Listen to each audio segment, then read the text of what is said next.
Hello, y'all. Welcome in to our first of two, because we only have these left, of the All American Universe crossovers. Let me make sure y'all can hear me okay. Hold on. Let me reset my audio real quick so we are really good. Like, good.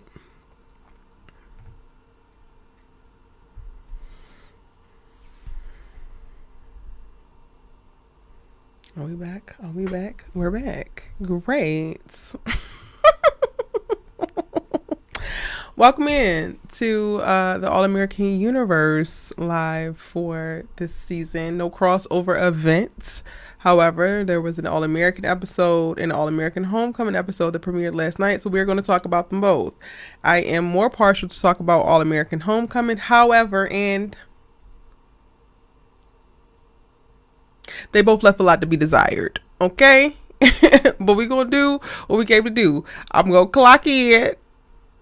I'm going to give y'all what y'all came here for. And that's going to be that. Hopefully y'all had a great start to your week. I'm trying not to laugh too much because apparently me laughing is a problem. And specifically, I'm going to call Kofi's ass to the carpet, which I know he's going to be in here. So hopefully he can be able to like break down and explain to me his comment that he placed on my breakdown video, which I did put up last night because listen, there was really much of nothing to talk about. So I was able to spit that out really quickly. Half of it was me laughing. And it's not laughing because it's brilliant slapstick comedy. It's laughing to keep from crying. It's laughing because what else is you going to do? It's laughing because is it over yet? Because like the title says, we back or whatever. Drop y'all's ratings on a scale of 1 to 10 of what you thought of either episode. Just say what episode it is and what you rating. I'm honestly here just to facilitate the conversation with y'all. I realize that that's my part and I'm going to play it.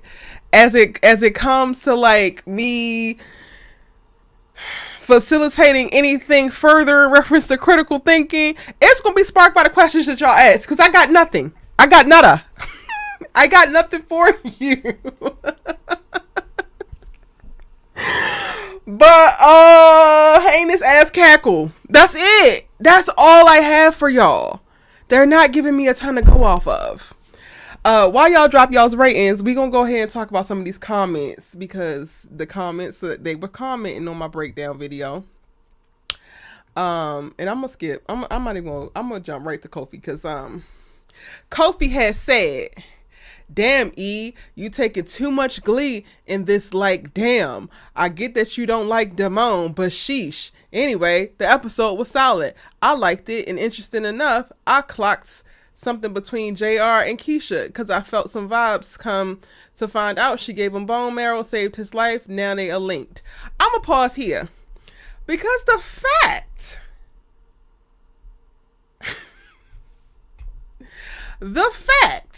that you fixed your fingers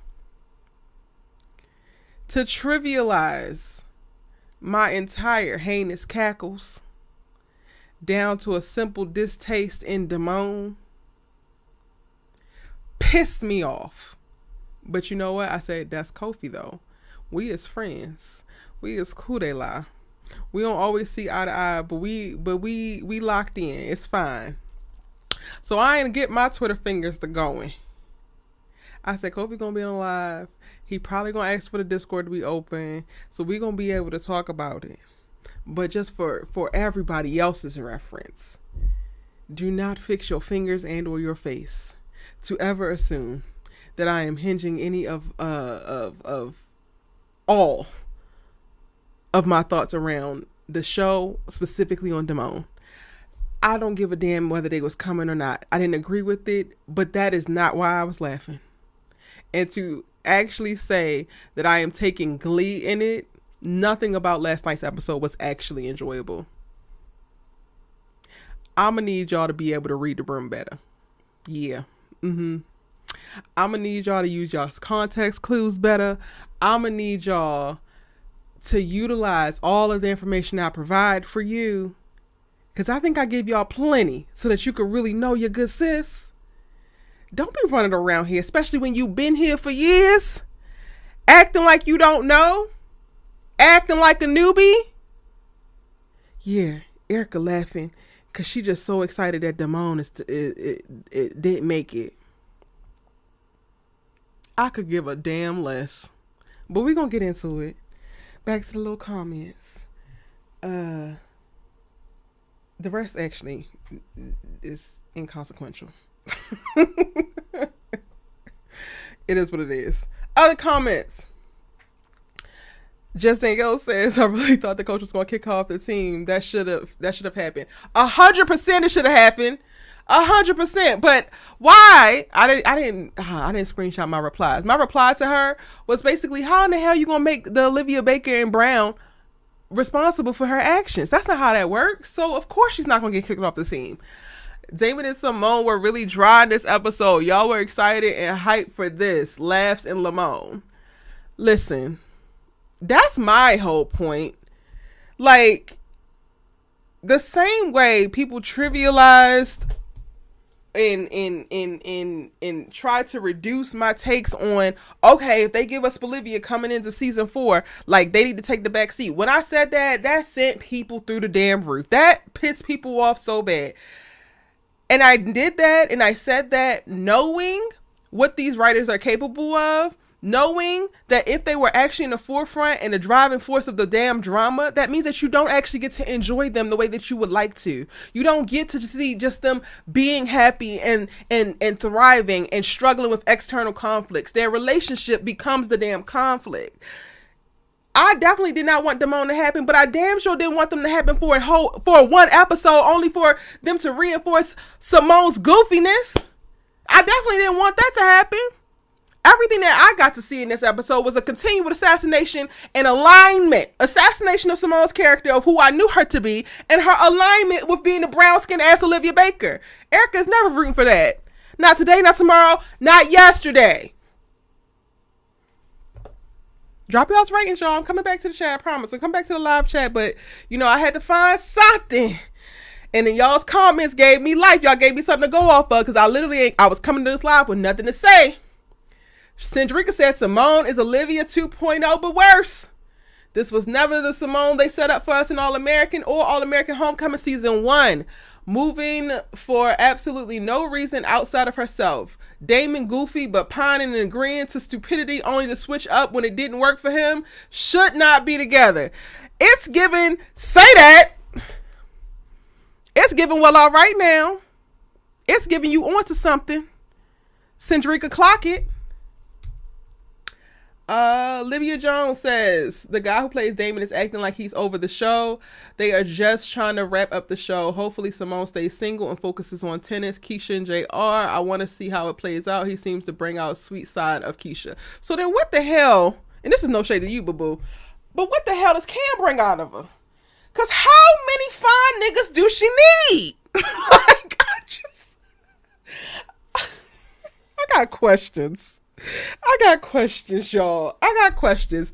And these comments were just selected, but there's tons of comments on my breakdown video. If y'all missed it, go and check it out after this live. You can still drop your comments. I will be reading it. I will be responding to them. These comments are not like upper echelon or anything. Those are just the ones that stuck out to me and like gave me somewhere to go off of, whether I agree with what they're saying or don't. They stuck out to me. Lana says, I knew when they said Damon was going to the DR that it wasn't going to work for him and Simone's relationship. Simone and long distance relationships don't work too well. Apparently she is completely incapable, child. News to me. But, and I think I'm going to leave it here. Angela, child. Angela. I've highlighted this comment specifically because when I tell y'all, I am literally crawling out of this All-American era in my critique journey. And when I tell y'all I am moving even more lethal than I have been in the past as it pertains to protecting my peace and protecting my platform, don't necessarily think that Angela meant any harm by this comment. But when I read it, I took it as you taking a conversation that's happening over Twitter, maybe on Tumblr, somewhere else that's toxic, and bringing it over here. Because I didn't even, y'all, this is how I didn't even say not a damn thing about Lando in my video. Not a thing. But we coming to set the record straight because y'all, I hope y'all know that Damon and Simone is still in game.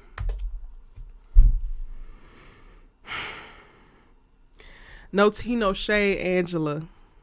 But who cares, honey? That is the least significant storyline in this entire series. The show itself isn't specifically about that. And when I tell y'all, once I am free of this All-American stand-up hellhole, I am never going back. And I am going to be on edge specifically as it pertains to comments that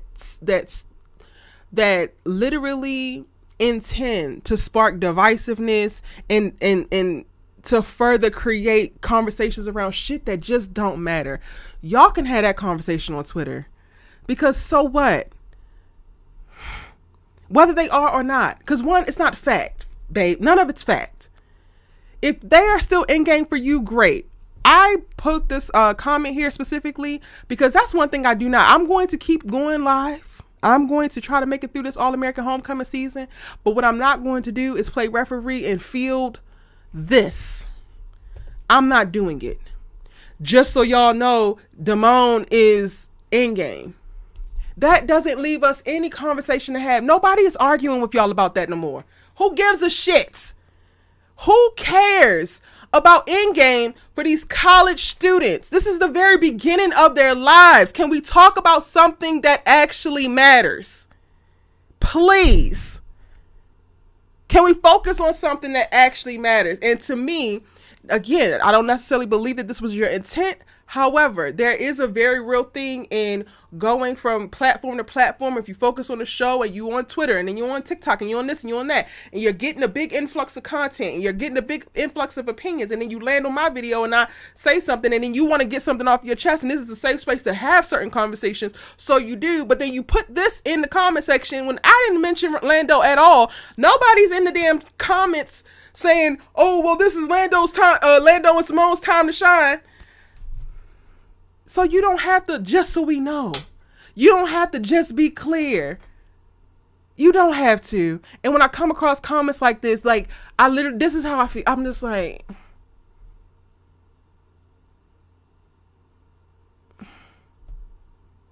anybody that's happy that Lando, the second choice, who didn't even get chosen, might get some crumbs. That's the most pathetic and laughable thing this season. Lando is desperate. And if he is, at this point, Lando being desperate might be the strongest storyline that we might get out this whole goddamn season. And if he is, so many of y'all are out here desperate as hell. A lot of people out here taking their baby daddy back after he went and had a third baby by another hoe. Like, stop it. Just stop. Stop it. Comments with this sentiment, y'all can make y'all's point without feeling the need to just be nasty. If you believe Damon is in game, supposed to happen, as meant in the stars, that is for you to believe, and ain't nobody trying to take that from you. Just because Erica doesn't believe that doesn't mean she's trying to take that from you. So coming with that energy, coming with that intent, and coming with that conversation is a waste of time here on this platform. Take that shit back to Twitter. That these comments will be the thing that gets me to stop showing up. These comments will get me moving on and forget that All-American and the entire universe actually exists because I'm sick of it. I am sick of the conversation around what was such amazing, beautiful, nuanced storytelling with these very black ass characters being reduced to arguments about fucking endgames.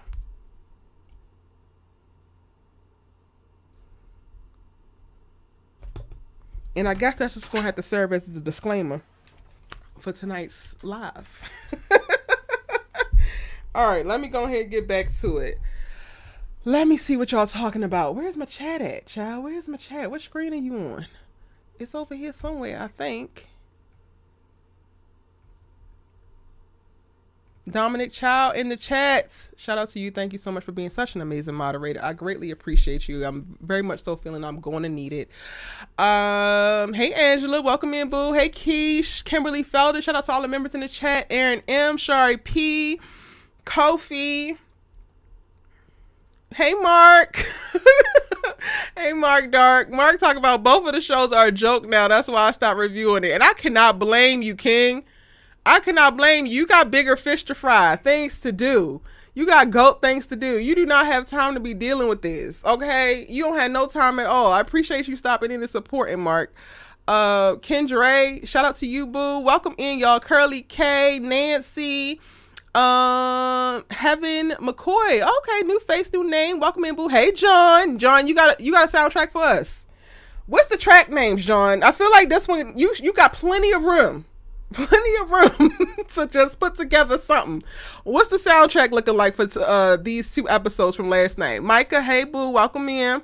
One Shot Gaming, hello honey. Hey Kenny Ford, hey Bree, hey Virgo Queen, hey the Lawrence Report. Hey.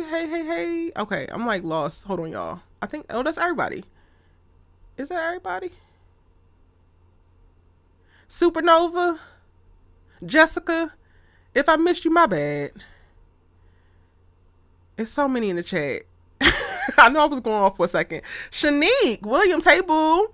That's a new name. Hey Alana, welcome in. Y'all, shout out to all y'all members for real. Y'all be keeping this channel alive, honey.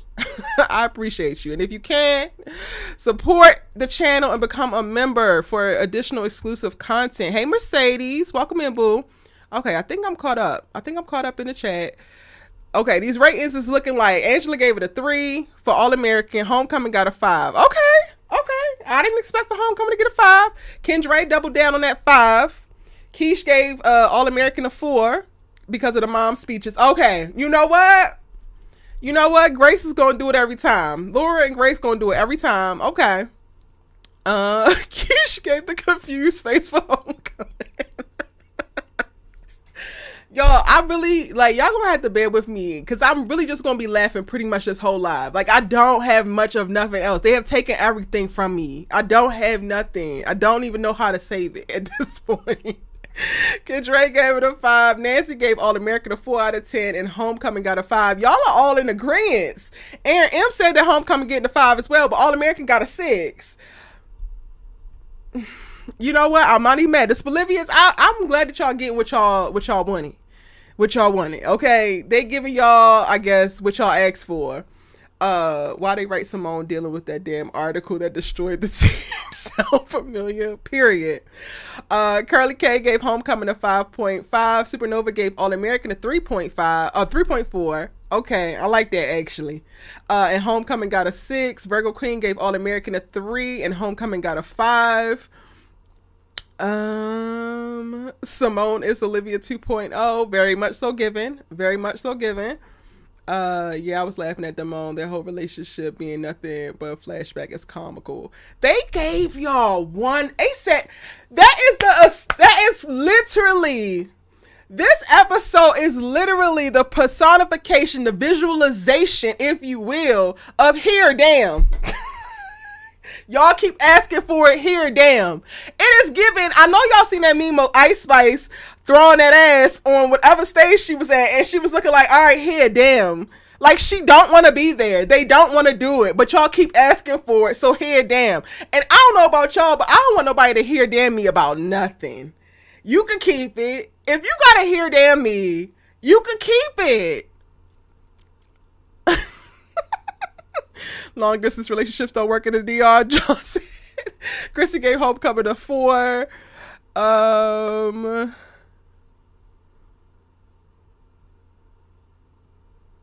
The writing is so inconsistent. It's like the writers have revisionist history, like amnesia, for real. It's just like, you know what? We had never really said that. Y'all had thought that we said that, but we really never even said that. So, like, stop acting like we had said that we didn't. That is what they get. That's what they gave. Alana gave All American a 5.5 and Homecoming a 6.2. Mercedes gave a 0.5 just across the boards, half a point across the board. Jessica gave All American a 7 and Homecoming a 5. Shar gave All American a 6 and Homecoming a 5. Okay, I need more details about All American getting above Homecoming. I need y'all to give more words and like tell me what you loved about it. Christina gave All American a 6 but hasn't watched All American Homecoming. Okay. Edits XD gave Homecoming a 5. It was mid. I didn't expect much though. I didn't expect much, but I also didn't expect that.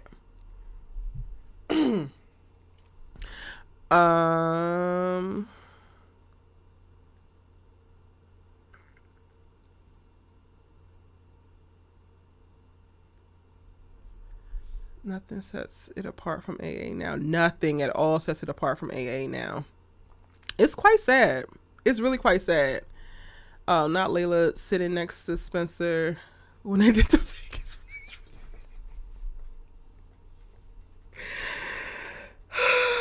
Y'all, when I tell you, for 2 hours, I just sat like,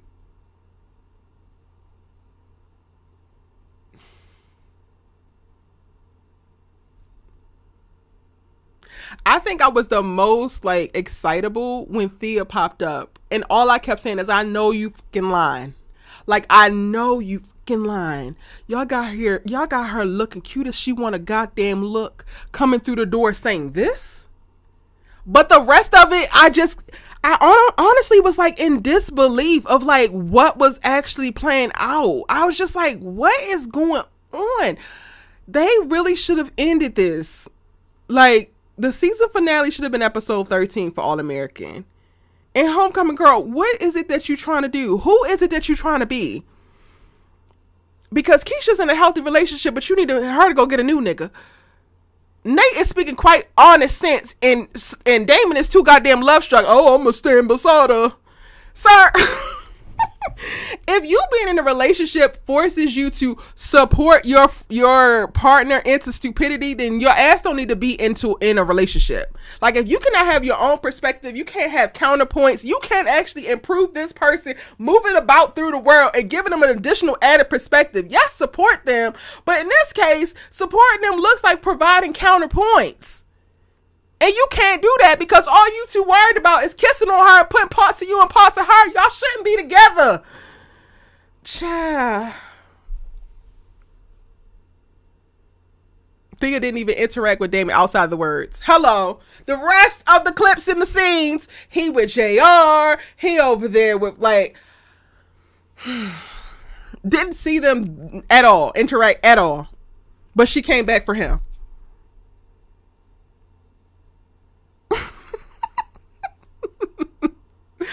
The writer said, fuck y'all. They really did.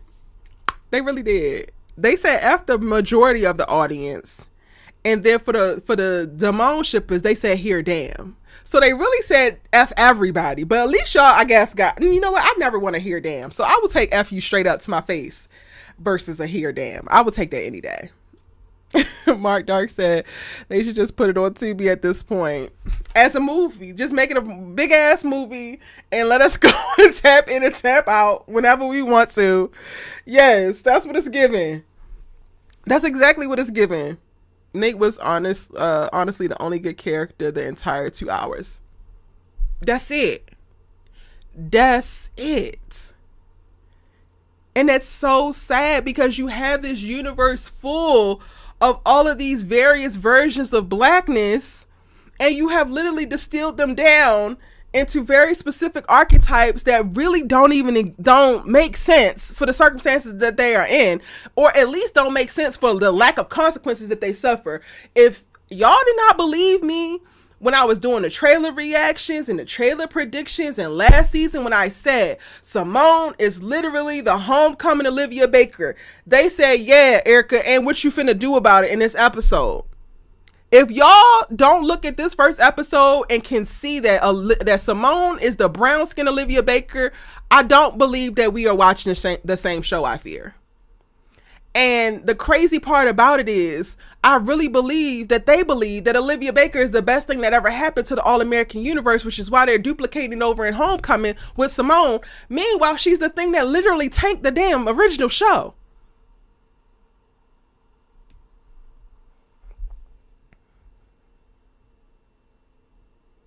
A mess. A mess. Let me open up this Discord. Kofi, do you still in here? Are you mad at me for calling your comment out? He might be mad at me, y'all.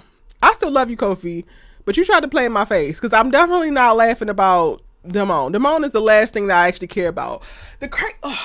Let's talk about Damon for a minute, actually. I wanted to ask y'all where y'all want to start, but we're going to talk about Damon. Because not only did I not want to have them happen or see them, but they gave me the exact reason why. It was so vanilla. It was so uninterested. It was so dry. Like, it was literally cut and paste. Like, oh, these two people are together, so let's put them together. Oh, these two people kiss at this moment, so they kiss. Nothing felt organic. Nothing felt super attractive. Nothing felt like these two characters that really called into one another. It felt like they are there because y'all said that they are there as a couple, as writers. But nothing actually made sense in reference to their relationship. It was dry as hell. Damon all of a sudden is now, we get a split second of it when he decided to push back and lay the Simone ass out because she couldn't sit her ass back and mind her business. But you couldn't say that when Nate was asking for your backup. That was the one moment we got to see of the original Damon character. But you mean to tell me that he needed to get into this relationship with Simone Hicks just so that he could be a very smaller version of himself, 10% of himself, if you will, and go along and get along and just be a Simone yes man and bump uglies with her? Do y'all really believe that that's what relationships are? Or at least that's what healthy, beautiful relationships are? Because if that's what y'all giving out, I don't want it. I will keep my ass single for forever. Yes, I want attraction and sexual chemistry and affection and all of that, but I also want a challenge. I also want someone of a certain intellect and mindset who can actually understand me, but then also provide a challenge to the ways that I think and the ways that I do things, that improves the ways that I think and the ways that I do things. If you're not coming into somebody's life in a relationship to improve it, to be an enhancement for everything that's great about you, to help make whatever is great about them greater, then why in the hell are we in relationships? And too many of y'all, specifically affirmed by the damn writers of the show, think that these damn relationships are just enough with y'all bumping uglies with one another. Relationships are not just kissing on each other and bumping uglies and being cute. That's why we in this goddamn mess. All these surface level ass relationships, people getting together because this person look good or because this sex is good. Meanwhile, they're horrible for each other. They don't want the same things in life. They're going nowhere fast as a couple. It's tragic and trifling. And they gave it to y'all for 42 minutes. Next time your good sis tell you something, maybe you want to listen. All the Damon shippers. This is the prime reason why I said they don't need to get together. Because what the hell are they going to give? Damon's going to give, yes, dear. No, not even no, dear. Yes, dear. And Simone's going to give, I don't understand, so I'm going to do what I want and fuck what everybody thinks because y'all are all wrong and I just want to play tennis and I'm the greatest. Yeah. Y'all can keep it. I don't want it. It's uninteresting. It's completely uninteresting. Go ahead. Okay. I did not expect to do that rant. So let me open up the Discord. Kobe says, I might be in the minority, but I like the scenes with Keisha and JR. I saw something. Am I tripping or not? No, you saw something. You saw something. I'm just wondering, why are we seeing something? Why are we seeing it? Her putting Cam through hell and then finally getting her mind right wasn't enough. So Cam gotta go through hell again. Child, you ain't missed nothing. You ain't making it up. Yes, we all saw it. I think half of us are just wondering why in the hell are we seeing it.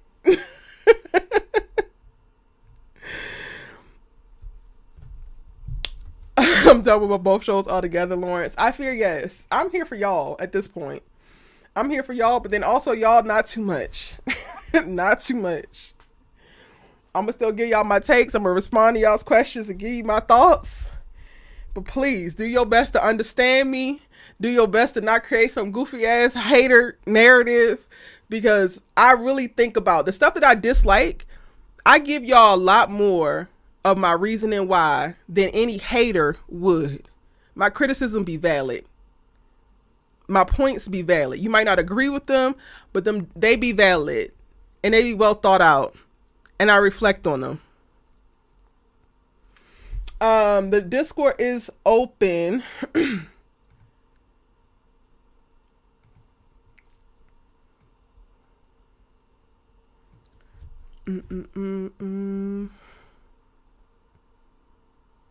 Where is Gabby? I guess JR don't need it no more because she got Keisha. Y'all, I cannot stop laughing because why?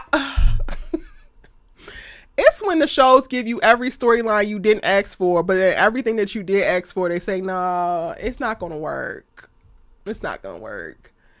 Cause where the hell is Gabby? Why aren't y'all giving Gabby her just due? What's the problem? I really want to know. Like, I really, really, really want to know.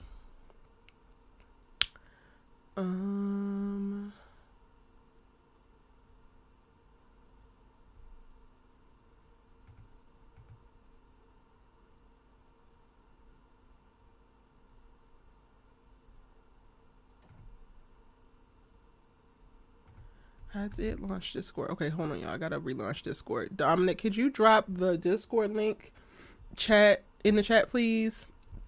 And y'all, when you come into Discord, I actually have a little commercial. I forgot I had a little commercial that tells you how to join the combo. At this point, these lives are going to be my production testing lives. Okay, let me find it. Hold on, let me find that scene real quick.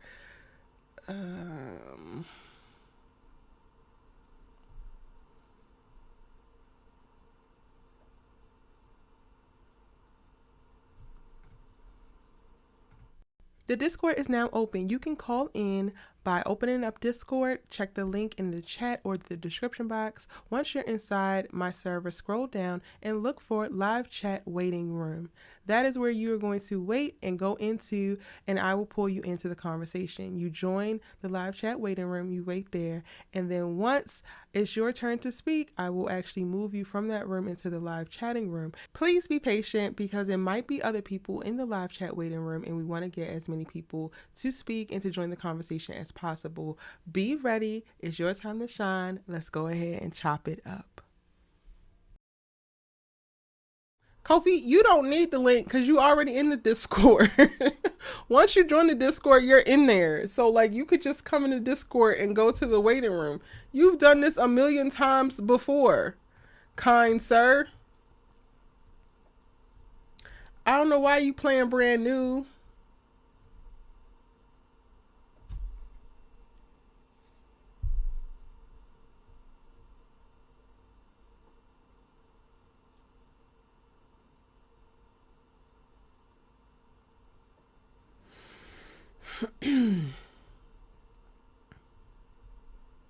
We are going to keep y'all wrangled in though because child, it could be a lot.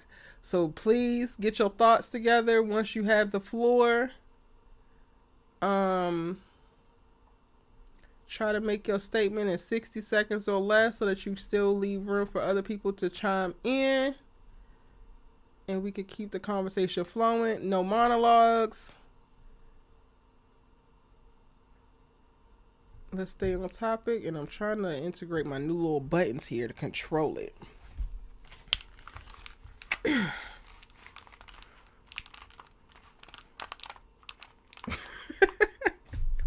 Clock it. Dominic dropped the Discord link in the chat, so once you join the Discord, you're going to go into like the welcome room. But then there's also the live chat waiting room where you would come in. And Kofi and John are currently waiting to be patched in. Oh, I gotta switch this over because that's on my speakers. Okay. Can y'all hear me? Kofi, John, can y'all hear me? Hello, fellas. Welcome in. John, you there?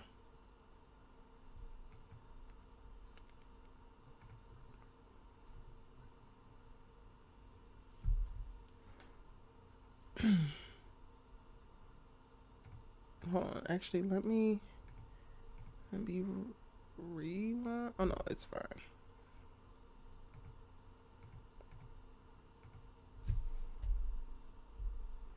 Maybe I gotta relaunch. Hold on. I'm gonna go out and come back in. Don't mind the technical difficulties, y'all. Kofi's a bit low. Okay. I launched Discord. What is going on?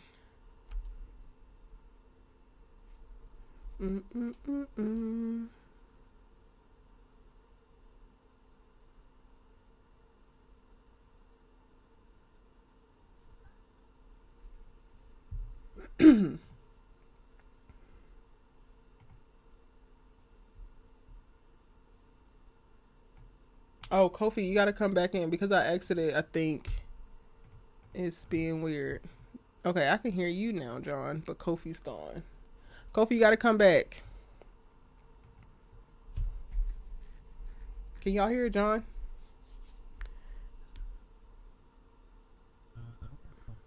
He's not in here. It kicked him out. He gotta rejoin. Okay, good. Why is this being weird? Why being weird to me? Okay, let me open this up. All right, but hey, John, you can go ahead. Well, make it quick. Don't be taking forever. What is your toxic take that you want to get on? Okay, go for it.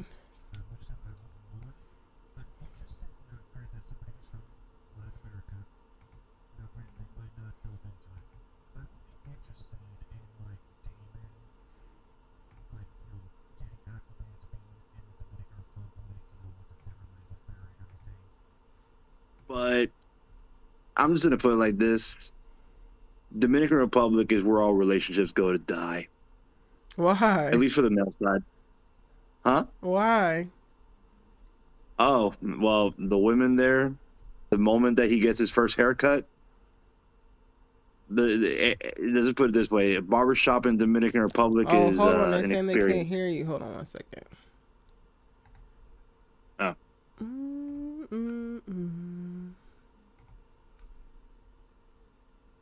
Seeing 1 2 1 2.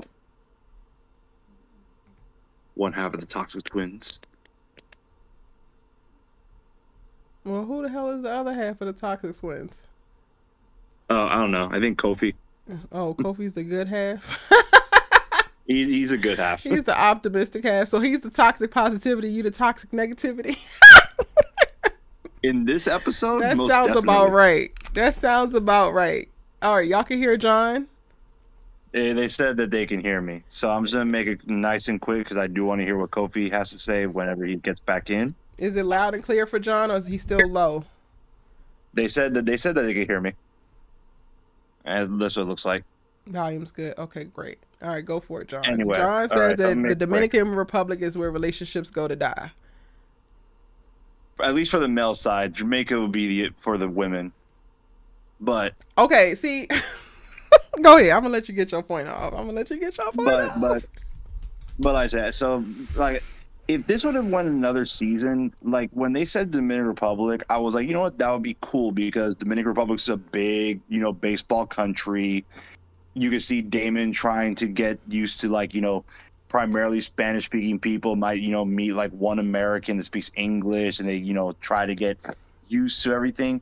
That would actually be pretty interesting, as like a side little plot line. If he was the main character, it would have been a plot line, but they're not taking him to the DR because of that. Yeah, that too. And he's not the main character either. But I'm just going to put it like this: with the amount of options he's going to have there, the fact that he's a baseball player, and the first time he gets a haircut, he's probably going to get a lap dance from at least 3 of the women there because I've been to the Dominican Republic, and that from experience, it's pretty wild. And I would argue, I would argue that it depends on the person that you are. So you said that the Dominican Republic is where relationships go to die for men, and Jamaica would be that for women. Unpopular opinion. Listen here, all of the folks that follow me and watch me from Jamaica, I really mean no absolute harm. I promise you. Love your country down. Do your thing. Jamaica is not for me. Jamaica would probably not, if I have a choice, Jamaica would not see me again in my lifetime. But my dad is also from St. Thomas. My family is from the British Virgin Islands and the Dominican Republic, like on my dad's side. Like being of Caribbean descent, and like none of that shit moves me. I'm not concerned about big ass Mandingo Caribbean man. Like, I am not tripping on it. It's a certain archetype of person that goes to these places and are looking for those types of things. And I would argue that Damon isn't a character that's looking for those types of things. Specifically how they set his goofy ass up and he's so Simone over everything and I don't see nothing but Simone. I could totally see him not actually succumbing to the traps that are there. I'm not saying that they're not actually there, but then that just goes into a bigger conversation around who you are when you're presented with certain circumstances and environments within your life, right? Then that would take you to the point of like arguing, well, should y'all asses be together if you can go to a geographical location and now your relationship is at risk because you want to experience this type of woman? Oh, but here's the thing. But see, notice what you know what you just did there? You presented a whole storyline that is better than half of the things going on in both All Americans. That's actually a plot point that would actually be pretty cool to explore. But it would be. Again, because like I said, what's one of the other things that and actually it's kind of funny. What's two of the things that always come up when it comes to like following the person that didn't have it all becoming an athlete? It's how do they deal with all the adversity? Yeah. And how do they deal with having more something like either more money, more popularity? Like I said, it'd be pretty interesting to see Damon. It would be. That would be. I ain't gonna lie. His two girlfriends are being Thea and Simone, and now he's in a whole different country with a whole, different kind of women and everything, different language, and then he's an American. So and look, as somebody again who's from a Caribbean island and especially a Spanish one, that international person from America is very appealing to a lot of the women there. That would have been an interesting storyline, but that. Since he's not the main character, it would never happen. But it would be a fun plotline. It would be. And real quick, I'm going to go ahead and address what I said about Jamaica. Mel Cunningham, it's not that I don't like your country. Your country, in my humble opinion, this is subjective. This is not fact. This is my feeling and opinion. Your country is beautiful. However, your country is one of the top in the Caribbean to suffer under the capitalistic weight. And white people run amok there, specifically. I did not have a good time on that island. But I also don't actually enjoy going to the Caribbean and staying in places. Like, it's so highly the tourism is crazy. And I get it that the country benefits financially from the tourism. But that part makes it unappealing to me. Because you don't even fully get to experience what I would deem authentic Jamaican culture. You get fed back this very filtered, sanitized, exotic version that's made to benefit the white people on the island. And St. Thomas struggles with it a little bit too, but like because my family still lives there, I'm able to like get away from the tourism a lot more and like really just be in the hood and do certain things. But when I went to Jamaica, it was just like, no, absolutely not. Absolutely not. Like, I prefer St. Thomas. Over St. Thomas, like the U.S. Virgin Islands, I prefer the British ones because they have way more control over their land and you can't come in and own there. Like, I have to go now, this year, I have to go to the British Virgin Islands to get my belonger status under my dad and my granddad because you cannot just go buy land there without being from there or having descendants from there. And I appreciate that. And it shows on the island. Jamaica is not like that. Like, Jamaica is just, it's so commercial to me, and it pisses me off because I know that there's a culture that's worth preserving and amplifying and not just commodifying and selling back to people. Yeah. So no, they will probably never see me outside of the Virgin Islands. Like the Caymans are next for me. Like I absolutely love it, but it's also because I feel like they're less, like they have tourism there, but it's not as bad. Like any of the islands that are super commercialized for tourism, I'm going to probably avoid at all costs. So it's not about me not liking your island. Let's be clear. I hate tourism. I specifically hate capitalism under the white fist. Like specifically. By the way, Erica, Cayman Islands, you're going to love it. Oh no, I've been wanting to go back. Like I absolutely adore the Caymans. Like outside of the Virgin Islands, it's them for me. Like I love the Caymans so much, like so much. You know, what's kind of sad is that we're now talking more about like, you know, islands and stuff like that than the actual story, because the story is not that appealing. I'm sorry, it's not. Yeah. Would I go to Brazil? Yeah, I would. But I've also heard things, so I would really try to curate a trip to Brazil that's super specific, because I think that you could probably suffer the same things there. Yeah, in Brazil, how you said the commercialized tourism and stuff, you actually might want to stay with like the commercialized tourism areas, because it's not that great. I've been there. I mean, it could be dangerous, but no, yeah. no, it was. I was one of the ones that actually decided to go outside of it and actually been up to the favelas, and yeah, it was dangerous. But then again, I was also stupid. But back to I don't want to bring it back or anything. But well, wait a second. I'm still going through comments, so give me a second. I should have gone to downtown Kingston. I've been. I didn't have to travel to me. No, I'm gonna come. I'm gonna come at some point. Let me. San Lucia sounds nice. I'm going to come to Trinidad at some point. I haven't been to Trinidad. I haven't been to Barbados, and I really want to go to Barbados. Is that everybody from the islands? When they have carnival? No, I probably will not go when they have carnival. Oh, it's so much fun. The way that they did their carnival this year, like people tore up that damn island during carnival. Like I just have a very I went real last year, and then I went to San Lucia this year. Well, I'm gonna go to San Lucia this year.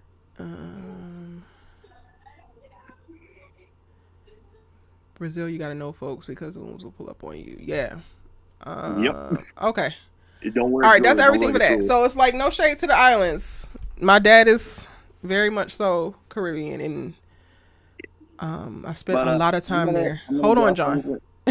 Sorry. I just wanted to make my point before I have to go. Before I got work. Guangoons. Let me mute. I think that's pretty much it.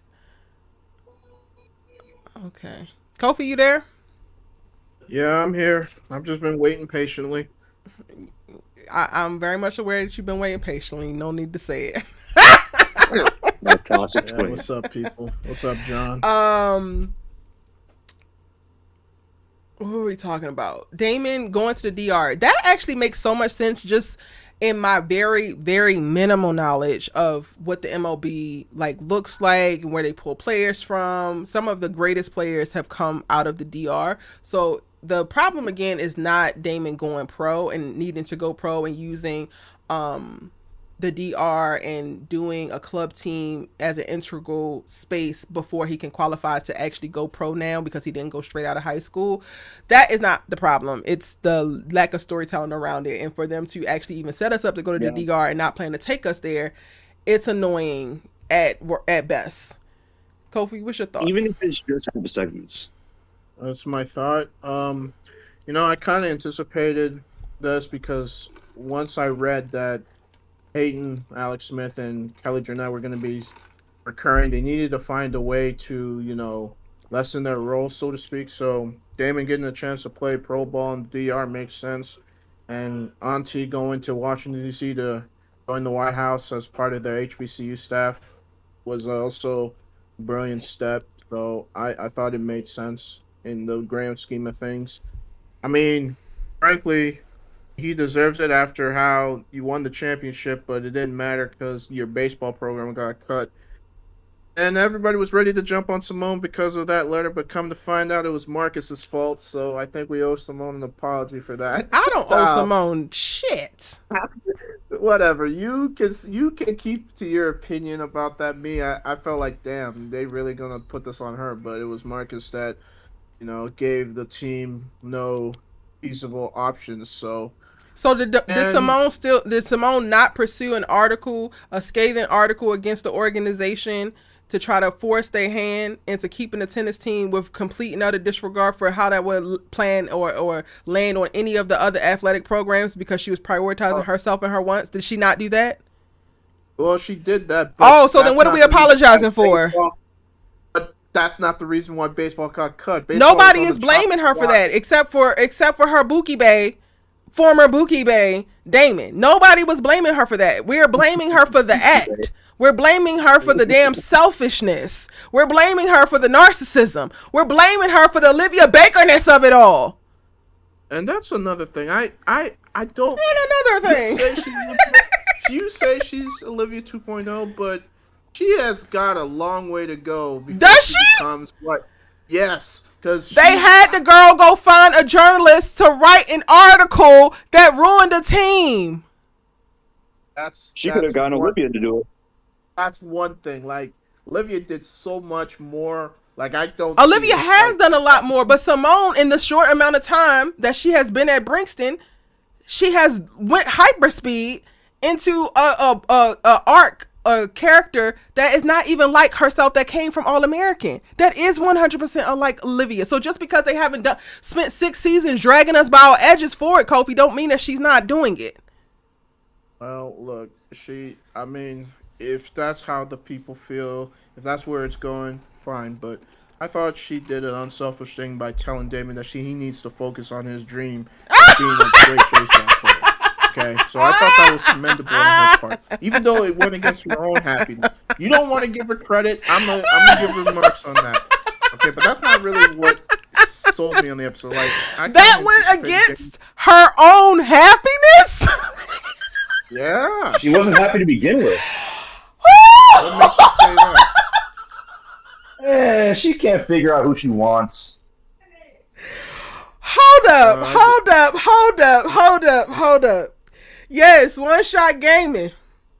Sir, we beg your finest pardon. Simone told Damon unselfishly, against her own interests and desires and happiness, to free himself. Is that what you saying, Kofi? Why else would she say go? Why else would she say it? Why else would she say it? Yeah, I'm listening. I'm trying to find out. Like, why else would she say go? Like, why would she break it off if I mean, you got the because guy. she wants that Lando love. She wants that Lando love. See, I don't think she's thinking about Lando. And speaking about Lando, I think the boy went ghost for, what was it, a year and 3 months after the last episode in season 2. Dude, were you that so much heartbroken that you decided to go incognito and not even talk to the girl? Like, damn. That's some sucker shit. Like, bro, come on now. I'm not gonna repeat that word, but that was funny. But that's neither here or there. Like, I've seen some pictures for episode 2. The boy looks like he's mad as hell. So I'm gonna be waiting next week to see how that interaction plays. Now that Damon's not in the picture. Stop. Yeah. Please. What? Please. Pause. Rewind. Because you are just running. You are running with every bit of these wild ass takes that you could find. I'm just going to go back a couple steps to the goddamn Orlando is pathetic one. Because he went ghost. I said sucker. He went ghost. Sucker. You're saying he went ghost. Meanwhile, he plays for a whole other team. He goes to school in Tennessee. He went what the fuck? Wait, hold on. Isn't he still a student at Brixton still? He was playing against Damon in the championship. Am I crazy? Y'all. No, I don't think that was Lando, wasn't it? No, I don't think it was Lando. Lando's still a Brixton student, isn't he? As far as I'm concerned. Yeah, I don't think he transferred, left the school. You just didn't see him in this episode, that's all. I'm about to pull the episode up, Kofi, because at this point, you're wild. You know what? Before we go back into your interesting ass takes, we're going to address your false ass statement about how I am enjoying and finding glee. First of all, ain't a bit of glee in me about this entire episode. Ain't shit funny about it. It's given very much so The girl on TikTok who asks, hey y'all, do you think that our ancestors who had to struggle with slavery were just as unserious as us, or wasn't shit funny? It's giving ain't shit funny. I can only laugh to keep from crying. So to think that Erica has some kind of glee behind a goofy ass relationship not making it. You don't know her very well. I was just trolling. I didn't mean that literally. I was just trying to get a rise out of you. And well, don't. Because the haters love to take those things and then run with it. Next thing I know, I'm back on Tumblr and Reddit seeing, see, even her members think that she's a kooky bitch that just thinks, that hates da-da-da-da-da-da. Don't. Well, I have plenty of people sending me these terrible ass takes. You don't got to do it. Well, okay, well, if that came across as if I was coming at you, I apologize. I didn't mean to, you know. It didn't seem like you was coming at me. It seemed like you were trivializing my take. Yeah, that's what I mean. I didn't mean to trivialize that take. So, my bad if that came across that way. I meant no harm. Okay. Right? I was just trying to be. I thought I ate with that line, but I guess I didn't. I you thought you ate? So. Yeah. I don't know, y'all. Did he eat? Did he eat, or did it just give he ain't read the room? No, I don't know what it was. I'm pulling up the episode because I gotta see that this was not Lando. No, it wasn't Lando. I'm sure it wasn't Lando. According to the comments, he still goes to Brinson. Lando still go. Okay, well that saved his ass. I didn't talk about him because I felt like it didn't really matter. Yeah, but like I'm really interested to see. Yes, y'all. They be talking about me on Reddit. I don't read it, but you know, people come and tell me. Those people who talk about you on Reddit are unhinged, and you got to pay them no mind. So, yeah, but that's not really what got me in this episode. What got me was the amount of times I saw Keisha and JR. Like they had like 4 or 5 scenes in this episode. Hold on. You're jumping around, Kofi. You need to stay on Damon right now. Because you are just so beside yourself about how glorious they were this episode. And you have yet to provide us... Well, what did you say? I didn't say that. I was kind of indifferent to it. So, you know what I mean? I mean, do I like him? Yeah, but I'm not a super stan. But I kind of anticipated that this was going to happen because, like I said, I knew that Damon wasn't going to be a series regular. So I was like, they got to find a way... Okay, I understand that, but you don't get to make certain takes and then say, oh, it's neither here nor there. So you're fighting for that Simone is completely unselfish and Simone was great and this was great, but then you don't care? Oh, I need to make my position clear, okay? Yes, you do. I am indifferent about this ship. However, I do think Simone did an unselfish thing after doing a selfish thing in the beginning by releasing the article, right? That could have blown up his baseball. You didn't even believe that was selfish, so now you're switching. No, I'm not. I never made my position. You said that nothing was wrong with that. You said that everybody owed her an apology. You did make your position very clear. Right, yeah, because they... Yeah, you tell them, Erica. It came across as if she's the reason why the baseball program got cut. But that's not... See, and this is why y'all gotta really... And this is not no shade. When I say this stuff, it's like, I want you to hear me. It's not just... I don't want you to take it trivially. Y'all got to work on media literacy because all right. Just because you make certain correlations don't mean that other people are. And you cannot project your correlations onto that. The act in and of itself of her going to get that article made after her coach specifically told her not to get involved, not to do anything, was the selfish act. The backlash and whatever consequences come as a result of the backlash is in addition to the already selfish act. You don't now get to excuse away the fact that she did this thing because, oh, that wasn't technically the reason why the baseball team actually was disbanded. When it could have been. The tennis team could have been on the chopping block. Coach Marcus could have agreed to that, won a championship, and they didn't hold up their end of the deal. Because his whole part of it was that he was going to win championships to convince them. And they had just done that. But now when you have a whole professional tennis player sending money, you can't take the money and be like, oh, but we still got rid of the tennis team. Because if Coco come looking, trying to watch a game, you got to have a damn team. So you cannot truncate all of that and just say Simone is off the hook for doing this thing because technically it wasn't the result of X, Y, and Z. She's still selfish for doing it. And just because you don't actually see it that way doesn't make that the case. And I really implore everybody, like, use the stuff that you consume to help you better broaden your mind and pull yourself out of the safe vortex. Spaces that you this is not a joke, John. Like, allow this to pull you out of the safe spaces that you create for yourself, where you're constantly having an affirmation bias to your own thoughts. Does that make sense? Okay. Yeah, that makes perfect sense. Yeah.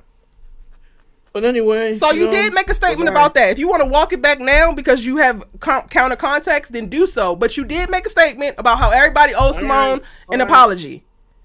Okay, all right. I'm gonna walk it back. Maybe that was a little bit too much, so I'm gonna walk it back. But my main point on all this is that I thought she did a selfish thing in the beginning. I thought, she made up for herself by, I guess, breaking up with Damon and letting him focus on baseball, He didn't have to do that. She broke up with Damon. Okay, so let's unpack that. Okay. Yeah. She unselfishly broke up with Damon to help him focus on baseball after professing that it didn't matter what corner of the United States that he went to, she was going to make it work and they were going to be together. Right. Within 24 hours. So which one is it? I don't know, man. Like, maybe she just doesn't want to do the long distance thing again. We saw how that worked out. So then that's not for him. She can have that feeling. Nobody is faulting her for not wanting to do the long distance relationship thing. But you're not being honest because you led with this one thing and now you're doing this other thing. And Kofi's sitting here on Erica's channel talking about she did it altruistically and she did it for Damon when she did it for herself. You just said it. All right, so okay, then let me ask you, why do you think she did it then? What's the reason then? Because it wasn't made clear. Because Simone is the brown skin Olivia Baker. That's why she did it. Can you elaborate on that, please? Like, specifically on that point about brown skin Olivia Baker. Like, I just need that so I know where you're coming from. I'm not trying to throw shade. I'm legit asking. Like, what? That's the reason. Yes. I mean, I don't know. The writers are using the exact same archetype that they used for Olivia Baker for Simone Hicks. Except she's not a previous drug addict. In the end. So how is this going to end? What do you mean, how is it going to end? Simone gets everything that she wants. She gets to go pro, even though she's a sucky-ass tennis player. She might have some B's and C's, but she got her sorority sister, so maybe she gets a job, and she's like Superwoman and can do any and everything that she actually fathoms. Like, write a children's book that becomes a bestseller in 12 weeks, and then she's touring the world, and then maybe she comes back and snatches Damon and all his MLB money because, you know what? I actually lied, and I actually want you now, and at your MLB first championship, she's not a writer. So what is she, a publicist? My client actually needs to get put on, so then they have fans running up at Damon's MLB game, championship game, saying, oh my God, I can't believe I'm meeting the Simone Hicks, the most amazing publicist ever. Can you please just sign my tote? I don't know. A bunch of shit that works out in her favor with no consequences. That's how it ends for Simone. That's how. All right. The same way it ends for Olivia. Everything turns up roses. There's actually no actual real stakes. There's actually no real resistance. There's actually no real consequences. She gets to do, say, and be whoever she wants, and it's perfectly fine because she wants it. It doesn't matter how that makes anybody feel. It doesn't matter what happens to anybody else. That's clear to me. Okay, I mean, to each his own. I mean, what does that mean, Kofi? You asked me for clarity. Do you have clarity? You got it. I'm all right. It makes sense. You got it. So there's not much I can say on it. So, but like I said, I didn't watch this episode for them specifically.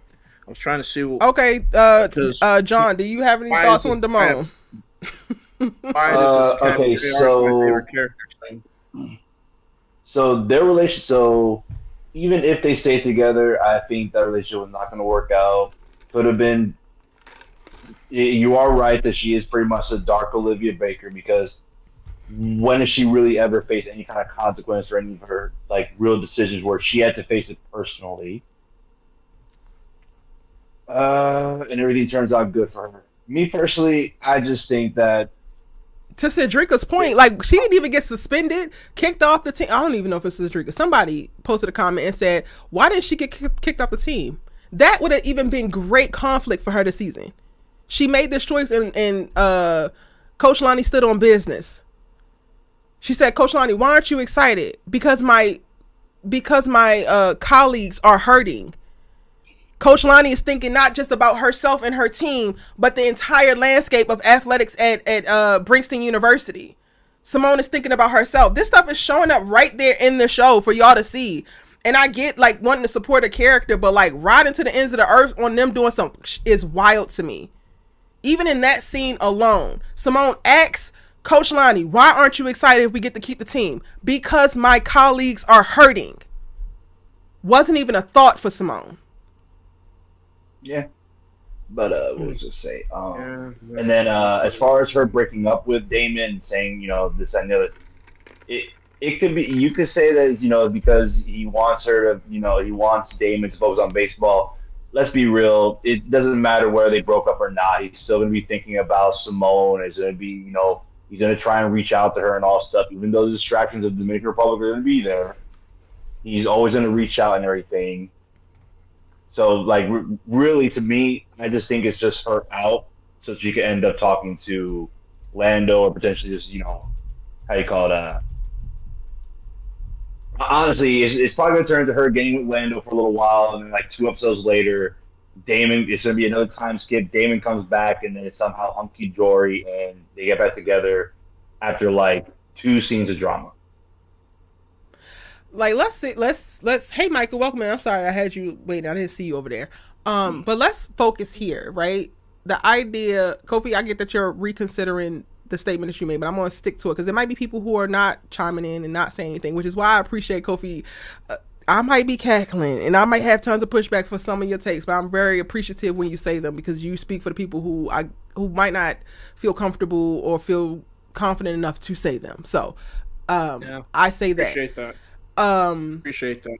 But to talk about that, right? Like, let's give Simone a benefit of the doubt and come into the conversation of, oh, she broke up with Damon because she was thinking about him and wanted him to focus on baseball. To your point, John, is he actually going to focus on baseball coming into this big ass life change on a breakup? No. Which to me lends itself to, like, immediately, this was never about him. It was never for him. And even when I think, like, a little bit deeper, I think about my circumstance of getting broken up with 3 weeks before Hurricane Katrina happened. And I went to school there. And my guy had a 100% reason for doing it. I didn't understand it at the time. Did so, waited until I got back to school. I had just seen him. Maybe a day had gone, flown back to school, and he did it over the phone because he didn't want to deal with what it would have been if he would have did it in person. And he's like, we need to focus on ourselves and you need to, and all of the things.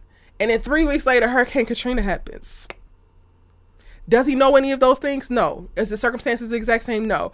But I'm just saying that and giving you that example because there's other context that actually informs all of these things. So if you are truly an altruistic person and a person who is motivated by doing whatever is best for the other person, that would require you taking into consideration all of those things. I would argue in my circumstance, he did what was best for him because you had just saw me 2 days before we had this phone conversation in person. We could have had a conversation in person, but you did not because it was best for you for us not to do so. I think it's something similar in this Simone thing. Micah, you want to chime in? On the Damon topic, honestly, it was a hilarious episode because going into All American Homecoming, we all know Dayton was gonna be recurring. So Damon, either it wasn't gonna happen or it was gonna happen, and they were gonna break up. In my opinion, it should have just never happened. Like, leave it up to imagination. It probably would have been better for everybody else to imagine what the relationship would have been like. Because the 0.5-second relationship that they got in the first episode was ridiculous. And honestly, I'm not a Damon, but if I would be pissed. I would actually be pissed. You get, like, one, it gave awkward, and I feel like it was awkward because we've only ever really seen them as friends. So the whole relationship throughout the whole episode, them calling each other baby and those stuff, it was very, I don't know, I felt weird watching it. I was like, it didn't feel like Damon and Simone because of how we've always seen them. Then the ending of them just ending the relationship, I felt like it was kind of poetic justice if you really look at it. I mean, how you get them is how you lose them, because you got them because she and Jordan were long distance. You lose them because long distance. It was. But you think Damon deserved that? It just didn't need to happen. You think Damon deserved that? Damon, honestly, Damon didn't deserve that, because Simone. Honestly, with Simone, I look at Simone. I just think that Simone. I don't know if anybody else agrees, but she just gives somebody who has commitment issues, and I'm somebody who has commitment issues. So I kind of know how it I'm in a relationship right now where it's long distance, and even in the back of my mind, I'm like, this is probably not gonna work out. And it's just like Simone just gives somebody who has commitment issues, and her breaking up with him first of all, her saying, "Oh, I'll follow you anywhere," blah blah blah blah. Like, it was so sweet. And as soon as he said the Dominican Republic, and her face changed completely, and I knew it was over. And I was just like, when she said it to him, "Oh, I want you to go and reach your dream and do all of that," it was an excuse. I feel like it was just an excuse to She already knew what be was able gonna to Okay, pause end the real relationship. quick. Pause. Simone gives commitment issues. When you feel like she's always giving commitment issues? I feel like because her and Jordan's relationship, there's like They were locked I guess you in. could say there's two parts of the relationship. If anything, she might have him now because of Jordan Baker.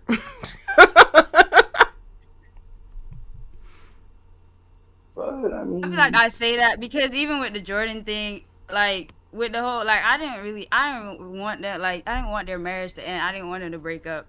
But I think with the whole Jordan, like with her, like letting him go so he could stay in LA and be with his family and friends and live out his college dreams, and with her now letting Damon go because she wants him to live out his dreams. I don't know. It just gave that.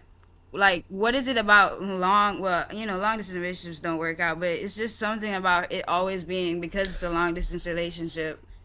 Oh, Simone okay. She can't do it. Pause. So we're putting the Simone and Jordan breakup on Simone. Is that what you're saying, Micah?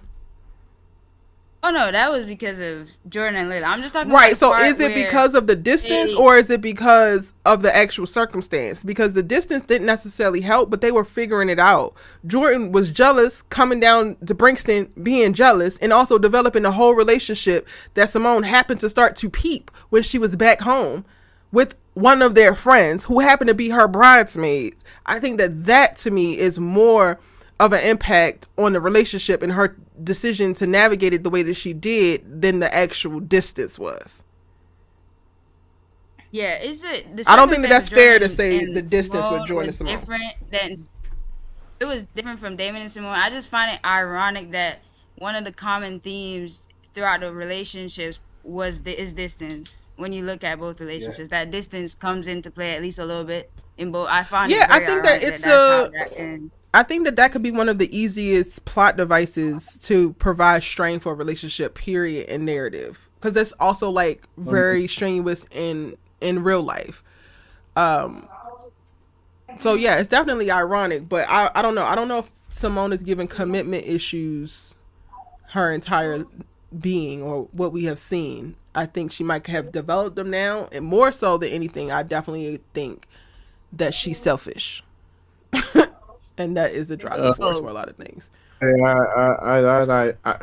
don't know if I necessarily agree with that 100%, but that's fine. Damn, that's hard to think. I mean, Simone that I've been presented with up until this point, she's never given me selfish. So, was it a selfish decision? Never is a wild take. I'm saying I know. Prior to John, stop trolling. Prior to, I couldn't hear what he said. He said the Asher I know, and then he made, yeah. Prior to when Homecoming started, like she never gave selfish. Did she? She started out selfish. the whole baby thing. She started out selfish. Yeah, she had the baby thing. She came around and she grew and she evolved and she shifted, but she started selfish. I didn't. He did. That was selfish, but that was more so a scared little pregnant girl, like trying to figure out how she's gonna survive the consequences of her decisions. Focused on self. Yes. I think part of this is also when y'all come into conversations with me, I want you to be open-minded to even reinterpreting things as you know them and or define them. I use the word hoe a lot, and I use it interchangeably with woman. So to the untrained ear and or eye, you would assume that I'm just talking about tricking off or whatever, but like it's a very neutral term for me until I apply negative context to it. Selfish does not have to be negative. Selfish means choosing yourself. Selfish becomes a problem when your decision to protect self negatively harms somebody else in a malicious and intentful way. Okay, so what do you think about her decision to break up with Damon? Was that selfish Yes. in the good way or selfish in the negative way? In a negative one. Okay. There we go. That's all I need. I just need clarification. So, all right. Well, we're getting somewhere. Where do we get to, Kofi? Because you don't agree. Where do we get to? I'm not saying I don't.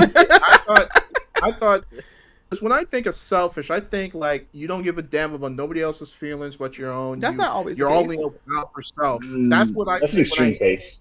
Yeah, that's what I think when I hear the word selfish, and I've never seen Simone do that. Like the only selfish people that I saw in this whole universe was season 1 through 2 Asher Adams. That was the in the whole universe, the only selfish people you have seen. And then Olivia, I Kofi, I am trying hard to take you serious, but the way I need to beg your finest pardon every 2 seconds.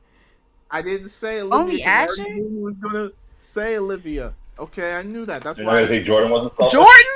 Jordan's been selfish shit Corey? the day he was born. Like Billy, Remember- Corey, Jordan. Remember, like what are we talking about? Jordan snitched on the play. Okay. Jordan gave away the whole. Jordan gave away the whole playbook. Hell, JR's own ass was selfish this episode.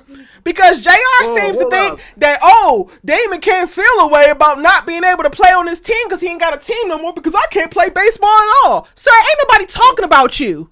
We done gave you a year and 3 months with your issue. He gets this moment where he loses his goddamn team after he carried their asses to a championship to be able to voice his opinions and his thoughts about, damn, I don't win for losing. But no, at least you get to play. Boy, if you don't take your ass out of here, get out of my face worrying about your goddamn self in this moment, you can't play regardless. So what the hell does it have to do with you? Hold up.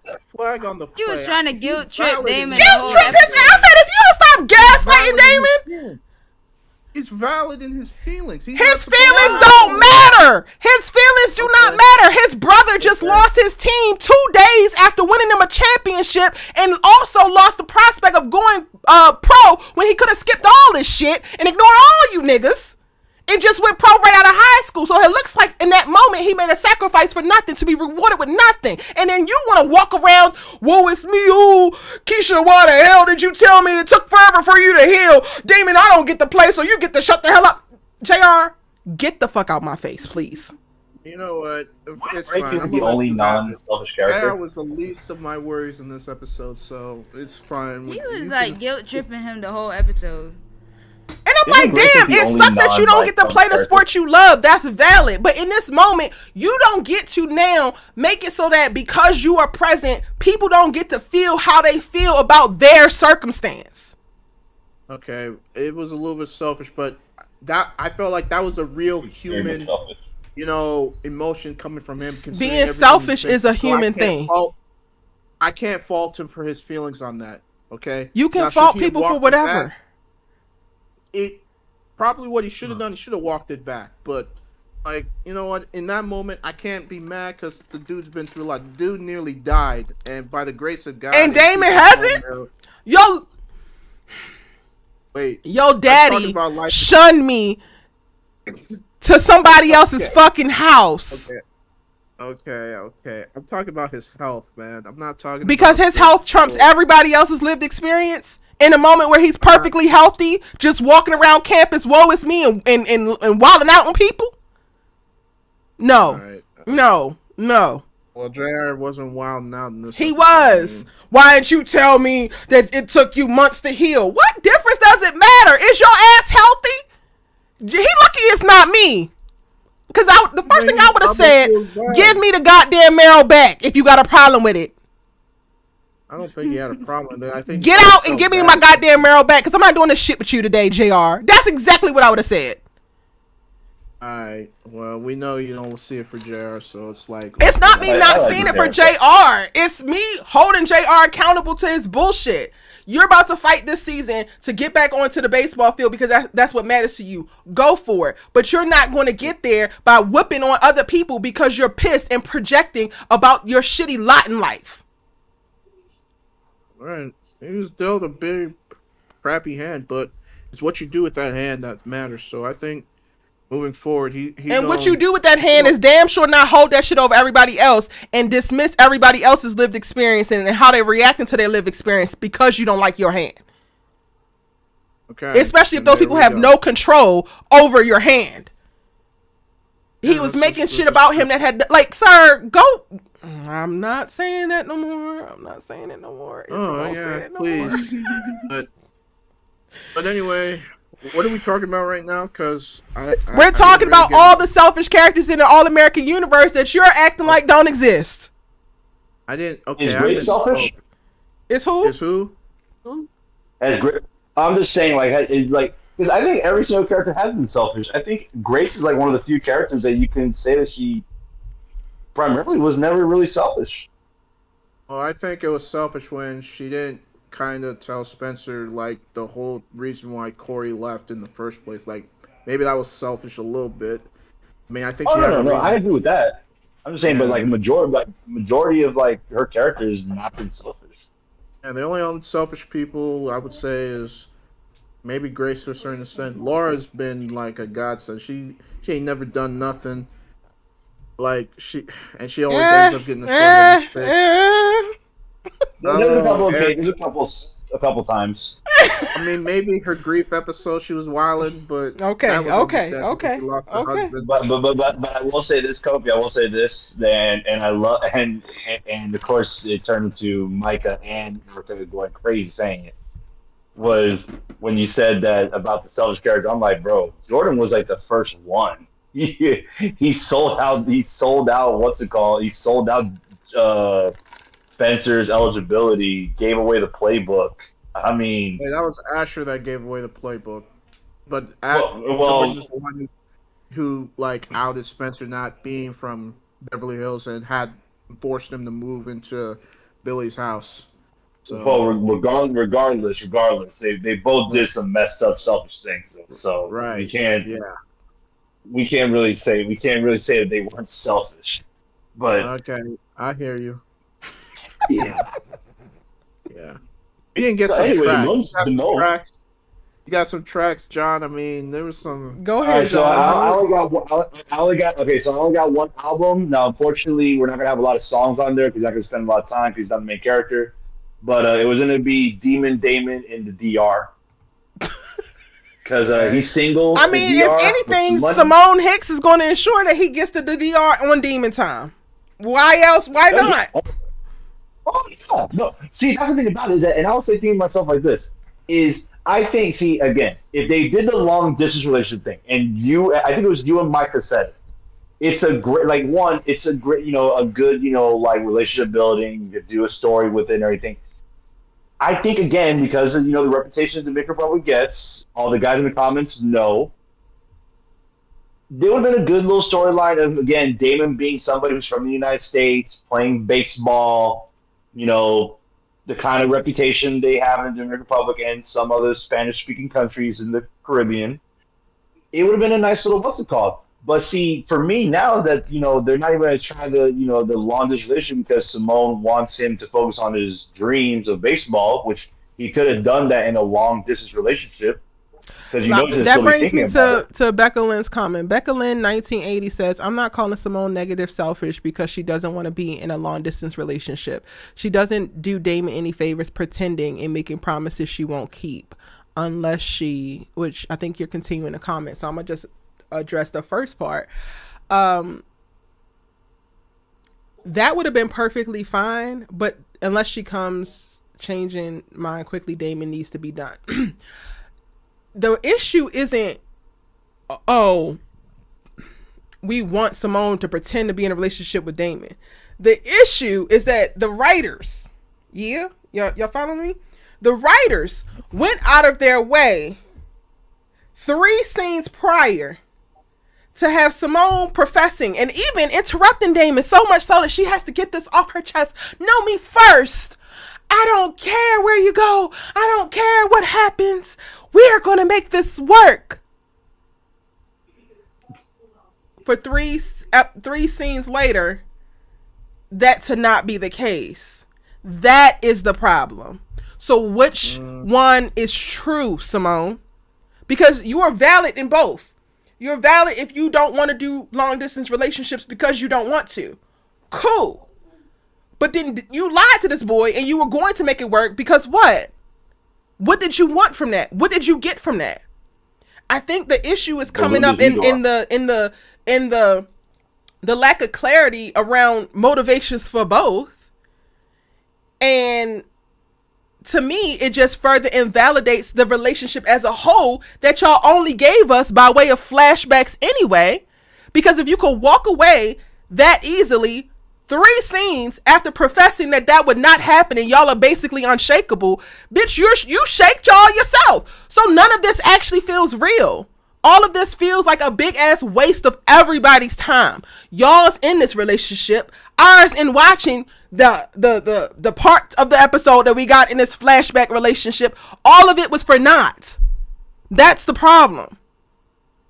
Oh, Erica, could I ask you something real quick? Yeah. Sorry. Because you talked about how short of a time we spent with this relationship. It was about 1 year and 3 months. Well, but that they only felt the need to give us in an episode by way of a flashback.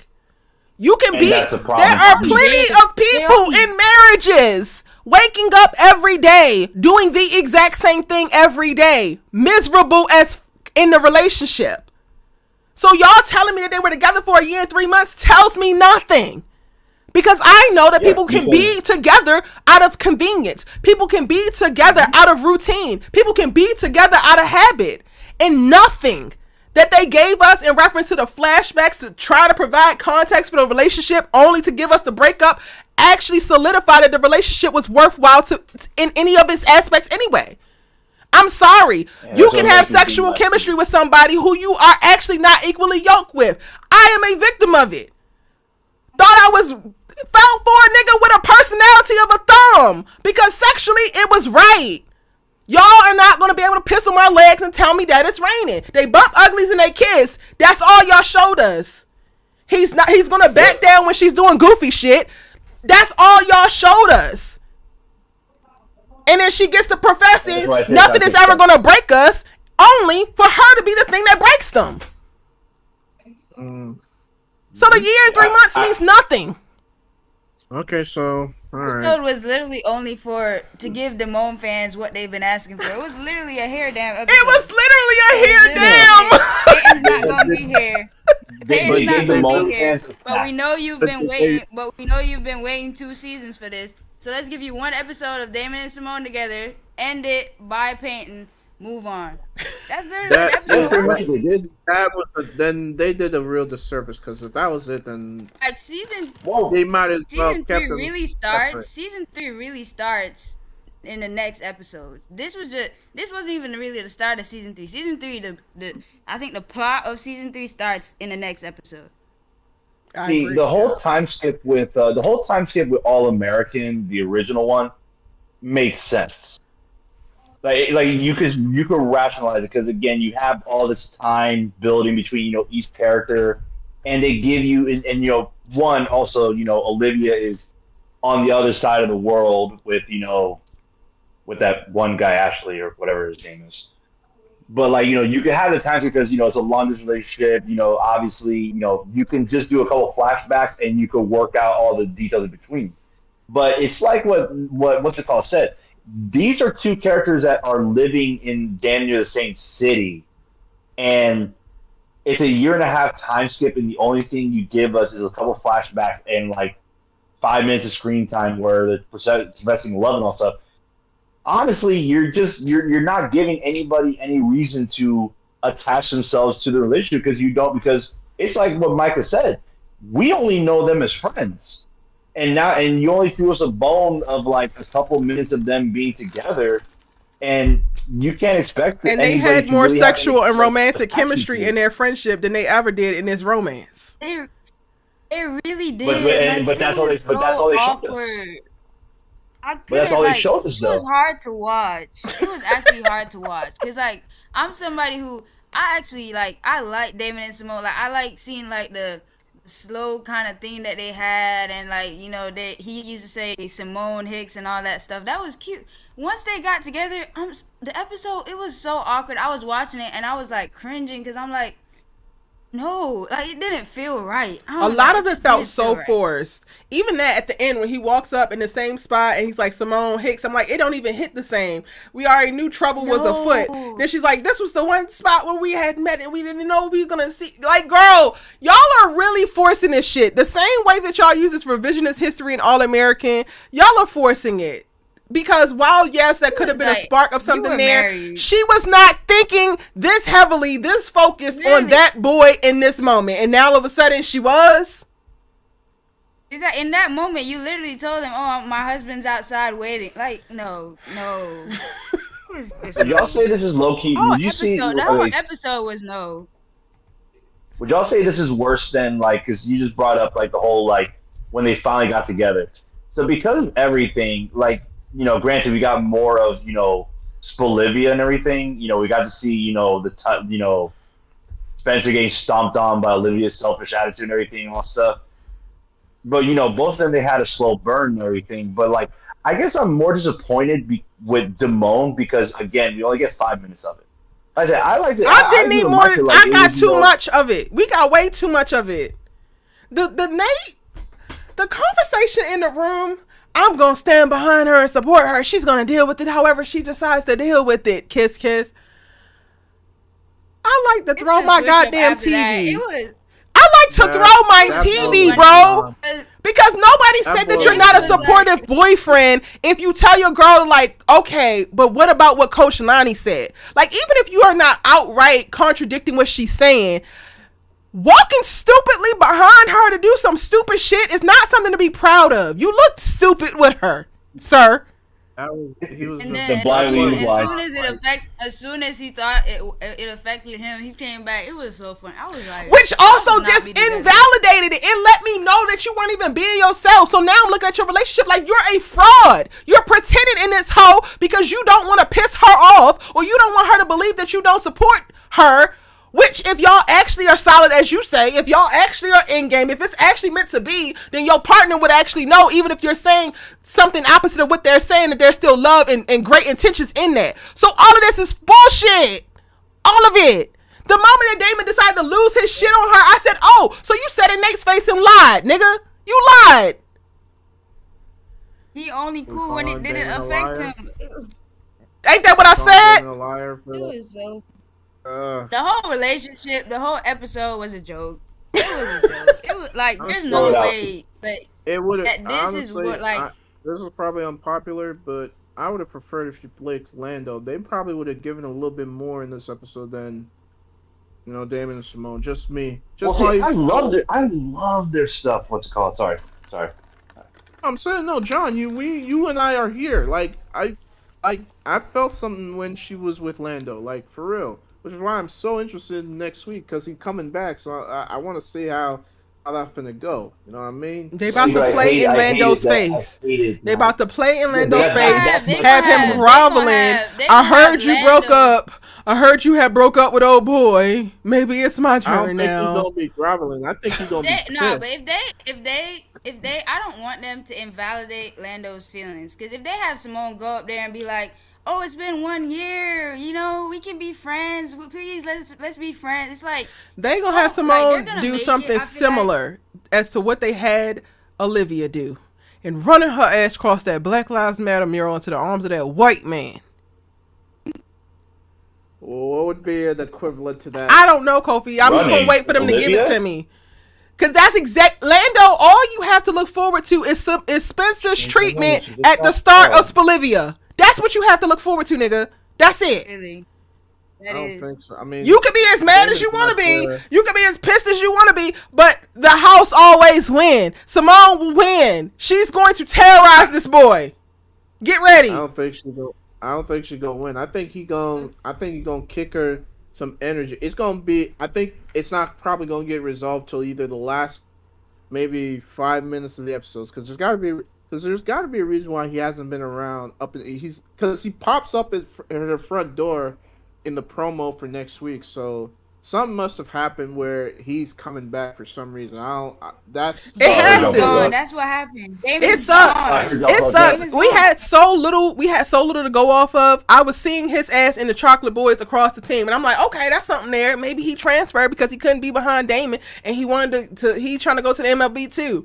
Y'all had this nigga on campus, not playing for the damn team. He's just there, waiting for Simone. Apparently he played. Apparently, because they said something about his inning being bad, and Keisha made a joke about like him playing bad because she didn't choose him. So I guess he was like, we're supposed to think like they didn't show him, and the actor wasn't in the episode. I think because they just didn't want to ruin the whole Damon of it all for their one episode, so they just left him out because he's gonna be there for the rest of the season. So I feel like they just left him out for that episode just to like have like David and Simone have their one moment because it's been 2 seasons. But he's a long pitcher. I think that's why they did it. He's a pitcher. When did he Damon play? They did championship game though. When did he play? They just like mentioned it at the start that he played. He did it his inning. I heard him say that, but because I thought he was on Tennessee's team, I was just like, oh, okay, whatever. Yeah. It's stupid. It's stupid. Yeah, someone said in the comments they brought back Thea for nothing, pretty much. To be cute. Maybe they just needed to. She looked good. She looked good. She looks so good. First off. He has always looked good. She's always looked good. And I hate it for her, honestly. Like, I love that she looked good. Camille, girl, you look amazing. I love that for you, but I hate it because it does nothing but reinforce the fact that you are the Layla Keaton of Homecoming. Like, always gonna serve a look, but give nothing. Storyline-wise, you're gonna give nothing. Nothing that's beneficial to your actual character. They had a good setup. They had a great setup with Layla too. They had a wonderful setup. I know. I'm saying, but I love that episode when, like, you know, like I'm sure I don't know what season it was when they had the blackout and like they were trying to get Thea to, like, you know, I guess, like, you know, just open up more, like get to, you know, talk to men, you know, because she's a virgin, she never dated a guy and all stuff. I thought it was a nice little storyline to have. And then like I said, it was kind of cute when, you know, Damon and Thea, they started getting to know each other. They started, like, you know, hanging out, dating, all stuff. And then I just remembered that they were just basically going to turn this girl who is a very confident, very athletic, very driven, but also sexually reserved because, you know, like I said, she's never been with a man. She's never done anything. And they're about to just piss her storyline away because, well, you got to make sure Simone gets hers in the end. I mean, Thea is better than me because why did you have this girl fly out, say bye to the ex who turned her down after she wanted to get back together, then slept with your frenemy? I know Tom. Not even just turned you down after you wanted to give him the cookie and you had never gave it to. Like, why did we pretend as if that does not matter? I ain't gonna lie, though. She was good in that scene. In that scene, that's history here. Hold on, Kofi. Hold on. Everybody talking. What are you saying, Kofi? Who has John? Please. Who has revisionist history? Okay, we not gonna act like she ain't the one that broke up with Damon now. Like, she ended that relationship. It wasn't the other way around. But the point about her sitting next to the ex and then he's saying, there you go, baby, that's fine. How is that revisionist history? Because who the hell said anything about who broke up with who? Oh, because the way Michael was wording it, she was making this if it's Damon's fault that they weren't together anymore. That it is his fault. Just because he wasn't the one who broke up with her doesn't mean it's not his fault that they're not together. That's cap. That is cap. That is so much cap. Oh, But that's he wasn't the one. He wasn't the She one that asked him outwardly though. told Simone. Told She asked Simone. him to When get she back. broke up with him, was he immediately running his ass to Simone? no. Oh, No, okay. he- Was he still trying to get back with Thea? Yes. So that was actually a possibility, correct? Right. Okay, when Thea finally got on board and realized her issue and addressed it and tried to get back with him, did he get back with her? No. Okay then. So it's not as clear cut as you're saying in reference to it being all of Thea's fault, because Damon was 100% open to it. It was not like they broke up and he's like, yeah, by golly, yes, I've been wanting to do this anyway. He wanted to be with her. It better serve the Simone character to have Damon go pining after her. But that was very much so a real thing. And they are only not together because Damon said no, not because Thea said pump the brakes. Yeah, that's fair. Yeah, I know that's the So it's not And revisionist didn't- history, didn't- Kofi. It is and Damon's Damon- fault that they're not together. All right, fine. Okay. Okay, That's then what I I'm saying. misheard. She I didn't- she I didn't thought I label. heard it's his fault that they're broke up. I didn't. Yes, it's definitely his fault that they're not together. That I agree with. Okay. Okay, just And he was the one that told Simone that I was trying to get with you first. and I mean, but I had my feelings on that. I like them, but the plot rots itself. So it's like put me in the right. No, it doesn't actually. When y'all have the plot right itself, i.e., listening too much to people on Twitter, this is what we get, and it's dog shit. So no, Oh, the plot and I doesn't write agree with itself. something that said. The episode was I think it was the bad. episode. It was a mess. I don't think it was that bad. I gave it a 7. I mean, it was above average. Kofi, you also Above- believed up until this damn live that there was no selfish character in the All-American universe except for Asher Adams. So we have to misspoke take when your I takes said with a that. grain of salt. I'm sorry. I misspoke when Oh, I said and that. they need to stop playing in Gabby's face because I'm done. I'm not. Oh yeah, I'm I not really here wanted for to it. comment on I don't this care because for I thought it. I was I don't tripping. wanna see Michael, it. I thought I was tripping, but I saw some things, bro. I saw some things. I thought I was tripping. Like they came on the screen. The first scene with JR and Keisha, I looked at the screen and I was like, this is weird. I've never seen. It's these been two weird people from the talk trailer. ever. I You don't got remember. me. And it was weird. Girl, and he got everybody else in And y'all's I friend looked at group. What it. are we talking about? Like no, and you know what? I looked at it and I was like, why does this seem so familiar? And it's I remember the Jordan and Layla. That's the first. As soon as I Yep. was like, y'all really trying to make I a clocked homecoming it. Jordan and Layla. That's It what was y'all Jordan trying to do and right Layla. here. And This was giving I was so Jordan and upset Layla. because I'm done with the For back For and no forth with reason. everybody and the For literally It was- no reason, though. There's was not even giving no Jordan distance away. to create. Cam ain't snuggling up next to no hoe. Like, No, Keisha ain't walking in and catching Cam with a girl on his chest. None of the little things that they use as little devices to try to drive a wedge. None of that's happening. For all we know, Cam got the money he needs to be at school. He is writing songs. He is assisting Auntie Amara. Frolicking. Skin glistening. Has calmed Keisha down. Holding her down. Was very patient with her. And this is going to be his reward? With his Yes. big brother? Keisha was disrespectful last episode to that boy, and he still stuck by her. Like JR and Keisha, just don't do it. If this is the final season, so just don't do it. Like, please don't do it. Y'all What is did your Jordan and Layla. We had to suck it up. We get it. Okay, just don't do it. Like, they were never friends. Don't make it so that they are friends. I guess the explanation of the bone marrow kind of made it was like okay, but like just don't put them together. Don't do it. Don't. I can't. This is all American. What are we talking about? Do you know they're trying to make mess up in here? And it But would it's not surprise even me good one- mess. There's so many other things that you could do to have drama, and y'all refuse to do it. Only to give us this asinine ass trivial. What? Maybe we're reading too much into it. Okay, maybe Kofi, it's not. I- Bullshit. let's first of all, let's say I what hope- the hell you mean, okay? Because you don't believe yourself to be reading nothing into it because you aren't reading anything into it. I am not reading too much into it. There isn't anything on the page to read. That's the problem.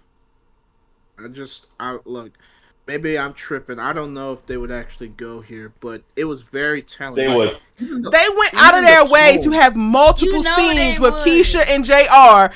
And even JR's way of did we all not watch season 4 of All American with what they did with Jordan and Layla? They would absolutely do it. It's what like one minute never talk, the next minute they all up in each other's face every second. I've had your back since 2 minutes we started together. Remember we saw each other in orientation and we just saw each other across the room, and it was then I knew it was you who was always meant for me. They even used the same line that Jordan said to Layla. Together. They even used the same line that Jordan said to Layla in season 3. You're one of the strongest people I know. Keisha said that to JR. So I'm like, I heard that. I'm like, oh shit, they finna do this. I'm done. All American writers are copy and pasting. That's what they do. I just don't know why. They say, all right, why do we need them? Let me copy this line, paste it. Unnecessary drama. And it's like I told Erica this. It was one time before the Discord we were doing when it was IG. My biggest problem with the writers is there's sometimes, even in other dramas, there's episodes where the drama is just for the person itself, and it's not like, there's no unforced drama between, like in this situation where you have a friends group, and you're like, okay, yeah, we need to just look them up together just because we need drama and all stuff. Like, sometimes the drama can just be a self-centered thing, and it's just, I don't know what it is about All American making it to where they have to have interlude drama, and more so like, okay, we might have to ship them together just because we just want to be controversial. I don't like that. They can't, and then it's like, where's the if it does happen? If it does happen by the end of the season and they have them either kiss or do something, it's like, where's the loyalty? Like, that Cam's your brother. Like, that's just wrong. It's wrong in so many ways. Yeah, your brother. It was wrong. It was wrong when they did it with Jordan. It was wrong when they did it with Jordan and Layla, and it's wrong now if they do it with them. And it's just it's irritating. I don't know. I like the drama and the thing is that All American Homecoming started out promising because like you had the drama was. You had how do you call it? Organic drama. The girl that's just transferring across the country to play tennis. John, it's okay. So I'm gonna give you some other terms. Some internal drama is conflict or turmoil that the character is experiencing based off of their particular circumstances, their reaction to their circumstances, their mindsets, beliefs, and or limiting beliefs.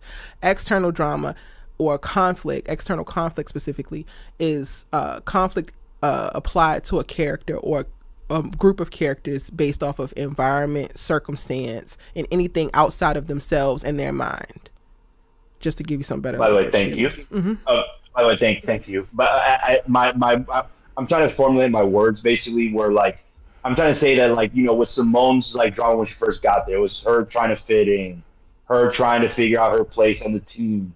Her drama with Thea because Thea her trying to restart her life, her trying to pick up where she presumably thought she would leave off if she had not become a teen mom, which is a very real thing. Yes, and that's organic to me drama and everything. But and that's why I say that All American Homecoming, it started out so promising because I think if I remember, we were in the middle of like we were in the middle of like a part of All American that we all hated with. Crack runner Olivia and everything stomping all over Spencer and everything. We're like, okay, you know what? This is a fresh start. But then next thing you know, after a while, they started forcing drama. Like I said, there could have been a lot of episodes where we just focused on Simone's issues with tennis. Didn't have to involve unnecessary relationship drama unless it.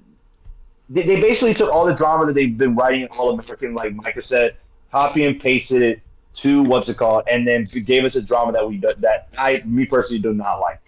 Like I said, you can write dramatic, drama, and not have it be, where it's like a vortex. You could, like I said, you could have had Simone have her own arc. Damon have his own arc. Yeah, it's like, but I just recently watched I just recently watched a video, and I'm going to expand upon it because they were talking about just like television as a whole, and talking about prestige TV versus non-prestige TV, and basically like the thesis behind their video was the problem when you run into a prestige show that has a CW audience.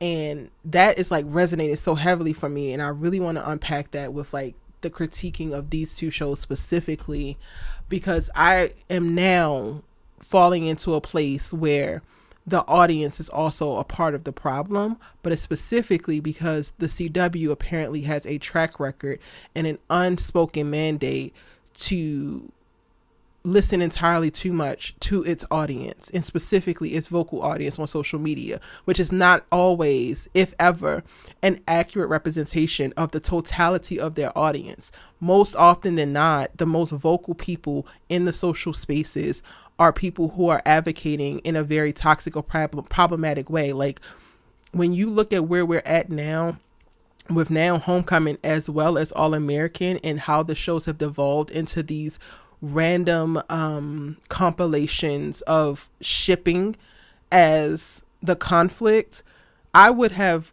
literally dubbed All American in seasons 1 and season 2 and Homecoming in season 1 as something, if not already a prestige show, on its way to be a prestige show, because of the wealth of story and authenticity, perspective, specificity that was imbued and like infused into the series. And to watch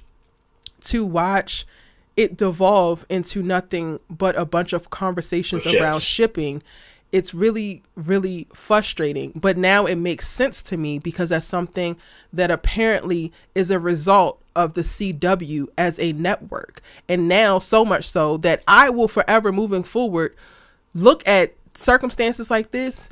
This is a CW audience. And that does not include me or you or some of the other people within this community, but the CW audience is the trivial audience that could take great art and hyper focus on whatever the part is that they are most obsessed about, and then try to make the entire thing about that. And they do not value full-on stories. They do not value extended effort. They do not value any of those things. They value long story ships. Yep. And before I bounce and everything, and I'm glad that you talked about it, because there and you, this even could and you know, like older dramas and everything. There are shows where they are straight up dramas, and a lot better than what, you know, have devolved into, and more so on the lines of what All American the first 2 seasons and All American Homecoming the first season were. You had dramas, you had the characters interact, but not every time their dramas had to be involved with each other. Like I said, the first season you had Spencer, but that's fitting because in a new school. I think this is a network thing. No. I think it's a network thing. I think that the CW does not value it because they're putting too much value in the CW audience. And to your point, to clean up what you're saying, because you're saying a lot and you're saying the same thing over and over. The thing is that we're seeing, no, it's no worries. The thing that we're seeing is the seasons 1 and 2 of All American, we got to see conflict externally. The conflict is Spencer being a promising football player, living in a house with not enough funds. So the heat or gas gets cut off and he got to figure it out. He has to wear hand-me-down clothes.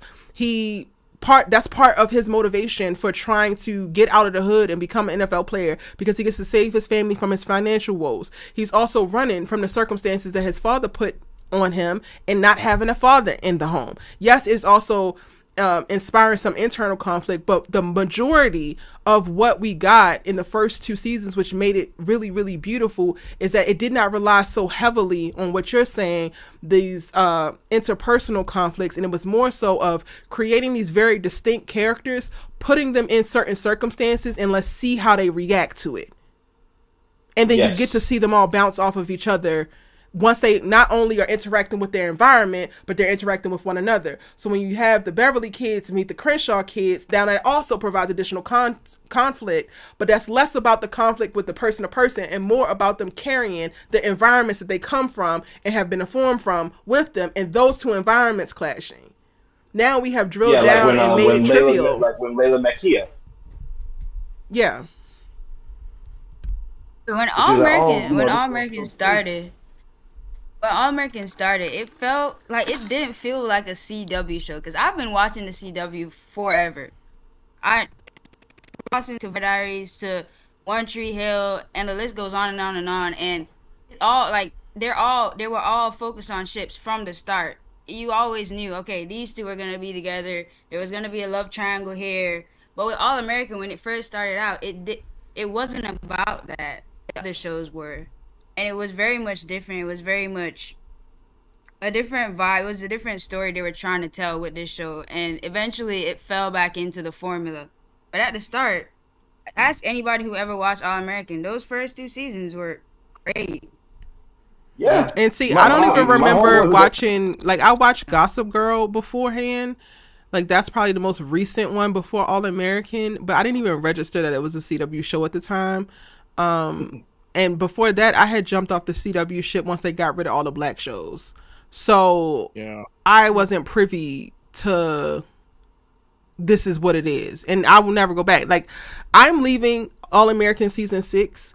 Like, I actually don't want to take a meeting at the CW. I want to sell my shows, but I'll be damned if I do this. I'm not selling them here. Yeah. I'm not doing it. Mm. And I don't know what that's Yeah. going to do for me and how that sounds if whoever's listening. I honestly don't give a shit. I don't want a meeting with y'all. If this is the mandate, if this is what this looks like moving forward, I don't want it. See, as somebody They who's want writing their my shows own a my own certain drama, way at the end of the day. as someone who's writing my own drama, my own drama, because I told I told Erica about it. I was like, I wouldn't want my what's it called to be a CW show if that's the mandate, because I and another example, I don't know like if anybody ever watched it. I can't remember what it was. Switch That Birth was what if I remember it was a CW show, and it was again another CW show where it started off promising and then it became a convoluted shit. It's just a common practice, and like I said, and I remember there were some people that never like one of my friends. He never watched like drama shows, like in this case it was like kind of like a teen drama because it was in high school and stuff like that. He never watched any dramas, and that first season he was like that first season he said it hit him like a drug because it was great. Because and especially considering that he grew up in the hood and stuff like that, and he was one of those people trying to get out. He associated with Spencer's store and all stuff, trying to get them out of the hood and having a friend that was kind of getting deep into the gang life and all stuff. So he loved it. And like I said, if I remember even the hot tub scene. Everyone remembers the infamous hot tub scene. It was a great scene. It was a nice scene also. But the thing was, they're saying that was an ABC family Family show, John. Switch Their Birth was not the CW show, and I know that ABC Family was free. Oh, it was. CW and ABC. Okay, I actually watched that. That was a good show. I watched that. Freeform. It just got it did get convoluted, but over time, Switch at Birth, it got better. It started off good, kind of got what's it called, and then it still ended very strong. But for me, the thing is that here's the thing: All American started off really strong, got kind of and then it's like, damn, it's like I said, I hate it because of how good the first two seasons, and for All American Homecoming, the first season was. I loved how great the first two seasons were, and then hey Kay in the chat, you can unfortunately, I don't know where the library is on the East Coast because I have never been to the WGA library if there is one on the East Coast, but there's a WGA library here in LA. You do not have to be a member of the WGA, but you do have to have government issued ID, and you can access the scripts for seasons 1 and 2 of All American, maybe even the rest of them, but y'all, I don't give a shit about the rest of them. You can access those scripts at the WGA library. The WGA is the Writers Guild of America. That's the union in which all screenwriters are in if they are doing major network shows. But they have a library here in LA where you can pull a script for pretty much anything. So if you want to access the scripts, you can do so. And maybe I'll do, I did I did a video on my personal channel going with me to the WGA library for a day. So y'all can check that out if you want to see it. But maybe I'll do a live and I'll have to check that out. Go and show some of that. But They were asking about the scripts, but yeah. All right, John. Okay. Thank you. But yeah, All right. thank you for having me on. Like I said, it sucks that a show that we all grew to love at first, evolved and everything. But Erica, I will say this, and I will continue to say it. Even though you labor through all the bad scripts and the bad episodes and trying to make sense of it, you were able to drag us through and make it entertaining, even though the show devolved into lunacy. Thank you. Because either one, what was that? I was gonna ask. I didn't really get your opinion. What did you think of what happened with Marcus and Amara in this episode? I didn't get your opinion on that. I'll be honest. I don't even remember. Yeah. That hits the nail on the damn head. Because while we skip a whole year and 3 months in advance, y'all gonna have them talking as if this was just like literally 4 days after she found out about the wife. So you mean to tell me it's been a year and you're just now explaining to her what, sir? Well, maybe she wasn't trying to hear him. That's probably why. Kofi, don't try Kofi. Before I go, just try to rationalize it. Don't try to rationalize it. Thank you so much, John. I appreciate it. I'm glad that this space can be one of enjoyment and can help y'all process. Y'all, like, we lean on each other. When I say that I'm here with y'all, for y'all, it is literally that. Like, I am literally contemplating not watching the episode next week and just coming on here to open up the space, and y'all can just tell me what happens, and I think I would be perfectly fine for that. Erica, you should do that. You don't have to watch. You don't need to watch All Americans episode because ain't nothing gonna happen. But Spencer, you don't need to watch that one. Well, wait. None of us need to watch it. We know what's gonna happen. We all know. So this is gonna be the last time we get to see Spencer James on screen. Don't even want to see our boy one last time before. Fine, Kofi. Yeah, I mean, look, Tyrone's gonna come back.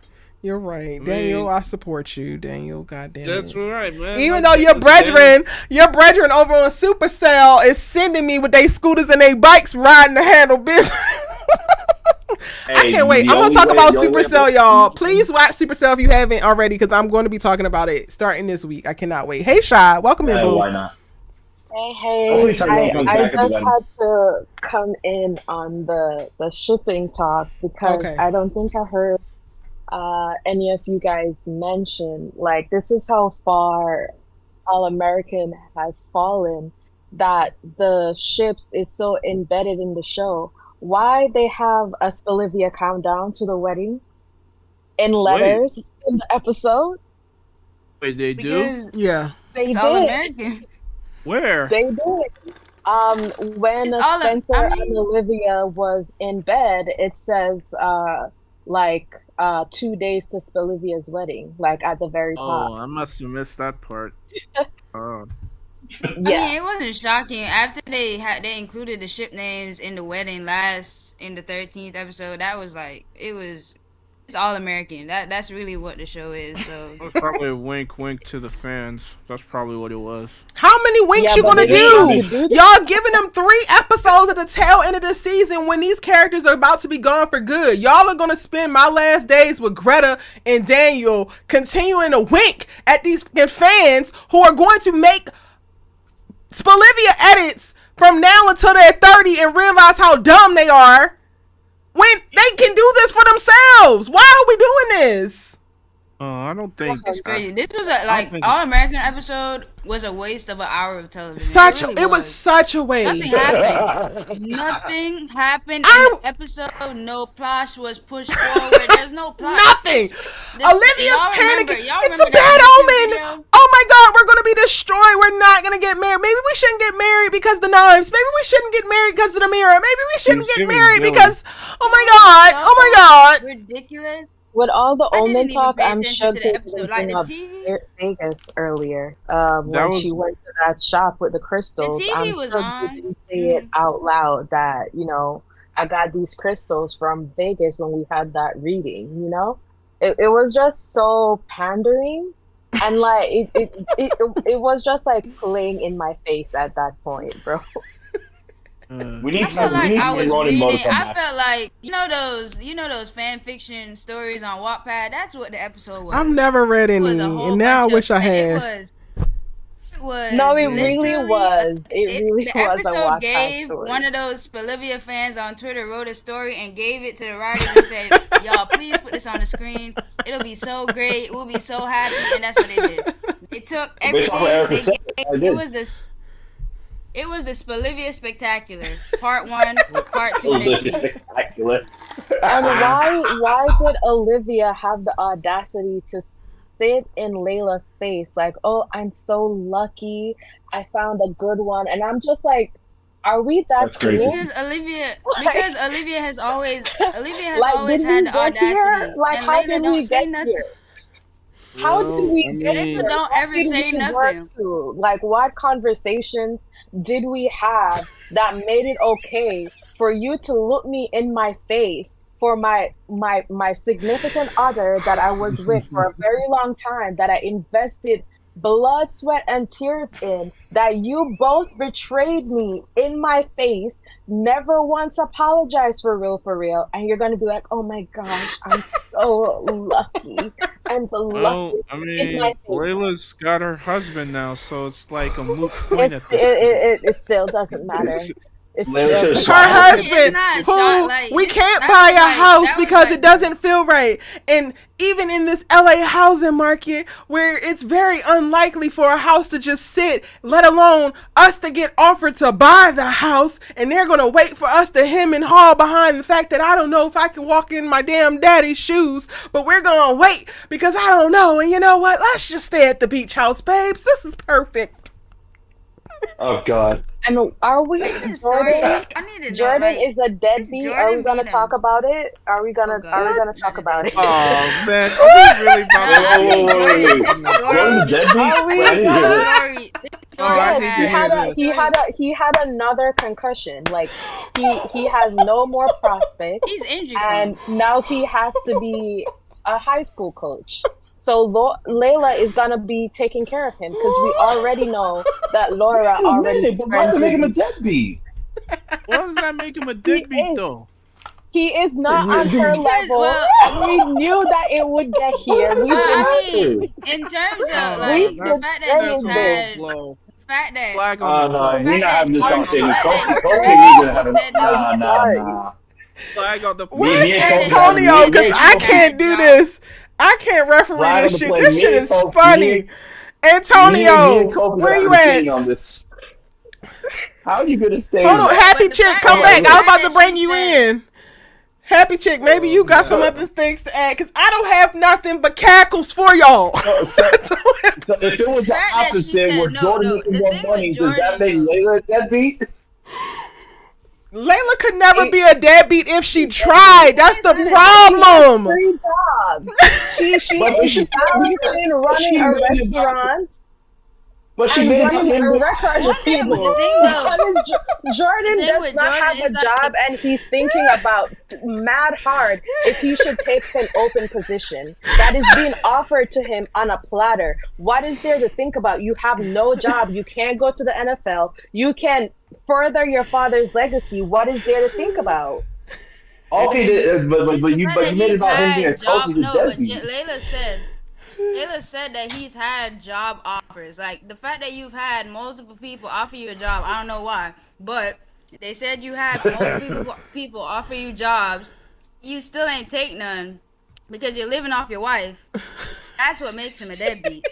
Okay, then that's understandable, but you didn't leave with. And then you being mad stingy about leave a house. with it, but you didn't hear her. What are you gonna put on the table? Hold on, y'all, real quick. Happy Chick has entered the chat table. Hi, everyone. We have just. I did not expect us to go here, so we're here now. So I'd like to hear. I'm not going to sleep. At this point, I'm not going to sleep. No, John, I thought you had to go. Now you about to fight for your biracial king? No, I got it. No. First of all, king. Jordan was he is no king of me. Who's the king to a god? Jordan was fine this episode. Jordan couldn't talk. He was fine. He wasn't speaking. His mouth was closed. This is the best I've seen Jordan. The fact that he couldn't talk the whole episode, I'm like, they should have just gone with this the whole season.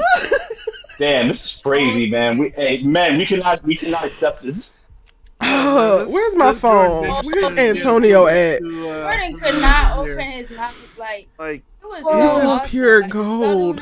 Oh my gosh, man! Jordan just out here catching strays for no reason. Yeah, for real, he's catching strays. He's just trying to get married. We already call him a deadbeat. Hey, how can he? Your wife is doing everything. Like, how can he be a take a job offer? Do something. Can we all just agree that Layla's the breadwinner here? Oh, she's a breadwinner. But calling high school football salary was not his. Yeah. He was and y'all can't tell me this wasn't Jordan. This was Jordan's best episode. Jordan wasn't speaking for like 45 minutes. Jordan wasn't speaking at all. It was his best episode. This episode. His best episode when he said, "I'm going to take care of Simone." This is his best performance yet. I have never loved Jordan more than I loved him in this episode. I don't think he was gonna take care of the whole thing. Baby. This whole thing with Jordan. The whole thing with Jordan is literally just setting up for season 7. It's just setting up for season 7. Are they all coming back for season 7 besides Daniel? No. I don't think that Sam is coming back. I think that she hasn't announced yet, but I don't think that Sam is coming back. Because what I think is gonna happen, you're gonna have the new gen characters, and I think Layla and Jordan are gonna stay. They need to have somebody from the original stick around just to ease us into this new era. I hope Layla don't stay. I want Greta to have a check, but I don't want Layla to stay, so I'm very conflicted. She can get a There's only two options. They either move them. She can survive somewhere else. I believe in Greta. She don't need this. She don't need. Wait. All right, y'all. Let Happy Chick. Did you have any points that you wanted to get off before you jumped into the discourse that was fighting for this man? Yeah, I did. Let Happy Chick talk, please. You can get back to fighting in a second. I just wanted to say this episode was just ridiculous to me. Like, it was ridiculous on so many levels. Like, it was just predictable as all hell. I mean, like, I don't know I think the writers have just sort of like checked out, but at the moment I knew they were gonna have like a wedding episode, I'm like, it's gonna be some shit's gonna go off, and like it's just gonna be a disaster. I don't know why they decided to dedicate 2 whole episodes to this crap. Yeah, I feel like part 2 is gonna hit better than part 1, personally. Anything is gonna hit better than part 1 because part 1 ain't hit at all. Thank you. It did not hit. Expectations are very low. The wedding could have literally been in this episode. Just finish it. Just get them married. Like, we all know it's coming. Why prolong it with a part 1 episode that didn't need to happen because nothing happened? Nothing happened. Like, nothing happened in this episode. Hey now. Olivia got shook about some knives this episode. Y'all gonna put some respect on Olivia Baker's name. Well, Olivia can go. I used to be a Spelivia fan, and I think it was like the writers just like, I think it was just like season 4 when they just threw everything off with her being a menace and her behavior, and it's like, I'm not even excited for this wedding. I'm like, the Jordan and Layla wedding should never have happened, number 1, because Layla deserves so much better. And then Spencer deserves so much better than Olivia. Like, at this point, they should have just given Spencer and Olivia Jordan and Layla the wedding so that we could just, or let them both do the wedding. And just they should have got married together. Just have a dual marriage. Like, they should have just give them a double wedding and call it a day. 2 people up there. So double wedding and call it a day. A double wedding ended in episode 13 because that's where the season really ended. That's where the series really ended. I think they just they just added these episodes because I think they gave them an extra 2 or 3 episodes, so they needed to fill it. But yep, and they had no more story. They literally had nothing else to write. Because why did they show that Vegas clip? I was so uncomfortable, and Layla's just standing there smiling. She's moved on. Can we not go back Well, there? well, Like, the God audience have not. The audience Well, we have not haven't. because And they Okay, needed pause. one Can person everybody to pause highlight for and me? This is Can defend everybody awkward. her. pause It's for me? weird. Just 1 second. Hold your thoughts. Don't lose your thoughts, Kofi. To that point, you can move on. You can move through things, but that does not mean that some of the most traumatic canon moments in your life don't affect you and don't elicit any kind of response. There are things that I have learned from. There are things that have hurt me deeply, but I have forgiven for. But I will never forget them, and there will be things that will forever trigger those memories.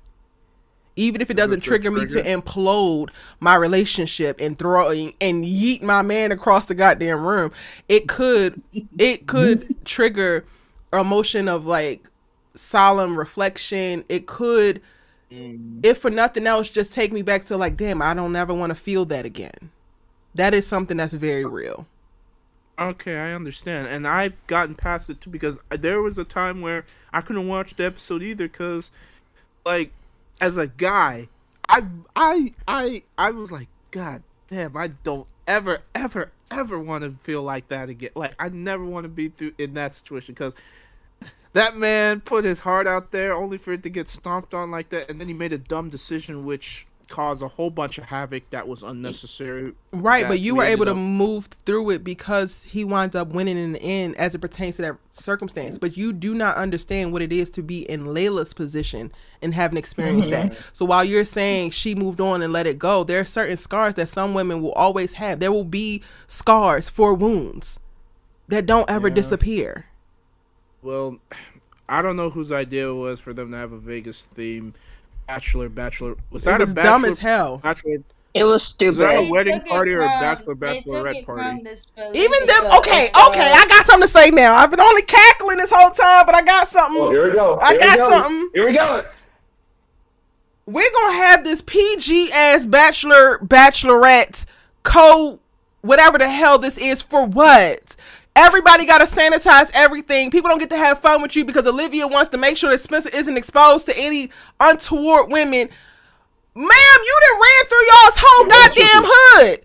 You done ran all up and through Beverly Hills and he can't have his bachelor night? Like, all of it. The sanitization of all of it. If y'all gonna give me this goofy ass wedding, give me some damn debauchery beforehand. We can't even have that. Olivia, you don't want anybody to be happy.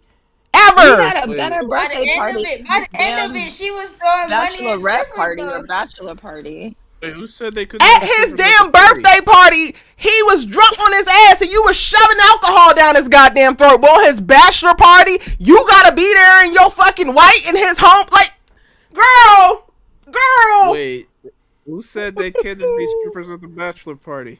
Olivia. She literally said it. Preach confirmed it. Oh yeah, but they still ended up bringing. Man, who's watching the stream? They didn't bring stripper. They brought a comedian. I mean, not a comedian, a goddamn magician. That wasn't a stripper. Yeah. She just happened to be hot. The whole thing was so boring. Like, it was actually. It was a boring episode. And then for him to not even want it, like, I don't need anything but Olivia Baker in football. It's kind of sad. It's kind of sad that Jordan's bachelor party was better. Antonio's here. Antonio, yes, they needed you because they was going at it, and all I have is cackles. Yeah, don't be fooled by the most recent hot take. All I could do is cackle because they was arguing about Kofi and John wanted to protect their biracial king. Half king because it's not John's king but it's Kofi's king, and Micah and them was jumping Jordan's ass as he deserved and saying that he's a deadbeat, and you're the perfect referee. Yeah, that ain't no deadbeat. Yeah, he's also not the same person that he was with Simone. I got your point because I was listening, even though it was cackling. I was listening. John, I got your point in reference to his best work was definitely in the era of him and Simone. I definitely agree. But you trying to drag and say that he's not a deadbeat because he did that with Simone. He's not the same person that he was with Simone. What I don't understand is how did moving forward, which he is right now. He has multiple job offers and he's sitting on his two hands, making his wife do everything. Like, why aren't you taking a job that is reasonable? Like, you have multiple options. So let's say. Wait, does I Jordan don't know why, cook or but anything? I hope this doesn't happen. I feel like they might have some he might be holding some resentment or something towards not making it into the NFL. He might be doing For sure, I think so. I definitely think so.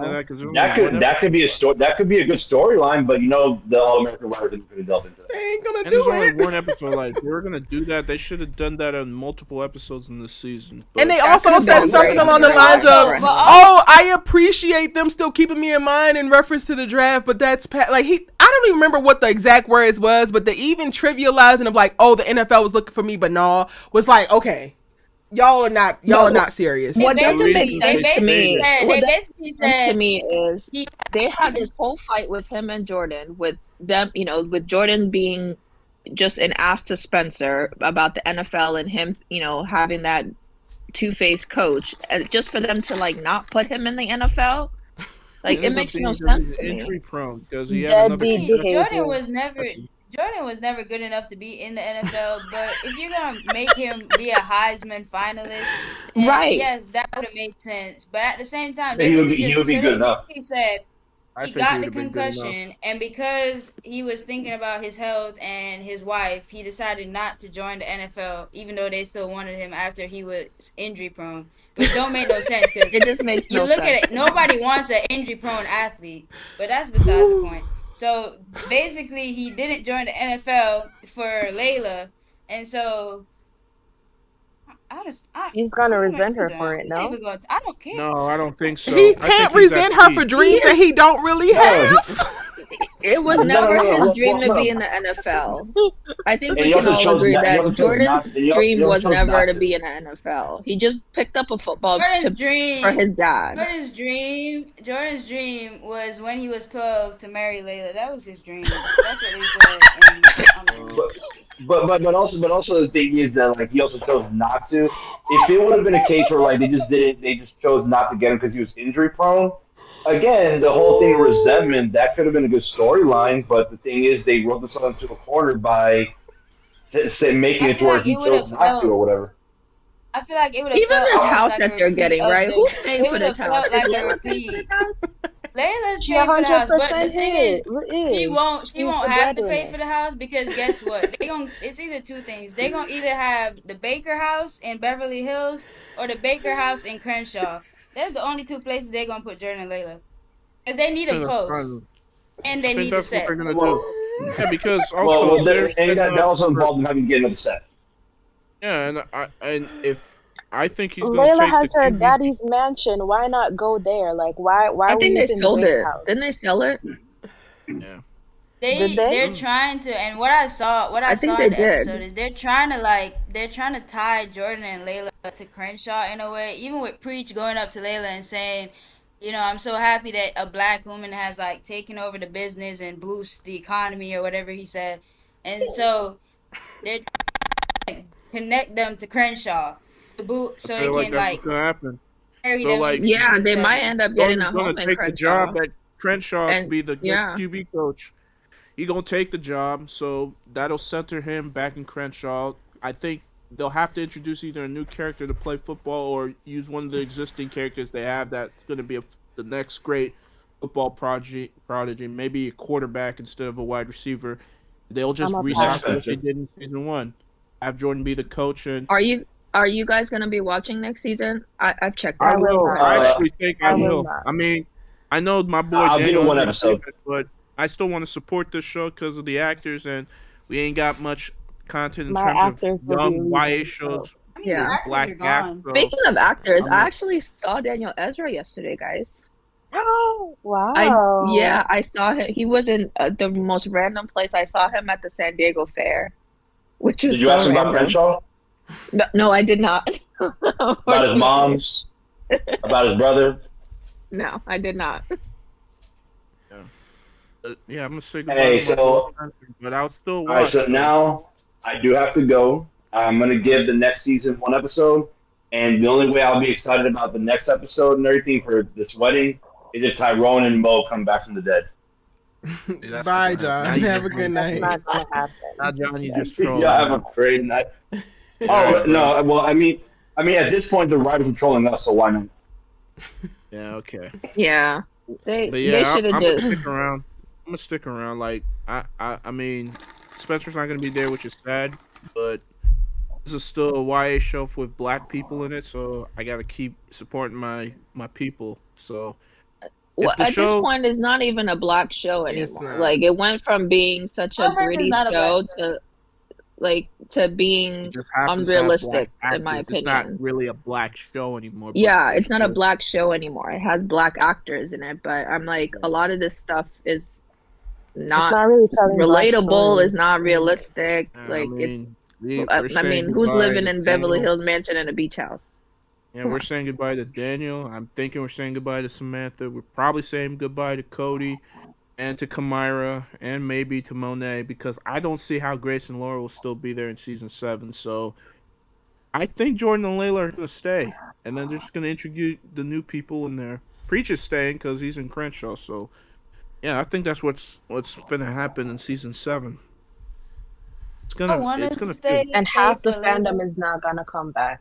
I want to I stay. feel Yeah, you. I saw that But at the online. same time, like knowing that if they're gonna make them front and center in season 7, it's gonna be hard. They're not They're gonna even be good characters to put in front and center. Like I'm sorry, but I'm not gonna watch a show with Jordan and Layla. No, it's not even Layla, about them being front and center. It's just the fact that they're probably gonna have Layla go through hell because that's what they do with main characters. I don't know. I just can't do it. I actually Well, think that once Layla we- and Jordan are good characters to be front and center if you actually want to tell any kind of real story, but they don't. So that's what's going to make Yeah. it uninteresting. Because the fact that they have yet to unpack so much of Jordan's internal issues, limiting beliefs, just a lot. the fact that they got them married and didn't work through any of their issues None of is it. just. So it could be a setup for like they could tell a really great story, but if you're too committed in the happy ending already being at the beginning, and I'm saying the beginning because season 7 will be like a new beginning for this entire series, then we already shot ourselves in the goddamn foot, and there's no real place to go. And Layla, Yeah. they've already shown that they could do miraculous things with her story and show really amazing character arcs. But for the last 2 seasons, they have been committed to. They dropped the ball with her, man. They've been committed to sanitizing her character and limiting her a lot. It's like, so she is going to be a lounge owner in Crenshaw because her man is going to coach at Crenshaw. The Layla that I met, I felt like could conquer the world, and maybe that's not what she wants. So cool, that's not what you want, but damn. Didn't she say she also wanted to get back even with into the music? Like, where did that Even with the go? whole, like, well, I think she still has the label. Yeah, that's what I'm She's saying. Like, they mentioned it, But but what they is she haven't really doing done with it? anything with her with If the label. all you're doing with the label is mastering music so that you can have a residency in Crenshaw at a cafe, Yeah, we haven't seen her girl, work she's at like- the label it's the like she's still got entire money, season. bro. It's It's- like they it's don't not do. like- she's going to be director fine odds financially, anymore. Kofi. Nobody's saying she don't have, like, yeah, she has money, but that's the crazy thing. Layla is a character who was born of the same privileges of the Baker twins, but because she lost her mom and experienced what she did and also was left to be independent often, she was put through certain conflict and constraints that help mature her in a way that's much different than a lot of the people around her, which to me Yeah. gives her an edge. And now they're not even allowing her to use that edge. Yeah. Yeah. And they don't do character arcs anymore. Like everything is resolved in one episode. So even if they try to do conflict with Jordan and Layla in this new series, it's not gonna last for more than one episode because they haven't given us anything of substance to like let us believe that they would tell really good stories in a season 7 with new cast. Like it's I don't believe in them. No, who knows? Yeah, Maybe even the they'll whole surprise story me. that John was saying that if he like resented Layla because of football, it's very reminiscent of kind of the Billy story with Laura and that whole cheating thing and everything that happened. It's just like, Oh man, I don't if know. they I would have to I've see also- to that, what they do oh my in the gosh. first episode. Jordan will be forever And in the dark hole. I fear if they reiterate that storyline with Billy and Laura at this new For season. him never to find himself, they are setting him up for that. For him to not go through what he has needed to go through to establish himself, his personality, who he wants to be fully as a man outside of attaching himself to his woman and validating himself in his woman, that is exactly what walked Billy into the transgression that he had. So don't be surprised by it. But hold on real quick, because I think Antonio wanted to chime in. Oh, I was just going to say that I've never seen a show that had a spinoff that didn't integrate the new characters that were going to carry over the new show, at least the last season of the old show. Oh, like the pilot episode. Mm-hmm. No, I mean like usually some kind of handing off episodes. Yeah. There's usually like the pilot episode and like the I know what you mean. Yeah, and they're like no, but even like Friday Night Lights, it's more than that, because like they started with like, now you have this team, this other team, these other players, but you still needed Saracen delivering pizzas. You still needed like all the like you still needed all of these people to keep that same energy rolling into the fresh blood. Right, that's my point. Like, even when they did introduce new characters, they were a part of the storyline from the whole last part of the season before it switched over to the stories being about them. Mm-hmm. We don't even know these characters. We don't even know the story they're setting up for the season 7. Like, this story's ending with Spelivia, which is great, but if the audience already knows that you've been signed on for a season 7, what is there left? What story's gonna be told? Nobody knows, and nobody's gonna be interested. And no one cares. You introduce Dion halfway through the season, but then say, "Oh, but psych, he's not actually playing football anymore." I thought this Dion kid could have been like, okay, if y'all are gonna make him the next man, but then he doesn't want to play football. But then you have this Khalil kid who, does he play football? I didn't pick. He's no, he's Sean. That's what I thought. I thought Khalil was Sean. Yeah, I thought it was gonna be centered around those two. So it's like, are they pivoting away from football completely, or is it? Maybe people that they already introduced, aren't they like given the time gaps, because they jump like it's 10 months. Maybe it's gonna be like Glee, where they're in drama club. 5 months. So does that mean that people like Dion and are they like, so there's no way they're gonna be there because they're already graduating? Like, it's just like confusing as to what's season 7, who's season 7 about. Yeah, it would have behooved them if they knew that Spencer was leaving, right? It would have behooved them in this season. You continue the stories with the guys we've known from the first season, but then introduce these new guys, give them storylines so that when season 7 premieres, you can do a proper handoff and we can transition into this new era. Like the fact that Amina is gonna be in the next episode, but we only saw her like when she got reintroduced. Like, we didn't get no setup for that, like what she's doing or anything. Like, they just doing a real disservice, and there's no plot, so there was nothing to introduce new characters into. They should have just you can't get the show. They should have just ended the show. There's no plot, bro. We're up here plotless. Yeah, so we're really going into season 7 invested in unknown. Like, you can't get invested. That's why I've been in skimming what's through the episodes. Cause like I can halfway pay attention and miss nothing because nothing happened. There's nothing happening. There's no substance at all, and it's a real well, shame. Kofi said that Jordan is definitely not a deadbeat, Antonio. Yeah, I don't think so. A deadbeat, this is Salone's baby. No, a deadbeat in the relationship, in the marriage with Layla. Remember that a deadbeat is an idle person that makes no movement. We Jordan doesn't bring. Okay, what does Jordan bring to the table? That Jordan did not make. Wait, Antonio. What do you think about that, Antonio? I was trying to wrap my head around the deadbeat thing. I thought we were talking about kids, but I guess in this context, I wouldn't call him a deadbeat just because he didn't make a decision yet. I think they're calling him a deadbeat because not only did he not make a decision about Crenshaw's job, but he has been sitting and not making a decision, period, about any job. No job. Layla said you've had job offers, you just ain't take none. He hasn't taken a job. Okay. See, I would have maybe he just wait. Antonio has further context. Okay, wait. I really need to. How do I say? I wouldn't call that deadbeat. I would just call him waiting until he feels like he found the right job that he wants to take.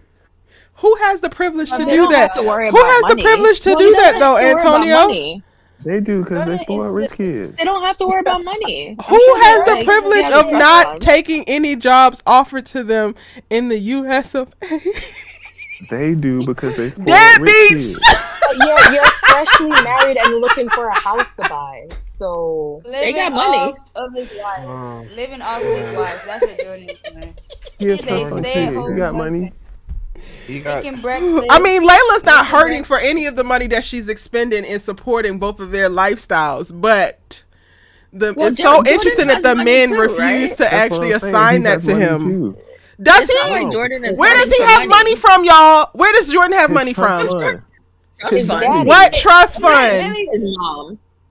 You don't think Billy left them money? busting around. I don't think that Billy Sure, Billy had left him money. I think something. Laura has money.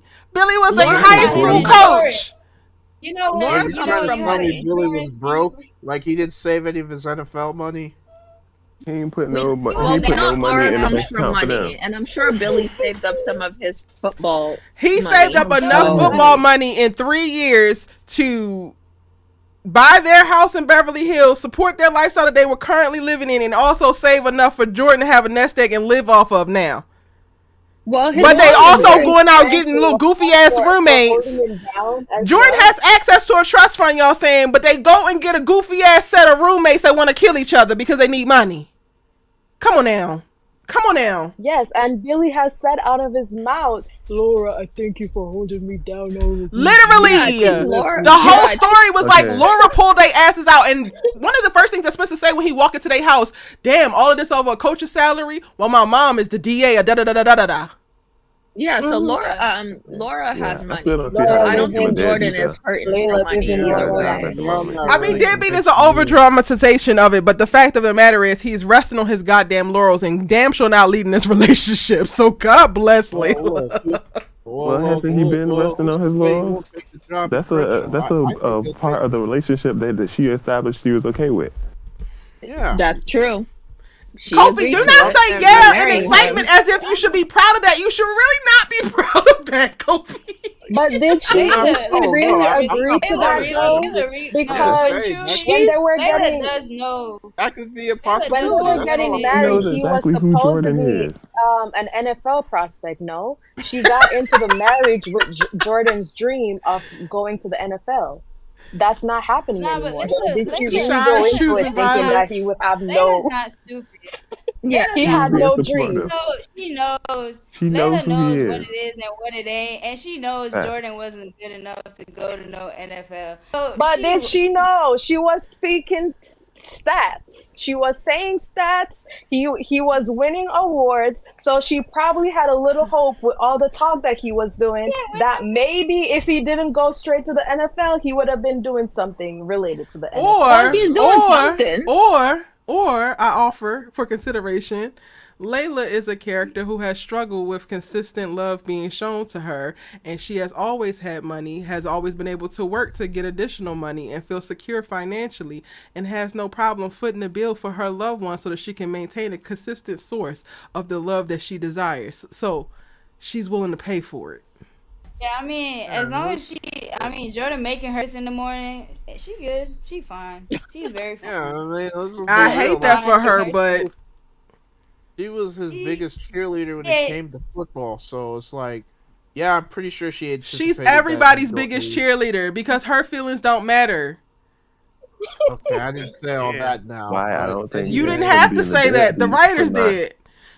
Which is again why I don't I think agree, it's him being a Erica. deadbeat for not accepting I the really job think yet. they did Layla dirty, man. You don't think that he's not a deadbeat for not accepting a job because Layla is a character who is everybody's biggest supporter except herself? Because they've established in their relationship that she is okay with him not moving ahead. I mean, Yeah, he even- doesn't In the- have in any the time- direction. in the timely matter that would be sufficient for most women. Angela asks, how And- long will it take for Layla to wake up and not like this relationship anymore? I think that's a very valid Never. question. I One I at give a him time, three please. days. One at a God. time. Let's go around. Hippie chick. they'll be divorced. I'm sorry, Happy. My bad, Happy. You said 2 years. They'll be divorced in 3 years. 3 years. Okay. Micah. It's all American, so don't hold your breath. It's never gonna happen. Antonio. When she gets to the point in therapy that solved the root of her love issue. Sha. I agree with Antonio. If it's outside the all-American bubble, if she goes to therapy, I don't give it 3 years. I say she would want to. She's a perfectionist and she's a completionist. I see her footing it for like maybe 5-6 years, and like willing herself to stay, and then something breaks the camel's back for her to leave him officially. I think it's gonna be hard for her to leave just because of the person that she is. Kofi. I don't think she's gonna leave. Honestly, okay. I don't. I mean, I think that unless they wanted to throw some struggle, because if we're assuming that they're gonna center them in season 7, if you wanted to get some dope storytelling, maybe throw some challenges their way. But as far as her breaking the relationship, I don't think so. She loved that man, so. I think that this doesn't even start in reference to being considered until she turns 25. Once she turns 25 and things start to open up and clarify a little bit more, then she'll start to think a little bit deeper into the relationship and maybe things that she wants and don't achieve, and why she's not achieving certain things, why she's not certain places, X, Y, and Z, and then it'll probably be around 30 that they break up. Kofi, I have to disagree with you. I think you guys think that y'all. Hold on. Happy was talking first, Micah, then you. No, I was just gonna say I disagree with Kofi. I don't doubt that Layla loves Jordan, but I don't think she loves him as much as he loves her. If that makes. What were you saying, Micah? I think. I was just asking if y'all think that you're gonna see that like on TV, like. Oh no! Hell no! No, 100% no. But but before to go into your question, Kobe, you want to respond to Happy Chick? Yeah, sure. That's an interesting thought. I mean, I never really thought about it that way. I thought when it came to the love, like they love each other equally. I never assigned that one party loves the other party in that way. But that is an interesting thought. I never really thought about that. I might have to sit on that for a little bit. Come on, we love it when you sit on something and digest it. I could honestly I could argue that Layla loves Jordan more. Honestly. No, because even in their relationship, she was very reluctant. Like it didn't seem like. I'm sure over time. Real quick, y'all. Antonio, please take the wheel. No dropping MFers. I'm going to run my dog out really quick, but y'all can keep talking. I'm going to watch from my phone. Don't do nothing crazy, but I love unpacking the whole who loves who more. Continue. All right, appreciate it. I think that Layla has sacrificed and hurt herself, because that's literally what she did this season by coming off of medication that she shouldn't have been weaning off of. She hurt herself more to make Jordan happy and to be in this relationship with Jordan. Then Jordan's never done anything or given up anything or really sacrificed anything to be with Layla. I don't think it stems from love, though. I think it stems from low self-esteem and her wanting to settle because she's tired of what she's already been through. She thinks that Jordan can be stable, and instead of going out to explore and find someone that is her equal, she decided to stick to something that she already knows, that she's comfortable with, and that everyone around her has told her, hey, this is a good match, just go with it. You know what I mean? So I don't think it comes from, oh, I love Jordan so much. And I think her being off of her medication, I think her being off of her medication is her trying to meet Jordan where he's at. Because she even said it, I think she said it to patients, of like her not feeling the same way that he feels. And she doesn't know like what's wrong with her. She just needs to feel something. So I don't know if it's like part of the medication or what it was, but you think that, I got a question. Do you think that Layla loves Jordan? Do you think that? I don't doubt that she loves him. She has love for Jordan. but I don't think she's in love with I don't him. think she's in love. Yeah, I don't think she I disagree. she I think doesn't. she's in love with him. But you think that Layla is the type of like she's the type? Well, I mean, I could see that. I guess you. So you're saying that she's the type of person that will. So she's settling, is what you're saying. Oh, I could see that. absolutely. 100%. I could actually She see that. Now that I is think about absolutely it, settling. Damn, so none of y'all now see that I it for think about it, Jordan. I could see that. Gosh. No, like at That's first, hard. because I don't doesn't want to mean that think. Jordan I don't is a want to bad think. person, though. It just means that Right. At one point, where he is right like now I don't. isn't the best match for Layla. But with time, like I could give Jordan the benefit of the doubt. Like if he does go to therapy and work on himself and work through his daddy issues and work through his anger issues, I think he could be a compatible match for Layla. But at this point, I don't think that he is. For me, it's kind of Agree. hard to like analyze Layla as a character perspective, just because like the writers they play with her too much. You know what I mean? Mm-hmm. It's kind of hard to see like where her character motivation is at because I feel like they don't even know. Yeah, I think Layla Right, has because fallen from where she was in season one. I just have a clear image of her being so confident and strutting across the basketball, across the court, and Spencer catching her glaze, and just how bright, how youthful, how confident she looked in that moment. And I feel like as the seasons go on, we just see that confidence just dwindle and dwindle and dwindle. And even with because Jordan, we haven't seen that spark like come back. So do it's you because guys think? that confidence that you saw in season one, that wasn't real. That none of that. Her walking across, wind blowing in her hair, looking great, acting like everything was perfect. It was all an act. So that confidence, that was never like. I Yeah, think that's Layla's what a led to confident her. girl, very strong, very independent. But she wasn't one real.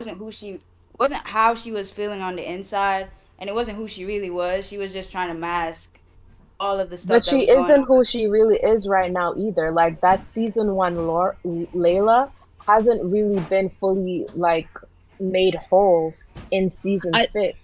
I think it's both. I think I think it's both. I think it like half of it is her and half of it is her sort of masking her real feelings, right? Like you can have that confident and still be strong and independent. Layla's always been a go-getter and she's always been driven no matter what. Right. But at the other side of it, she is, she could be insecure. She has felt alone. She's felt like her voice wasn't heard, and she has done the work to try and get out of that. I just feel like a people pleaser. Right, she's also a people pleaser, and I could totally see her people pleasing side, trying to please Jordan. I mean, we literally saw it, her pleasing Jordan to meet him where he is. Right. Oh, yeah, side note, I have to comment on this. It's the revisionist history for me. I don't know if anybody paid attention to this comment that Coop made to Spencer when they were talking, like when he said, you've loved Liv from the moment time you saw her." Y'all forgot how that was a lot. But then again, Kofi, everything that they even brought up back the hot tub scene. Yeah, they even brought out the hot tub where he said, we I were wanted in to kiss you. Tub, we almost kissed, and then Jordan was like, that actually did happen. That one I actually believe. Like, I believe they were in there. I mean, she was a cute girl in the hot tub with him. Like, of course he was. I've loved Liv since the beginning. No, you got your eyes stuck on Layla when she, did that iconic. What is it? What is that? It wasn't across the quad. It wasn't. Yeah, and then you stole. But nothing like. Yeah, so it's like you fell in love with Liv later. Mm-hmm. I mean, you fell in love with her later, but it wasn't. She wasn't the first. I mean, you met her first, but it wasn't love at first sight. It wasn't love at first sight for him. It was love at first sight for Olivia, for sure. But for right. That's Spencer, it was for her, but not for him. Spencer, you didn't reach that realization until Vegas. So yeah, we have to tell it's the truth. Layla erasure for me. Because even Laura, no, not Laura, Grace was saying something like, "Oh, and you always knew when to drop Oh yeah. things when it wasn't meant for you," or something like that. And I'm just like, is that Layla shade? Like, I was like, I I took don't it as That was know. Valencia definitely shade. I a mean, Layla shade. it's the same Then thing. again, It's the Grace same has thing that always they. been It's the for same thing Spencer's that they happiness. tried. So They're doing. It's the same thing that they did with Simone, and it's just to fit the Oh narrative yeah. with Jordan and Lila, and with Spencer and Olivia. They literally are just lying now. They That's decided a good they're point. not trying to shift the story a little bit. They're just outright lying. They said Jordan was Lila's crush from he was 12. That's a lie. Spencer love lived from the start. That's a lie. They're just lying to fit the narrative now. They don't care about the truth. Yeah. I mean, They're we like all know the truth, retconning but it. they don't care about telling the truth. And that's another now, reason like why it's hard to like analyze the characters because I'm like they're literally making them lie, and then we have to reconcile what we know to be true from what we saw the past 5 seasons to now what they're trying Hmm. to tell us is the character motivation. Yeah. So Yeah. how can we yeah, accurately describe a character it's Sometimes when I wonder. I'm like, do they even watch their own show? Like, yeah, I it's know. like reading It's the like book They're I mean, without watching unreliable everything? narrators at this point. they're Yeah, retconning too many things, bro. Like the you fact think that because like it Ash is my sounds boy. better. Asher's my boy. Like the fact that he brought up to Jordan, like when Jordan ultimately decides that he wants Asher to be his best man. When he said, when Asher comes up with the story, like you've always had a crush on Lane. Like, don't you remember back when we were in middle school how you always wanted to ask her to dance, but then you were too afraid to do so or all that, and then Jordan makes the point, well, you dated her in high school. I was like, yeah, because I figured you were over her by now. So like it, it was like, None of this was brought up before. It's Like like it nope. just it, doesn't make it yeah. any all sense whatsoever. it all sounds good. Like it all sounds good in theory. Like you having a crush on this girl forever, that sounds good, but it never happened. We or never what made saw it, it, and so it doesn't make sense. Even with and I Spencer at the wedding saying, "Oh, I always saw this coming." Like when? Like and you literally Spencer said that you saying to didn't Jordan and Layla, in the Vegas episode when y'all were at the wedding or it's And the they fake like showed wedding. they Which showed one? they showed the Vegas wedding in one of the clips. And I'm just Wait, they Bruh. did? why they would did. you do that? Wait, That they was did? Wait, which wedding? Which yes, they wedding? did. Simone and Jordan Jordan's wedding? yes. It was I'm pretty You saw the sure wedding? I missed it was that. one of the clips in that What? montage I didn't that they even were see that. giving. Oh, Oh, Yeah, I that the one totally can't on be missed the that. true. screen? Wedding. With You Jordan mean and that Layla sitting right slideshow they next to each other. showed at Yes, their Is that what you're talking about? yes. uh Because I think they wanted to paint a picture like that was the moment that, they solidified their love, when they were like looking at each other all longingly in Vegas. And I'm just like, why are we romanticizing this? Like are we Yeah, but like that going to wasn't even the ignore part the when it happened, afterwards? though, right? I It thought when they wasn't. solidified their love was when Jordan had that conversation with Olivia. Yeah, that's what I thought too. Wasn't it the whole point of that bracelet and ring that he gave them, like their wedding gift? Yeah, he said that. Yeah, but So that's that's nobody true. why got Mm. crazy. Well, I They that's was why kind we of should. that was at retconning. That actually did happen. That was actually true. So I didn't have an yeah, issue with that. I didn't have an issue with it either. I'm just saying that they can't. They tried to they tried to do two things at the same time. Like they gave us the real reason of what they love was it was official, and then they gave us the fake reason, which was Vegas, the Vegas themed bachelor party. Yeah. Mhm. They tried to do two Sonia, things at once. And did I you think watch they Homecoming do this that week? because a lot of Spelivia fans hold that Vegas episode very highly because in their mind that was like their moment. Like it was the Wait, eclipse of their moment. So I feel like they did that to like give them a like head tilt, like, hey, we recognize you. But it doesn't do well for storytelling. I'm so how do assuming they just y'all all ignore watch. the running away part of the Yeah, Vegas yeah. lore? I don't want to go back there as a guy. Uh, but and I was Like so disappointed Hey, in Spencer I with the don't they like decision. just don't Vegas. they I just don't hate forget talking. that that happened. Yeah, and then the decision That's what they do. afterward. Everybody forget. Yeah, I'm assuming everybody we only look at the good parts and we ignore the bad stuff that happens. The bad stuff that happened afterwards it was all a dream. I'm assuming everybody watched Homecoming after All American yesterday, right? Oh, I didn't, but I didn't watch it. Oh, you didn't? Antonio, did you? No. Oh, damn, then I can't really say much shit. I was gonna bring up. No, go ahead. I'm not a Homecoming fan anyway. I was just gonna ask, like, I'll find out eventually. Yeah, because Antonio, if you watch it, you're gonna peep some things. You're gonna peep some things. If you haven't watched it, with Keisha and JR, like I peeped something. It felt very, very familiar. I'm like, I've seen this shit before. No, like, to my boy Cam. Don't do this to my boy Cam. Come on. I fear Keisha and JR is literally. I fear they're gonna do this. Jordan and Layla. I saw it. Like, Kofi, hold your. You're talking about Homecoming now, but I'm sorry, I'm back. And pause. Don't forget what you just said. I really enjoy y'all's dissecting of Layla. I think that there's so much of both of the things that got mentioned. Micah said something about Layla masking when we first met her, and I think that it does her character disservice, and it's a little bit disrespectful, not necessarily intentionally, but definitely disrespectful to equate everything that we saw from her as 100% a mask and not true to her. I think the character that we met was leaning heavily into her confidence, heavily into her type A personality, heavy into excellence as a defense mechanism, and it was being introduced to Spencer James, being introduced to something a little bit more real, a little bit more visceral, a little bit more emotional, that gave her permission to then open up and start to unpack those additional parts of her. So I do think that her confidence that we saw with her sashaying across the courtyard was something that was very real. It felt very authentic. It looked very authentic, and it's definitely something in her. I don't think that the trauma that you experience completely wipes everything great about you away. And I'm not saying that you are saying that, but I just want to be very clear with that. Yeah. And that was my point too. That was the point I made as well, Erica, that it wasn't just all a show for her. Like that was her. But on the other side, all of those other insecurities are real as well. Yeah.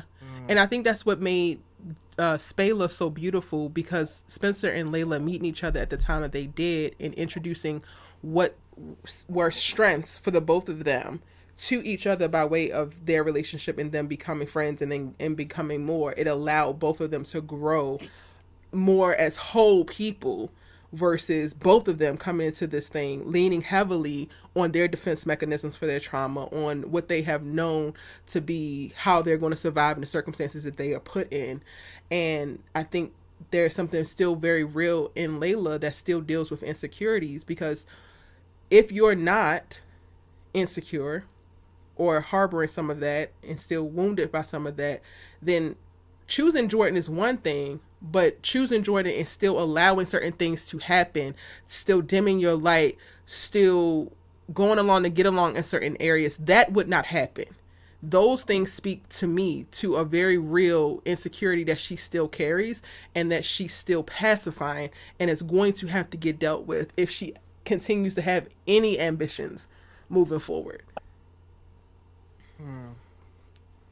Yeah, no, I've always thought Layla is confident and independent and those stuff. I just think when she was talking about season 1 Layla and her not being, like, not showing that season 1 Layla walking across the courtyard, I just always, like, once we saw season 2 and what she went through, just looking back at season 1 after watching season 2, you see that I always thought season 1 Layla wasn't who she, like, while she was, yes, this confident girl, it's not who she truly, like, as a whole human being. It wasn't all of her when you look at it. Is how which makes it kind of sad to think about where we are now, because the moment that she said it, I was like, damn, have I ever seen a light in her eyes like I saw in that moment? And I don't think that she has ever gotten back to that place. So the thing that makes this entire thing even more sad is like, girl, you don't have the glimmer in your eyes that you had when you were half of yourself.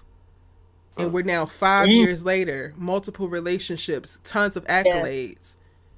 There's something to be said about that. I think So Hold on, Steph- Kofi. Like, also let that breathe for a Hold on, second. hold on. Like, let that breathe for a hot Yeah. second and think about it. Like, we're not gonna brush past that because I'm like literally like out with my dog and listening to y'all and like also trying to take stuff to the dumps and I'm like, oh shit, oh okay, wait a minute now. Now I'm like to think like I have not seen that specific glimmer in her eyes since that moment. Wow. I think she's been Especially through so not much. this I think she's season. been through so much that she has kind of had to like almost become smaller as a person. I feel like because of everything that she's been through, she's kind of had to change. So, like some things in her, like Layla, like even us saying, like you saying that she kind of settled for Jordan because she needed that, like somebody who was gonna be there.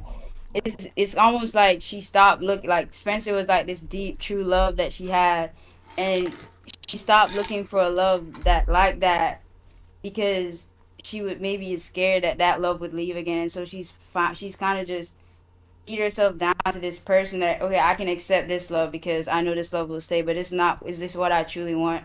And a lot of stuff. I feel like Layla has just it's really like she's been through as a character.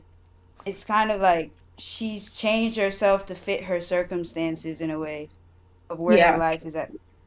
Can I also and just add, this might be a controversial statement, but I'm going to make it anyway. So we know that the second half of her and Spencer's relationship wasn't that great, but the first half of it was great. And I really do think that she was in love with Spencer. I really do think that Spencer, she really, really loved Spencer. And you could see how she was with in that relationship with Spencer versus how she is with Jordan. Like she felt comfortable at some point enough to kind of talk to Spencer about what she was feeling, and she felt vulnerable with him. I haven't seen Layla really be vulnerable and feel safe with Jordan. With anyone.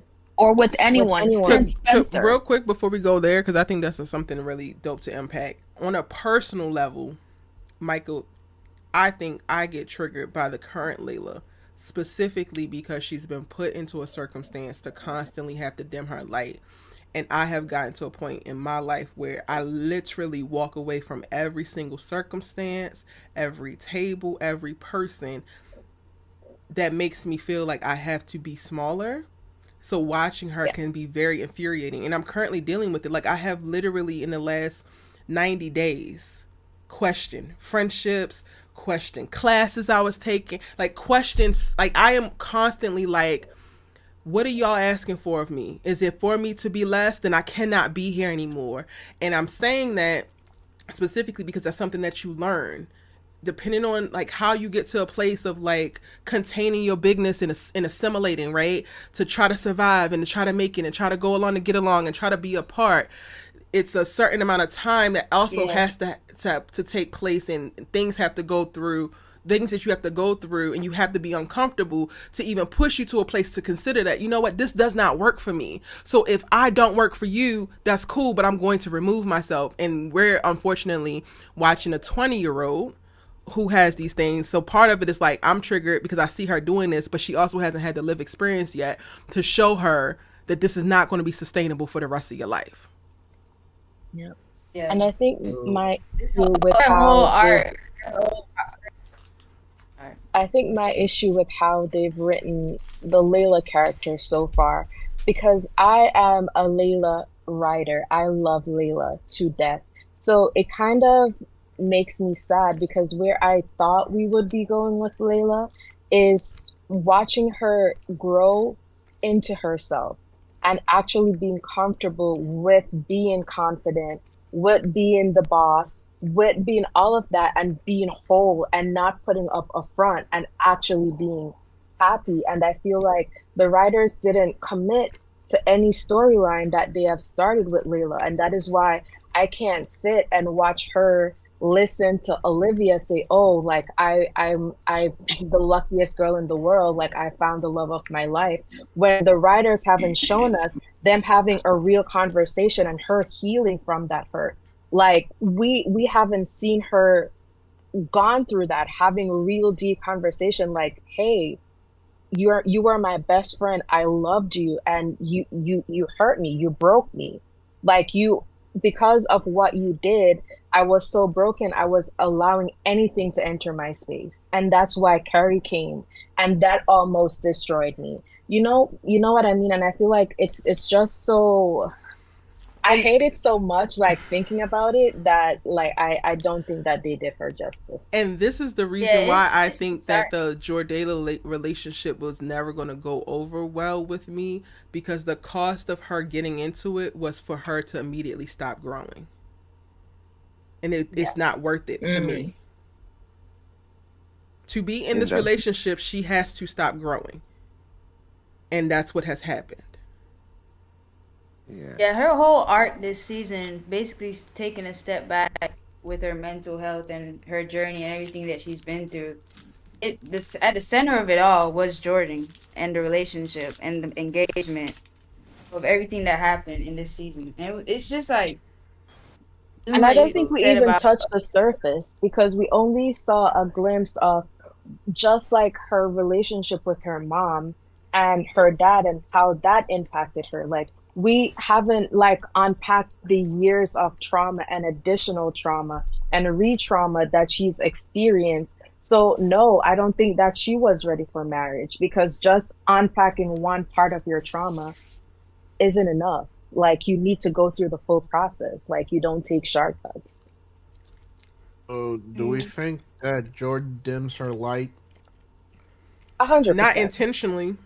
Not yeah. I wouldn't say he does it on purpose. Because he actually tries to Which do the also, opposite, which is Yeah. also what makes him but he's kind of a little bit oblivious. more dangerous for her, because he has the best intentions and he doesn't know what this relationship is costing her. Oh, damn. Yeah. And they Lord. Antonio, haven't did you really have something that you taken the wanted to say? time to I learn thought each you were other. like grumbling Uh, over there, but I was just saying it's really hard to like say to like invest and speak on the characters in the context of inside the show without bringing it out to what the writers have done. Because I'm like, I feel like sometimes when we're talking about our opinions with other people who just watch the show, they're not trying to hear, well, the writers did this and the writers did that. And like it's weird trying to get other people to understand how much the show itself changes with the decisions that the writers make. well, who's having those Mm, conversations? Because I ain't. I ain't trying to convince no I new mean, person.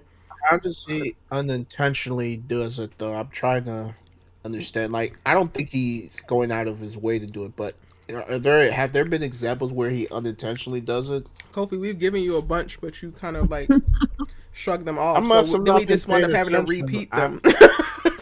I must have not been paying attention then. So, or it probably went through one ear throughout the out. But Well, I'm how are in we a supposed to space say it where again and feel okay? You about to confirm that you're listening.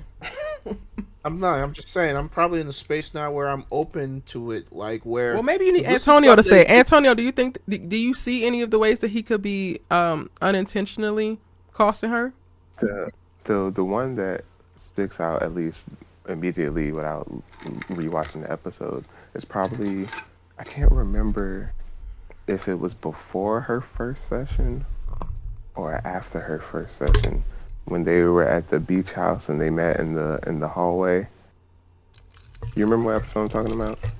After it was the same day. Like she went there and then she came back to him. It was that after her first meeting with the therapist. Okay. This Yeah, was the Hold Billy on. Letters episode, right?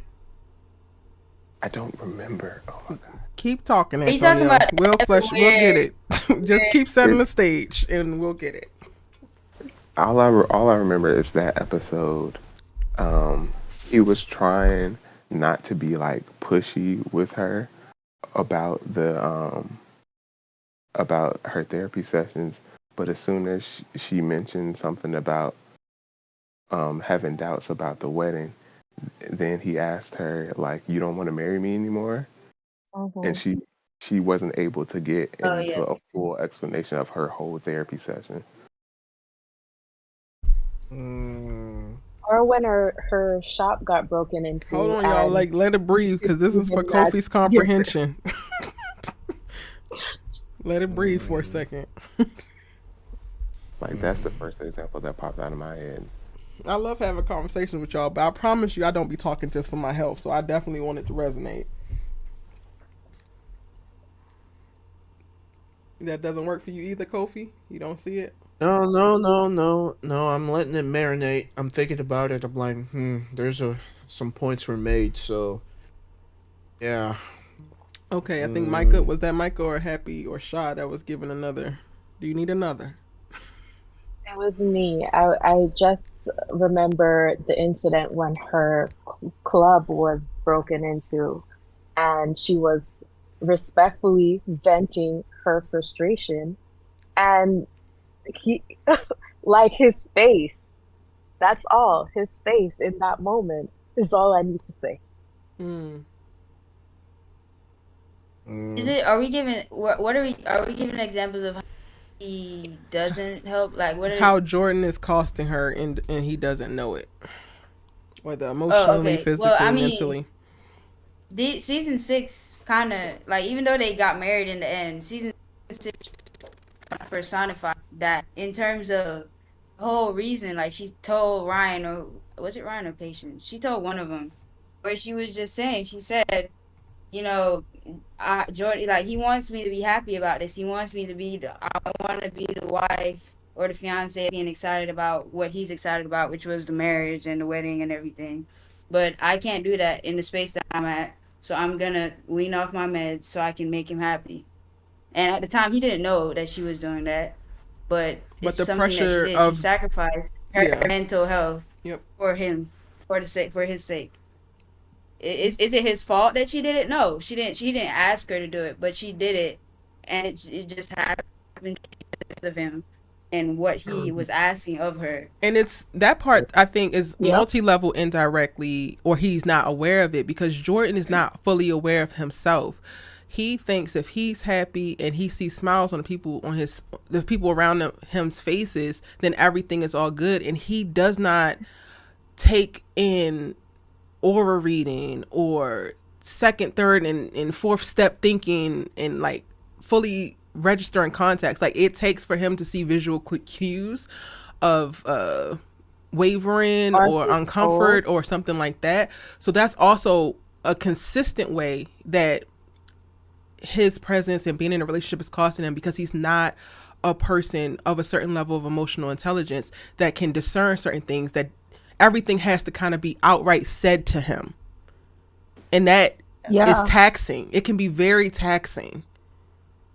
And to add to that, even her being off her meds, even though she told him 1,000 times that it has nothing to do with him, he still made it all about him and making her feel guilty of her being off her meds and apparently not telling him or talking to him or whatever it is, even though she's like, hey, this is about me and what I feel like I need to do.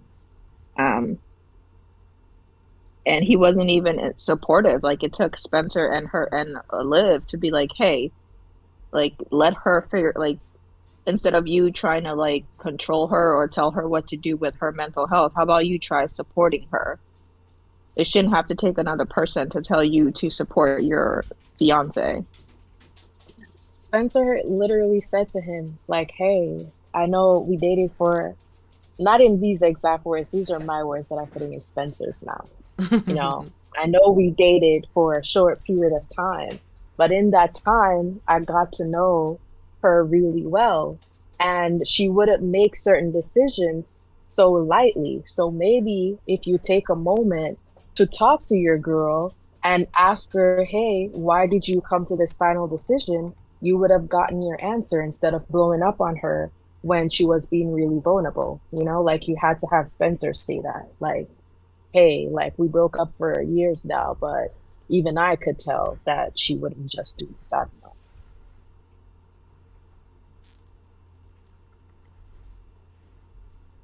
know. Yeah, and I just think about it. I'm, like, looking at relationship, and I guess I'll ask you, Kobe. Do you think that Layla loves Jordan?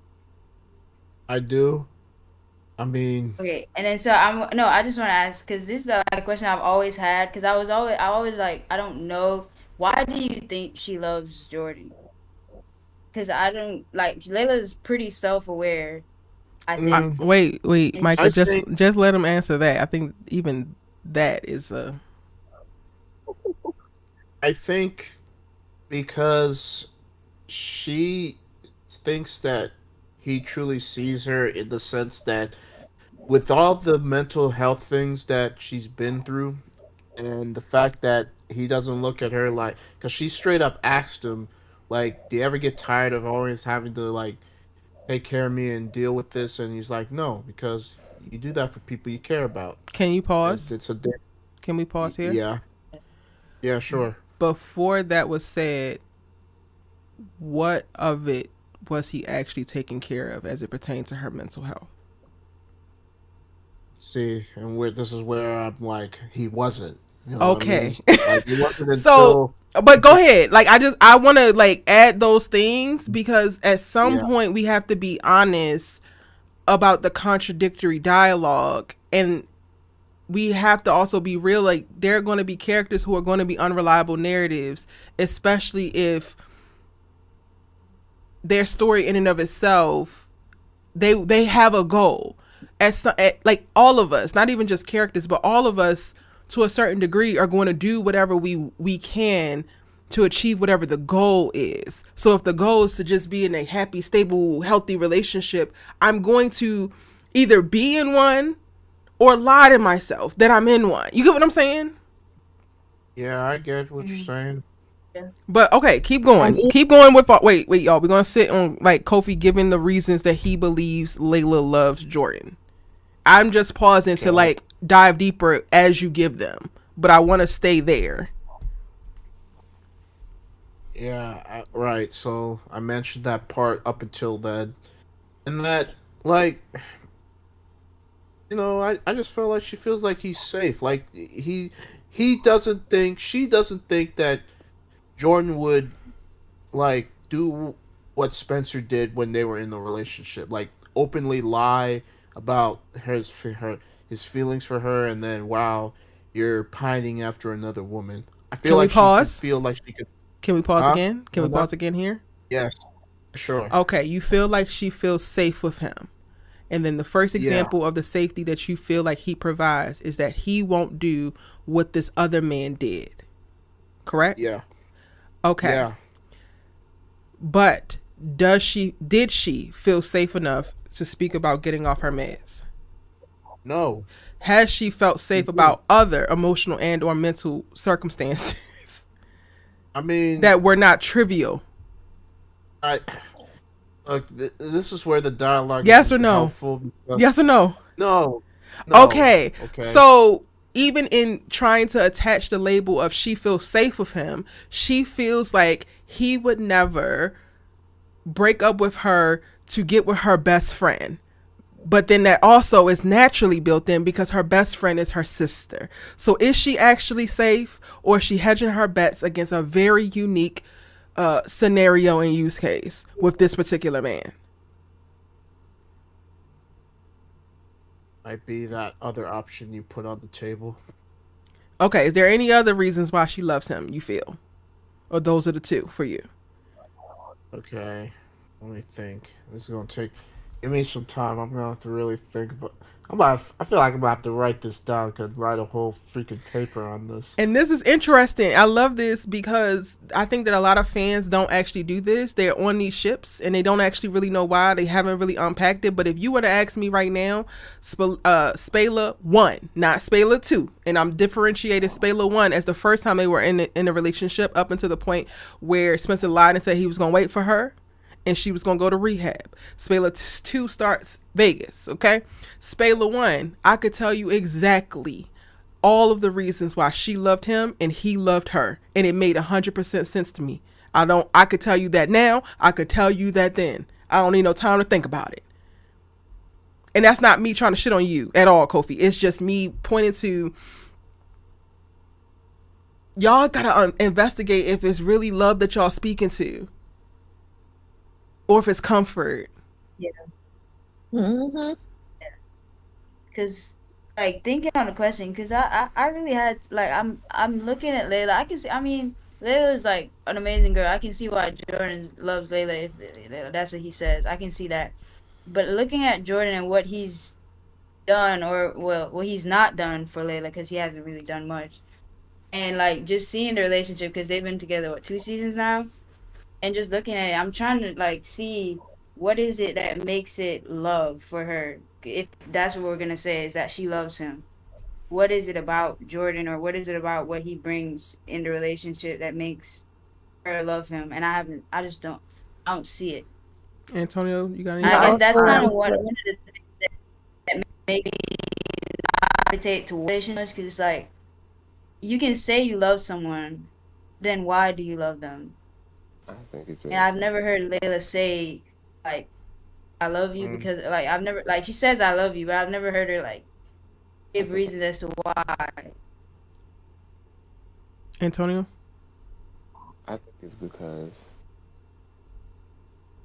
she feels that, much like Kofi said, he won't abandon her like her mom and her dad and Spencer did. I think that's really just the basis of it. Yeah, I agree. But is that love? Like, should that be the basis of like a? Maybe not to me, but maybe to her it is. But that doesn't make a relationship. And it doesn't make her love. It doesn't make it love. Just because it's the love that she knows. Because I've said this before too, of like people's capacity of love, and I've unpacked that with Spelivia, right? And like, you know, you could think that you love somebody, but this thing is not actually love. So I'm asking you from a place of like having a clearer understanding of a more well-rounded definition of actual love. Is that actually love, or is it just what she deems in this particular part in her life right now? Because I would argue that it ain't. So hold on, let Antonio respond for me, please, really quick. Really quick, let Antonio respond to what I just asked. I'm saying yes, I agree that it's not, but to her. Oh yeah, of course. Okay. That's what I was saying. To her, it is love, and maybe it's because I think another reason why she doesn't know that it's not is because of the events that happened with her mom dying and her dad not really being around and Spencer lying and leaving her, which is why when she went to therapy and the therapist was really trying to get her to dig into her mom, she didn't want to. Yeah. So Kofi, you can agree, but he is saying that it ain't love. So you thought you was gonna ride Antonio horse to the finish line. You thought that Antonio had saved your point, and he's actually affirming us. So if it ain't love, if we don't know why she loves him, why are they not we? You. You don't know why.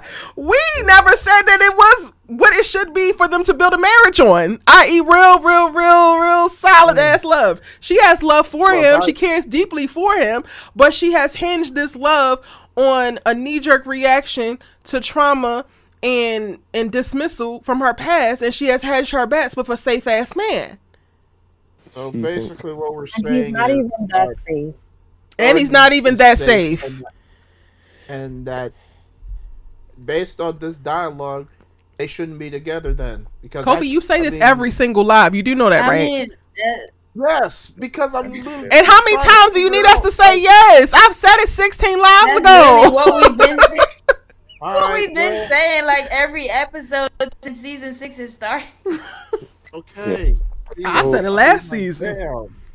Yeah, people have always said you guys don't want them together. This is why. It's not because we don't want them to be happy.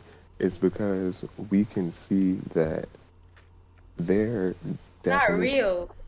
Yes, basically.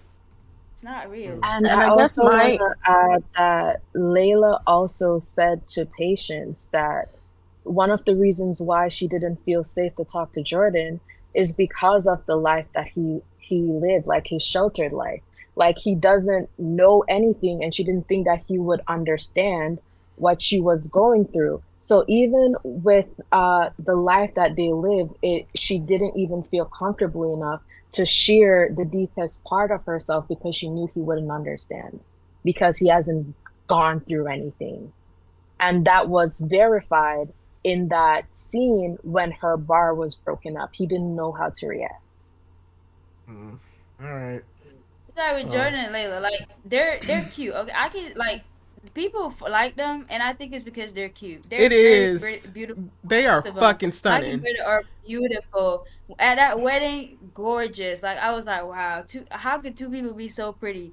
But at the same time, that you can't build a relationship off of pretty. It just doesn't work. There has to be, at the end of the day, after we stop looking at their faces and start listening to what comes out of their mouth, there's no substance to it. There's nothing coming out that makes any sense whatsoever as to why they're together. Kofi, when the looks fade and they grow older, like what if they were two ugly people, what substance is there for Jordan and Layla if we take the looks out of it? And can I also add one thing, Kofi, before you answer that, just to piggyback off of that? Once Layla sort of works through her trauma of being abandoned, right? Once she works through that, if that's the only thing sort of keeping her with Jordan is the fact that she feels like he's not going to leave her, what happens then? If that's the only real ties that is keeping her there, and I'm assuming eventually at some point in her life she will work through that and she will get through that, then what's keeping them together? This is a good point.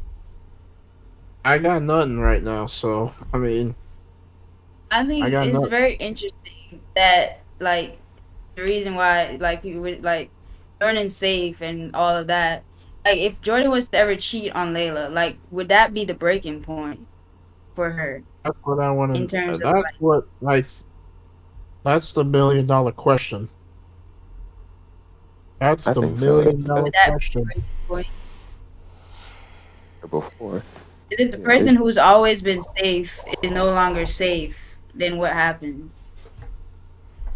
Is she just done with relationships? Like, okay, I'm not gonna look for real love, and I'm not gonna look for safe love. I'm done. I think it depends on how far she's in her therapy and the tools that she has. Yeah.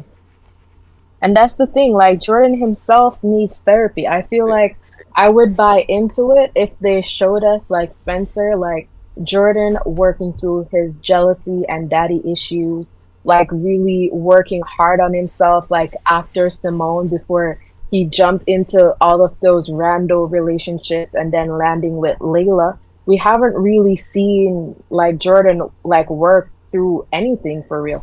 Like even when his dad died, like I was looking at him like wanting something and it was so dry. I'm just like, you saw your dad like go over the cliff with a bus.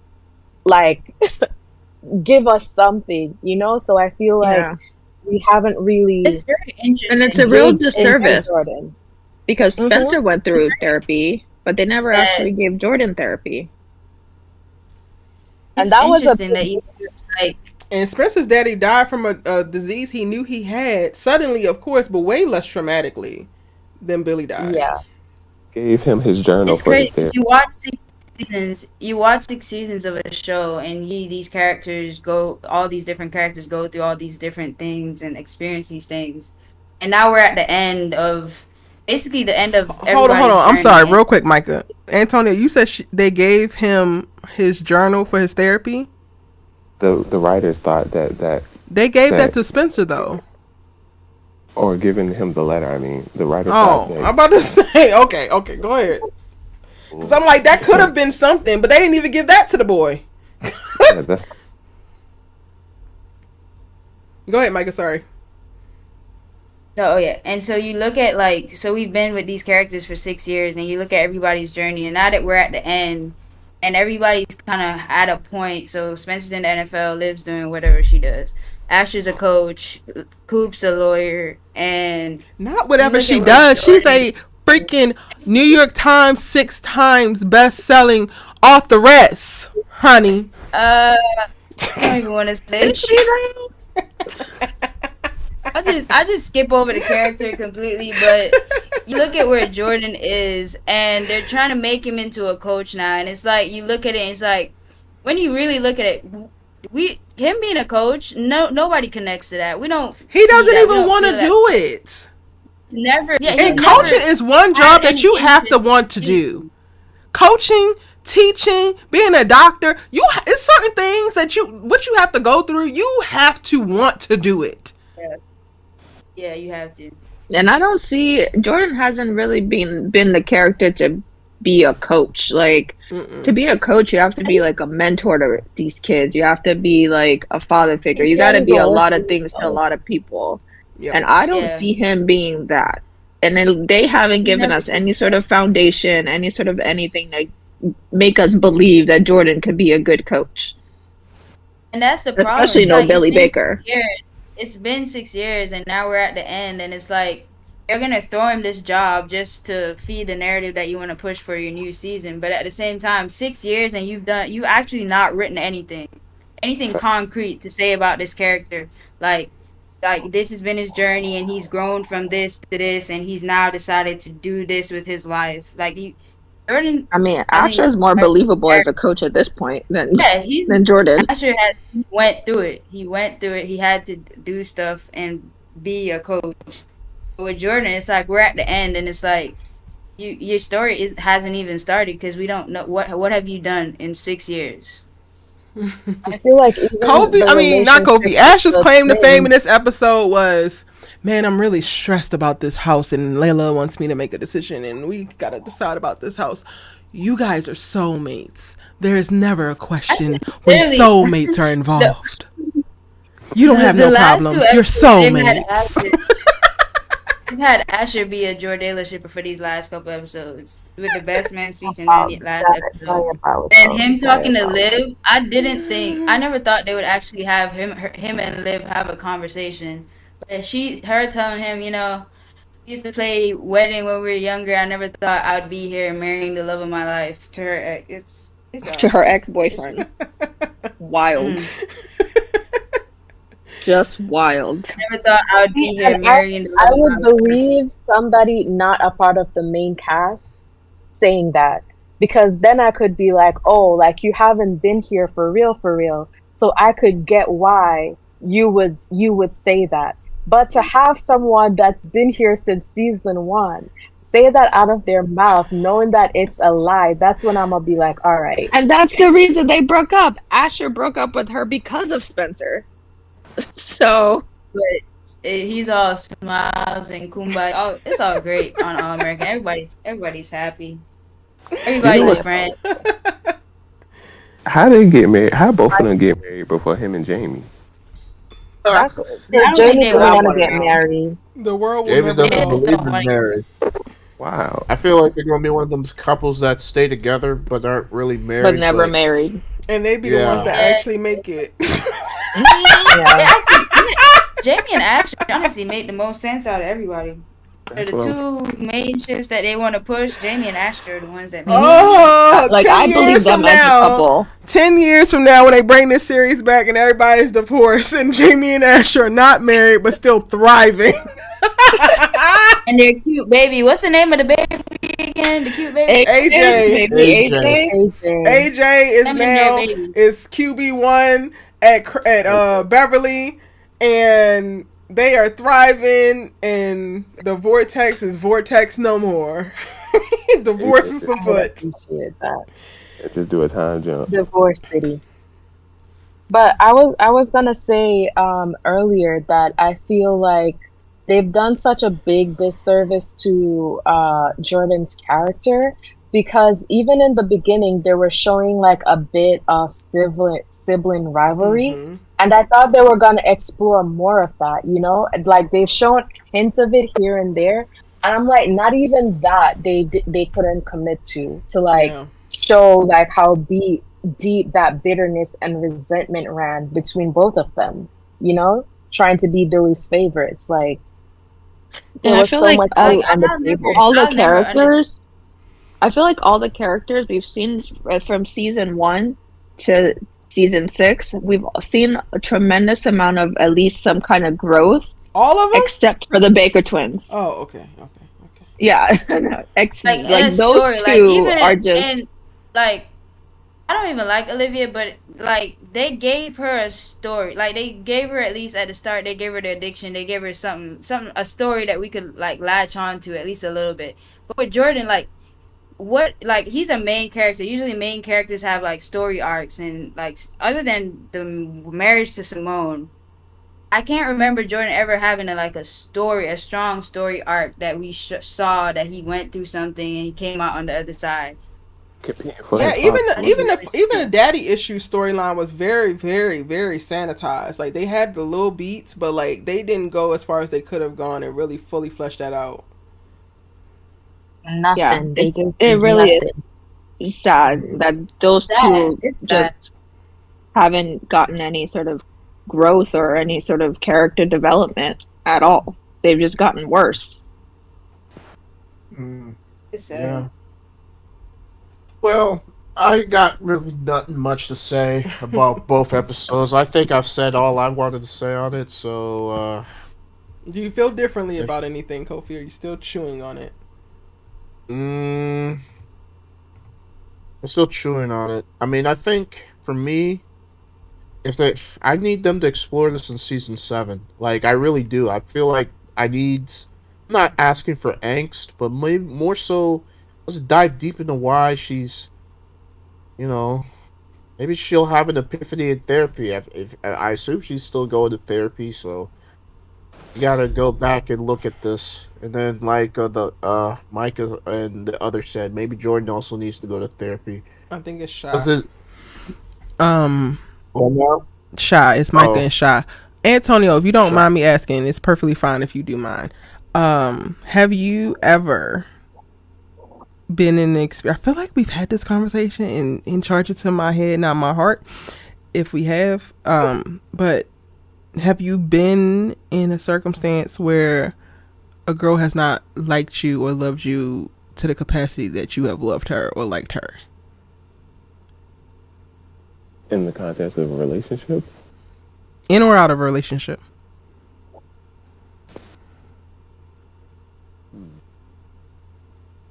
I don't think so. No? No. Kofi, have you?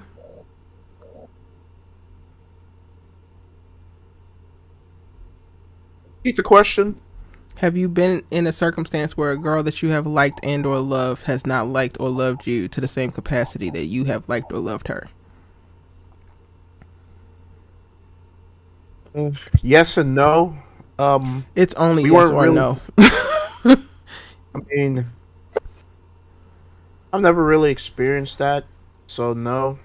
I think that's also why you struggle with fathoming how big of an issue this could be. Yeah, I mean that's fair because I've never been in a relationship, so I can't speak on it from that perspective. So maybe I'm blinded by, like, I'm looking through it through rose-colored glasses where I feel like they'll figure it out. But now that I've had time to sit on it, I'm like, damn, they really need to address this. And the writers they gotta do it. If they want to be in the writing bag, write this as a potential storyline going into the next season. It would be great make for some dope story. And for me, the reason of Jordan not being able to play football because he's injury prone, I don't know if I fully buy that. Like, they didn't give me, because you set this guy up to be a Heisman candidate, and then all of a sudden now he can't play because he got his second concussion. They won the championship, and he got his third concussion ever. Now he's like, "Oh, I'm done with football." That I find hard to believe. Like, I can't take that seriously. Antonio, what were you about to say? Just to your question, like, I haven't been in that situation, but I have been like the one who couldn't like or love them the way, like, it was reversed. I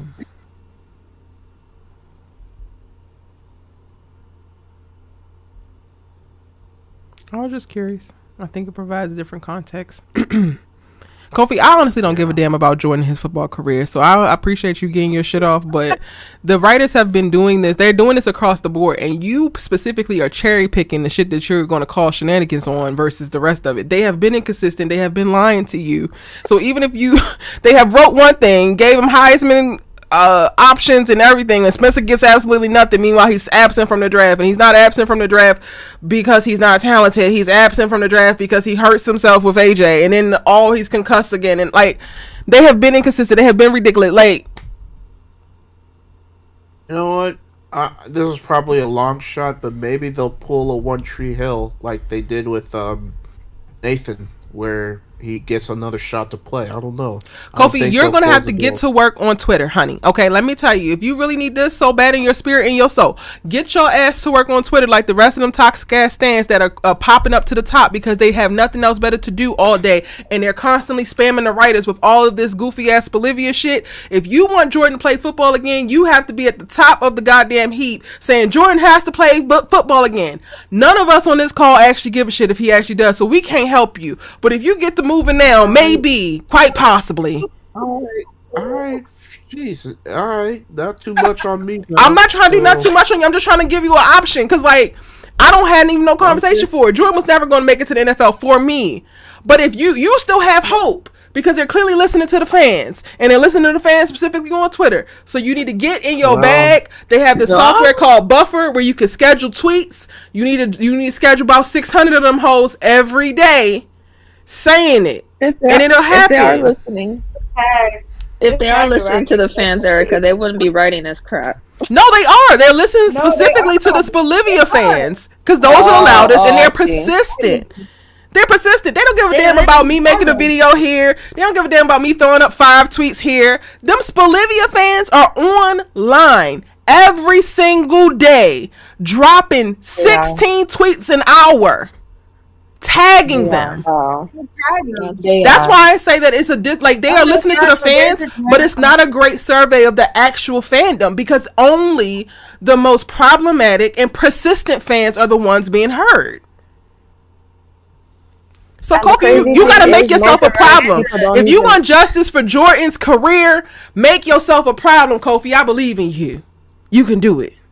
It's a writer, and it's so funny because they're writing to please these fans that they don't like these fans don't actually they switch up so fast. There's this writer, Adrian. There's this writer on Twitter that they always tag Adrian, and he comments with them. He kind of replies back. And he wrote some episodes and gave Spelivia this amazing, it was I don't remember which episode, but it was a lot of good scenes. They were so happy. They love Adrian. He's like their favorite writer.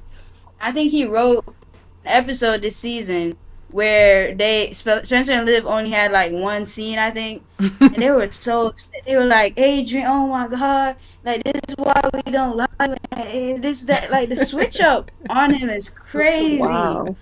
It's crazy. And he tweeted, and he was like, cause I think in the wedding episode, something happened, the episode that Jordan and Layla got married, and they were like, oh, Spencer didn't get this and Jordan got this and blah blah blah, and then he was like, the writer said, even when you try to make everybody happy, somebody's always gonna have a problem. And it's like, y'all need to stop making them happy, because they don't like y'all. They don't actually like y'all. They like if you please them, and like how y'all giving them part 1, part 2, Spelivia Spectacular, they're gonna love you. Like with NK, they were just cursing her out just the other day on Reddit. I watched the vile things that they said about this woman that they don't even know about this woman, because Spencer didn't get drafted and this and that, and Spencer and Olivia didn't get married before they even knew that they were going to get married. And once Spencer and Olivia, once he proposed, and then these 2 episodes, the whole thing has changed. Oh my god, NK, thank you so much, this is great. Oh my goodness. The same exact one. So Kofi, wow, get to work, babes. You out of school now. You got a little extra time on your hands. Make yourself a problem. Get Jordan his career back. Fight for your king. I'm good. I'm not trying to. I'm straight. Because I see those people as they don't have a life, and I got much more pressing and important things to do, like getting into this job market. So I'm a cool off on that. Okay. Yeah. And the crazy I thing see the is, idea though, but like pull off on that. I know the most chill people that watch the show, like they don't get deep into the storyline. They don't like watch it week to week. They wait until it come out on Netflix. And they started watching it live this season. And they reached out to me and they're like, did it make sense to you that Jordan and Layla are getting married this quickly? And I'm just like, I'm like, I'm not even gonna just, if you already watch on the surface, don't try to get deep now, bro. Don't try to get deep now. Will never make sense for you. We're too far gone. Too far gone. Literally. Yeah.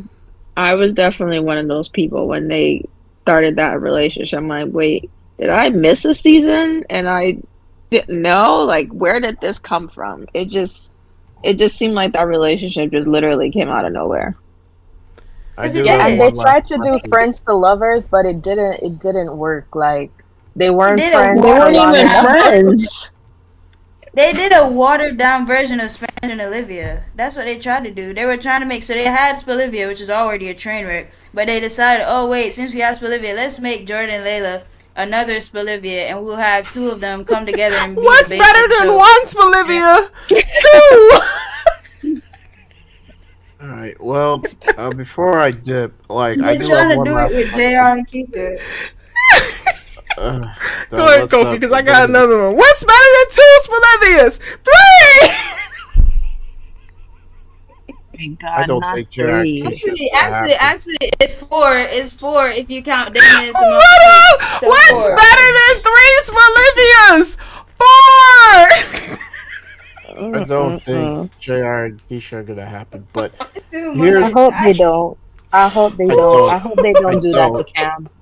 Because she's been playing in his face since they got together. And for it to end like this, like if Cam goes on Demon Time, I'm just like, I understand your pain, brother. I respect it. Do you? JR wouldn't do that to Cam. JR wouldn't do that to Cam. If anything, famous last words. I'm more inclined to think Keisha might do Cam dirty in that sense than JR. I'm more inclined to think that. That's just me. So you think that Keisha's gonna have feelings for JR, and he's not gonna. He's just gonna have these feelings, and it's gonna be her alone with these feelings. And JR ain't gonna do nothing, ain't gonna say nothing to make these feelings. Cam, I didn't tell her to say that. Oh. Well, before I go, I'm gonna ask, how are we gonna? We're saying goodbye to Spencer next week, so how do we feel about this guy's journey from now to and possibly you'll probably see him in guest experiences, but what's one takeaway you're gonna take from this whole viewing experience of Spencer James? Spencer taught me that sometimes it's okay to be selfish and not lower yourself for love. Sometimes it's okay to walk away from love for your own mental health.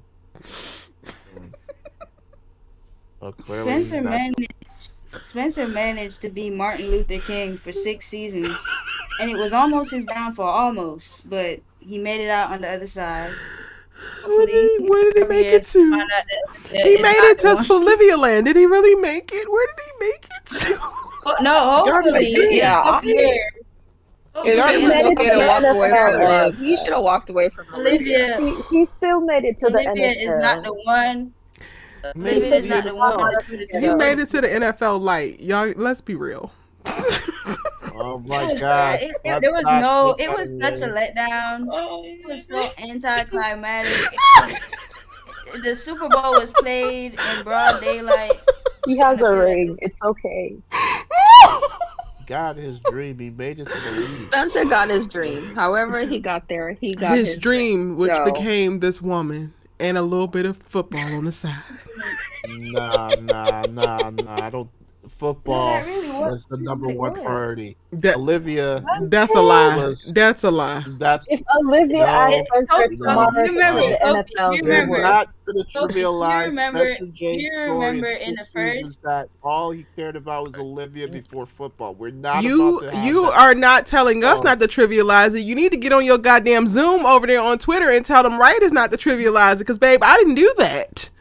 I didn't tell them to do that. Told them to do that. Ever since season 3, it's always been about Olivia. Always been about Olivia. Ever Kofi, since so you don't Vegas. think if Olivia Baker came to Spencer and say, Spencer, this is really hard for me. I think that maybe the NFL, you should quit and we move to Japan. Because I heard that London. you can London. ride Not with. Japan, London. Not Japan. You don't think he would? No, I'm just throwing it out there that it could be anywhere in the world. If Olivia asked Spencer to give up anything, he would for her. Kofi, do you not think so? Yeah, unlike If it's football or moving to London, I honestly think he would pick football. No. I'm not. No. Like, no No, he's not a sucker, okay? I'm sorry. Yes, he is. Are you sure about that? Are you sure about that? Yes, I'm serious. Kofi, Are we watching the same show? Do we have to go back and pick out every single Antonio? Is Spencer moving to London if Olivia asks? Yeah.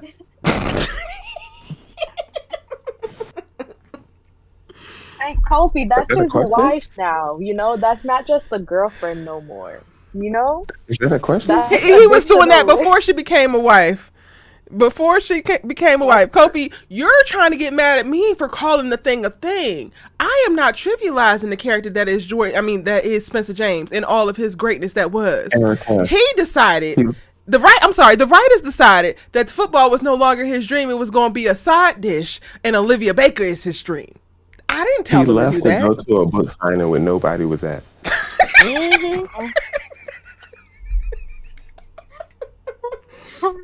After already being left recorded, his even though he NFL didn't know it, commitments. and having a Martin Luther King speech giving the middle finger to the whole goddamn league.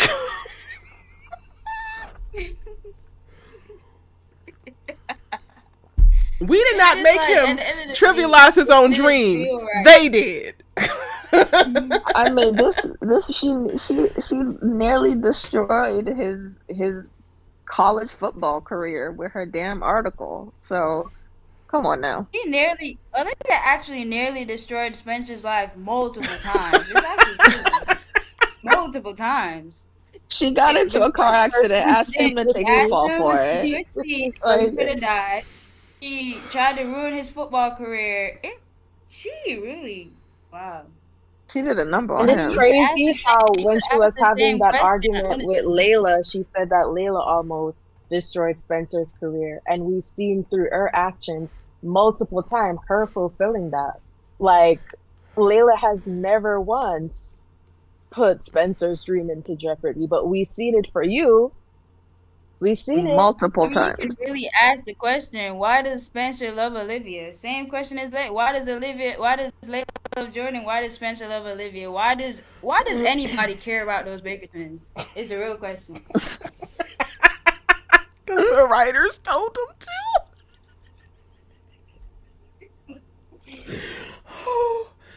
Oh, this shit is comical. Kofi, do you think that Spencer now in season 6 is still the main character of the show?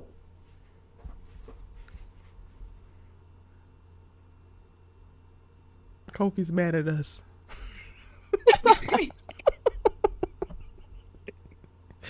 Kofi is sick of our shits. Kofi, come on, tell us. Is Spencer still the main character? Himself.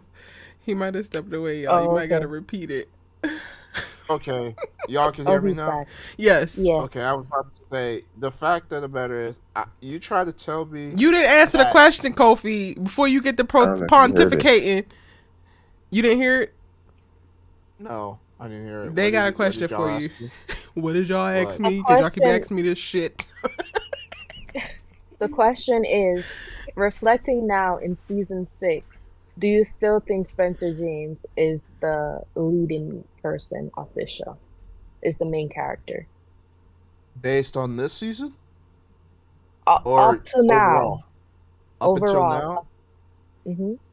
I would hope so.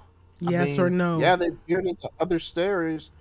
Yeah, I still think at the end of the day, it still comes back to him. So yeah, I still think he's the main character. This is the protagonist, man. Like, Is he I'm though? sorry. No. All right, fine. Y'all got Olivia it. ain't the protagonist. Y'all It got it. doesn't No, come back to Olivia's me not because the it's protagonist. what I'm I was sorry. like. No.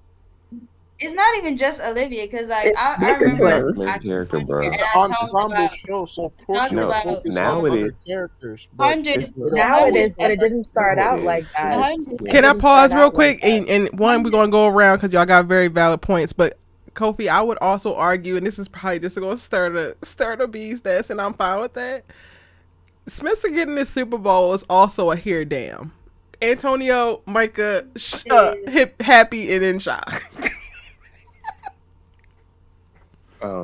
I would say no. Spencer is not the main character. The main character is the person who drives the plot, and there is no plot in season 6. So no, he's not the main character. Micah. I would say on the script and on the paper in the show, he's the main. Yeah, it says Spencer James main character, and he's in a lot of scenes, but the scenes have no substance. Scenes have no true purpose, and they serve no purpose. And I remember I was upset about the 100th episode because like this has been like 100 episodes of Spencer, and we were supposed to like build up to this great thing and seeing him win his champion, and they tend to a redemption story for Asher, and it was absolutely ridiculous. And honestly, it didn't like it. Even though Spencer won, Jordan was a Heisman finalist. Spencer was on the bench for most of his last season in college. Like that's not. They gave Spencer had no real story for the whole season. He really didn't. They Except for just being said, okay, Olivia's you did man. nothing other than being Olivia's. Spencer was there, and he did nothing in college during the college season. Won the champion, won the well, to Olivia, which is what he really wanted to do. So, no, he's not. It doesn't give main character. Happy chick. It gives Olivia's. No. I think Spencer stopped being the main character a couple seasons ago, to be honest. I think the show started revolving around the Baker twins, and I think like Micah said, that Spencer's storyline just revolves around Liv. Like, he doesn't have any real substance or any real story arc of his own, and yeah, I think he stopped being the main character a long time ago. Sure. I also no. But I wanted to add to Antonia's point where he said that the main character drives the plot. And not only does this season not have a plot, like if we roll back to even season 3 and look at the stories being told, they're all driven through Olivia relapsing, and how her journey led her and Spencer together. Then in college, it's Olivia's paper that is pushing the story forward. Season 6 didn't actually pick up until Olivia came back. So most of the story is being driven through Olivia. So technically it became no longer Spencer's story, but they wanted to make it as Olivia story, but it wasn't even that. It was an Olivia Baker story. And season 5 was Olivia trying to get Spencer back. Exactly. All the storylines in season 3 was driven through Olivia Baker. So I would say from season 3 to season 6, all revolved around Olivia in some way or fashion. The major points. Yeah. Olivia ruined the show. Yeah. Okay.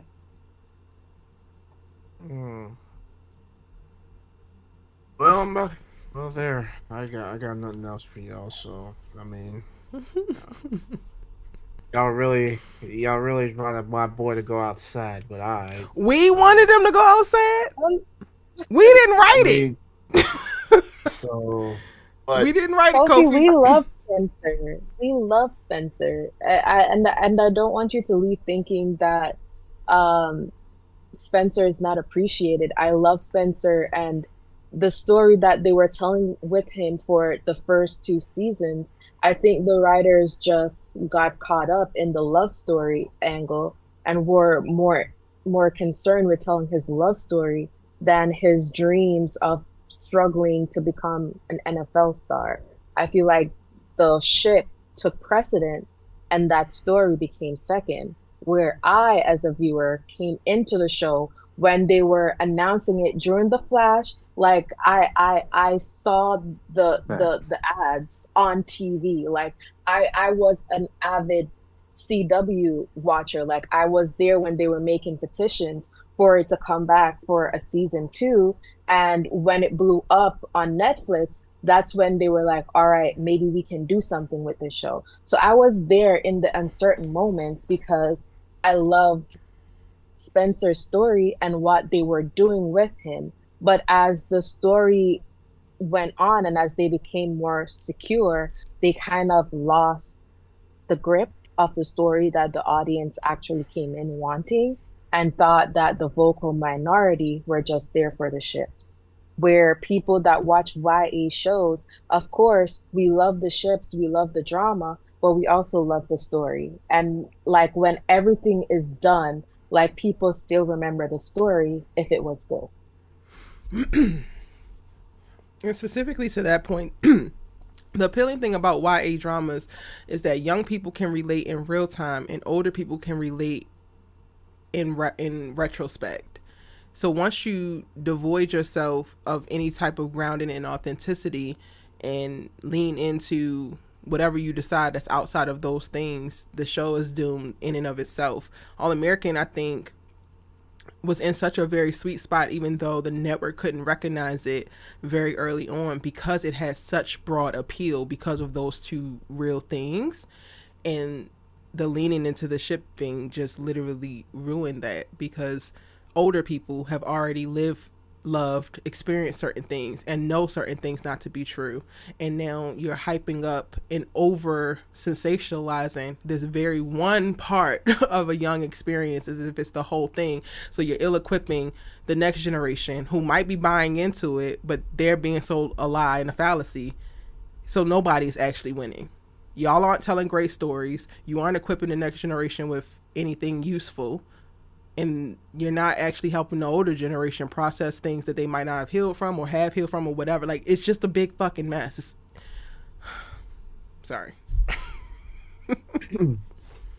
Yeah. Well, I'm gonna leave with these final words from my boy. I'm proud of you, G. I mean, despite all the what boy is this? Because you love all the men. Well, I'm talking about Spencer. Okay, Spencer. Okay. Spencer, I'm glad he got what he wanted. Shame that Billy isn't here to share it with you, but he'll always be there with you in spirit. So there's that. I'm saying he'll be there with you in spirit. That's what I'm saying. Yeah. No, did you hear him? He said that's not his dad. That is his dad. Be real. Let's be real. Spencer James is Billy Baker's son. Go ahead, Kobe. I'm sorry. That was funny as hell. That was so funny. Okay. All right. I mean, technically Corey James was his dad, but that's neither here or there. Anyway, I'm just glad that I got to watch this character for 6 seasons. Go through his highs, go through his lows, romantically, football, life. I mean, and just managed to come. He got scars, but it didn't break him, and he got what he wanted, and next week I get to say goodbye to my boy. Isn't this you saying goodbye to him? Because you said the same thing of him getting the damn Super Bowl ring. So next week you don't get to send him a send off because we're not getting 3 of these in a row. I know, no. It's over. Like, he got a Super Bowl. He's gonna marry the love of his life, and then that's it. No more. He's gonna go and live out the rest of his life as an NFL player, and he's gonna live out the next 7 years as an NFL player. Yeah, he will be an all-pro player. The fact, like, that's a fact. You're not gonna play like Spencer Intent. You know what? Isn't 7 years a good career for football? That's not a bad career, ain't it? Football players don't last as long as basketball players. I know, but I think he'll play about a decade, 10 years, and then call it quits. So he'll retire and get divorced at the same time. Cool. Thank you, Kofi. Okay. All right, now you just trolling. I don't think they're getting divorced, but I'm not talking about. You don't think anybody's getting divorced? And getting still the divorce rate is 65%. Whatever. He's getting married. He got his dream. He's about to be a Hall of Famer. And you didn't like the "I'm him" homie. About to be a Hall of Famer? He is him, homie. Yeah. He is him. I didn't dislike the he's him. I dislike him saying it because he doesn't have to say it if he actually is. Get it straight. Oh, it's great chatting with y'all. I have to hop off. Thank you so much. Always. Yeah, I hope you all have a good night. You too. I'm about to dip too. So. Somebody in the comments. Oh, Eric, I did have a question. Are you gonna do lives for family business? Yes. Carl Weber show. I have a poll up on my channel right now for what day. So go vote if you haven't already. All right, where on your channel? On the community tab. Okay, cool. I'll definitely be on the lookout for that. So yeah. Yep. All right, cool. Good night. All right, night, y'all. Right. Someone in the comments said that the Beverly Hills crew absorbed the Crenshaw crew, and I think that's where they lost. Yep. Because the Crenshaw was the heart of the show, and then once they relocated everything to Beverly, 100%. I agree with that. I think that is spot on.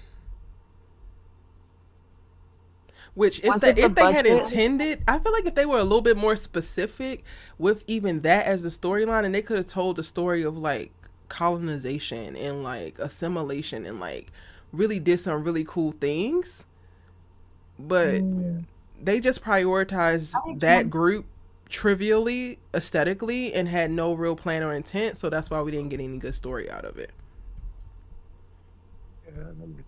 Now they're getting back, and we haven't been here in so long that we just don't care anymore.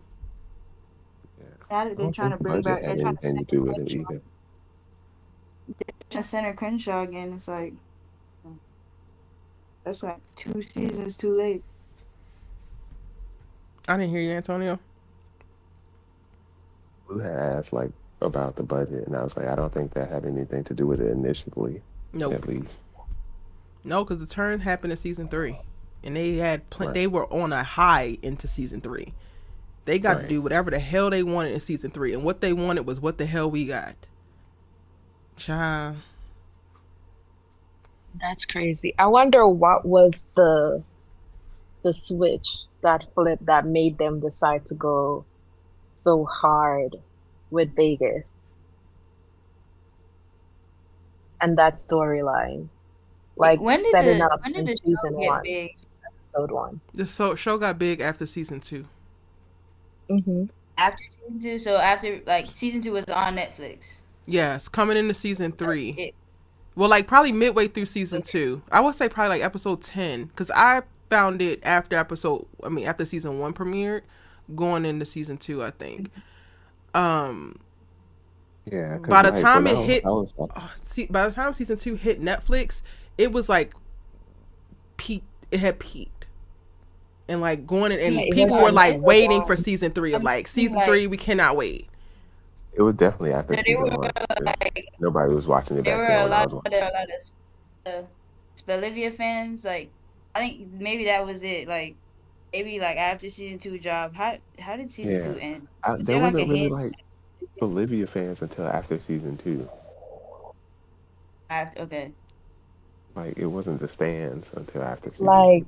like midway through season 2 is when they Yeah, became more vocal. Yeah. cause like the cotillion and then the getting shot and stuff. Mm-hmm.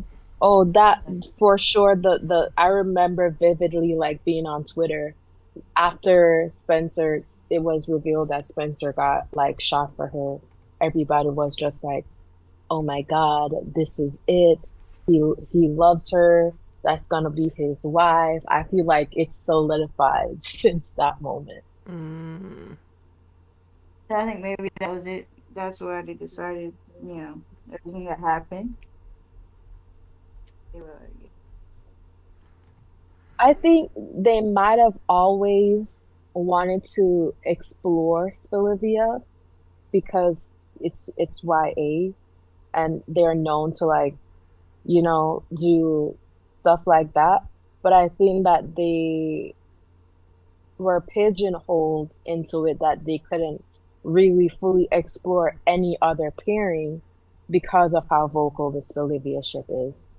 You know what I mean? Because even if you look at Riverdale, that was airing coinciding with All American, even with how vocal those ships were, because like both sides were equally vocal, it ended with an open relationship with Yeah, I remember. all four people, yeah, right? because like, Because yeah, they didn't want to commit. But here, like they yeah, were vocal that they hated Layla. They didn't want her near Spencer anymore, and it should only be um Olivia. And then Yeah, every other pairing that yeah. Spencer had, they hated it. after. They distasted it. They They, told the writers that we just want Spelivia. And I feel like because they were so vocal, they felt that if they went against the grain and like even revisited anything, But that then does they not would make lose. sense to me because they were mad and still watching. Yeah. They literally were yeah, hate watching to see if they were ever going to get it. So y'all could not at least have dragged this shit out until season 10 before giving them Spelivia? That's what yeah. I That's the would pro Cause it's wrestling in like you, Erica. You said what, like Antonio? they, That's the pro wrestling in It is. you. Listen Yeah, here. I don't care if you're cheering or you're booing. You watching my show. You're watching it. When I tell you, I'm still, hopefully, Lord willing, I still have my channel when I sell my first show, sell my sixth show. When I'm making my goddamn show, I'm going to hear y'all, but I'm going to do what the hell I came to do. Because y'all don't know yeah, I what you think they want. like, Y'all don't know that you need this good cry I'm finna give y'all in episode 7 of season 3. Y'all don't know that I need to help heal your mother wound in this. Like, stop. Handing over the goddamn show to the fans sounds like the dumbest shit anybody could ever do. And the CW has somehow made it a goddamn mandate and standard operating procedure.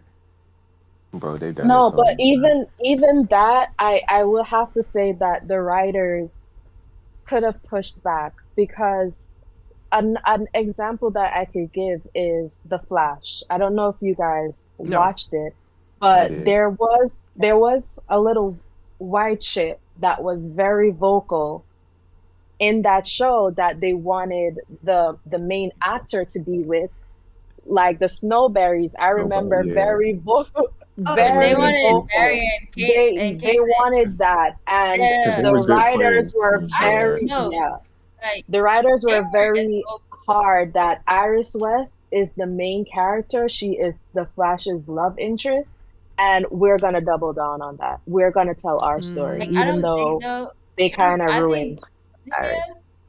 been in like I've been like a lot of like I don't really get into the fandom stuff like get in there always on it, but I've never seen at all a fandom like loud as they are Spencer and Olivia fans and it's well, like even with Riverdale that you talked about because a lot of people were like so like Betty and Archie everybody thought that was like the slow burn eventually they'll be mm-hmm. together and but Hmm. not everybody was Betty and Archie. I like Betty and Jughead. Like I Me was too. like, yeah, no, I don't need to see Betty and Archie. I like Betty and Jughead. and it was like they managed to have like almost like equal stuff. Everybody, for the most part, half and half. You like them, but you like them, so we're gonna just leave it open. But with Spencer and Olivia, I wasn't there for the season 2 stuff that you guys are talking about with like him getting shot for her. I wasn't online for those stuff. But like they managed to get everybody on the Spencer and Olivia train, and I think they just thought that, well, we have to ride it out. We just have to do it. We have to ride it out, and that's how they got Vegas, and they got everything else that happened after that. Yeah, same thing that happened to them, the same thing that happened to Arrow with Oliver and Felicity. Oh, don't talk about it. Like I still. they were, Wait, you guys didn't like them? The way Felicity? the way that y'all have experienced this before within the CW Narnia of it all, and your asses are still here. You're the Lord's strongest soldiers, because when I tell y'all I'm out, the CW won't be seeing my ass after I check out of All American. I was a fan of Oliver and Felicity from the very beginning because of the chemistry that the two actors had, and it worked for a while. But there came a point where their relationship became the focal point of the show. That's the only problem I had with it. Like when he became mayor and stuff. I love them. Yeah, I love Oliver and Felicity. I think there was a point where she kind of started like he kind of became less of a man in a way because he just did whatever Felicity wanted him to do. Right. And then when he I think he hid the secret about his son, and they broke up for that like a quick minute right there, and it was like it wasn't like about her. Like it, yeah, I get what you mean. Yeah, they did kind of fizzle out. I also think Barry and Iris kind of fizzled out too, because I stopped watching Flash. Honestly, I think I stopped at like season 5. I don't know how many seasons are in the show. That's good. But I like Barry and Iris when they first got together. I love them. Yeah. And then, I don't know, something happened. Another thing was that CW was doing 22 episode seasons with the same art instead of doing mini arcs like they did in the last few seasons. So that's another reason why the story kept getting crazy, because like they were stretching it out for 22 episodes, which nobody needed. And you see, that's the interesting thing, because like all of those ships, when you look at it, it went downhill when the men start losing agency, and the relationship kind of eclipsed what their original like goal was. Like for all of them, they started questioning who they were. Was like the least offensive one of that, because he always had an eye on the future. But even the Iris, we are the Flash without no superpowers. I'm leading Team Flash, not knowing anything. I hated that. Like I will never live like in my eyes, she will never live that line down. I'm sorry. You're right. No. I forgot about that. It was so bad. Yeah, so it's like all the guys lose their agency. So I don't know why they do that, you know? Because you could tell a good love story while the men still know like who they are. And it's like you can write a ship show. Like you can write Gossip Girl, for example. You got Beverly Hills 90210, which I was watching the other day. Like just yesterday actually. Went on to watch Beverly Hills 90210. The reboot. Oh, okay. I was watching the reboot, and I was like looking at it, and it was like, I was watching the reboot, and like they were like, this guy and this girl were cut. Well, I don't know if y'all know them, so they were there, Silver and the other guy. I don't remember his name, but they were coupled up. Naveed. Silver and Naveed were coupled up together. Yeah, they were like hugging and stuff. And you had what's the brother's name? What's his name? Dixon's there, and I looked at it. I'm just like, y'all not feel weird? It was like a vortex, and I looked at it. And I was like, wow, like All American is just like that. But when I looked at the two shows, they're supposed to be two different shows, but one reminds me of the other just because of how they made like all these people in the friendship be with each other. And it's like that I shouldn't be reminded of All American when I watch 90210. But that's immediately what came. What they did that All American didn't do was introduce new characters throughout the whole series. They did. And that's the same thing that One Tree Hill did, that All American didn't do, Yeah, like because Drew, he One came Tree in Hill bad. was very shippy, and that's why I would never buy Very, into very even love Olivia triangle. and Layla's friendship storyline, because I think back to Peyton and Brooke, and they were very Yo, they went through toxic, it. but you know Like, that they love each other. I yes, still see like Brooke they were saying, "His friends. name is on the door, Peyton," and Oh you man, still He's went on the after door, her. under me. Like it was like I always see it because they try to make comparisons with One Tree Hill, and there's there like was some no subtle comparison. stuff. But with One Tree Hill, it was very much it. One Tree Hill was a well written show, I will say, and the relationships, while because it's teen drama, it was still a messy. But at the end of the day, you knew, okay, that's a relationship that was built from they were young, and they always like Brooke and Peyton, nothing like Olivia and Layla.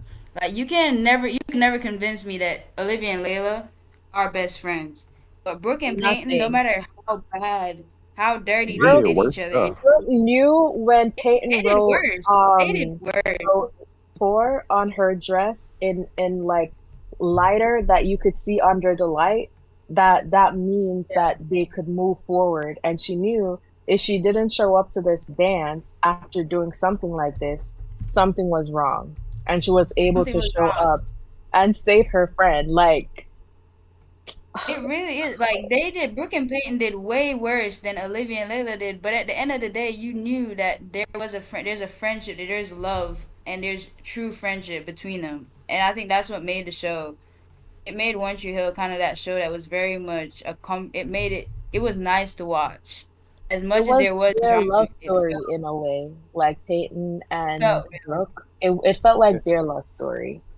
it was a parallel between Lucas and Nathan's Yeah, relationship. Their relationship was the main piece of the show. It wasn't the Yeah, romantic even them. Like relationship. It was you the could brother even brother say it like relationship.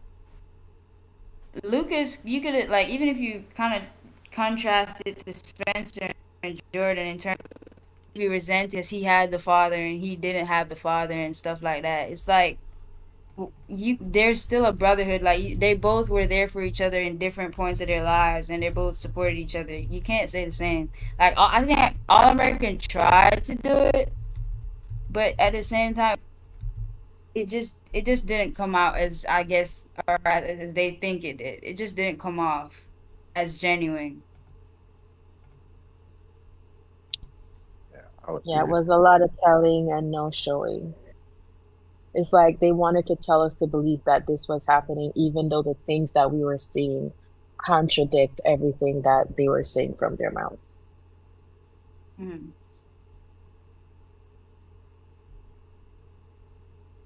Mm-mm-mm.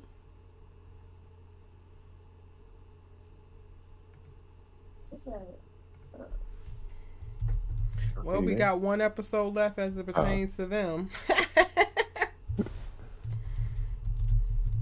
Well, we made it. I didn't think Erica would still be here. Me neither.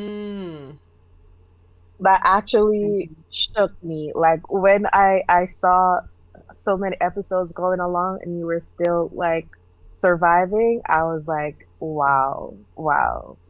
She really accomplished this for real.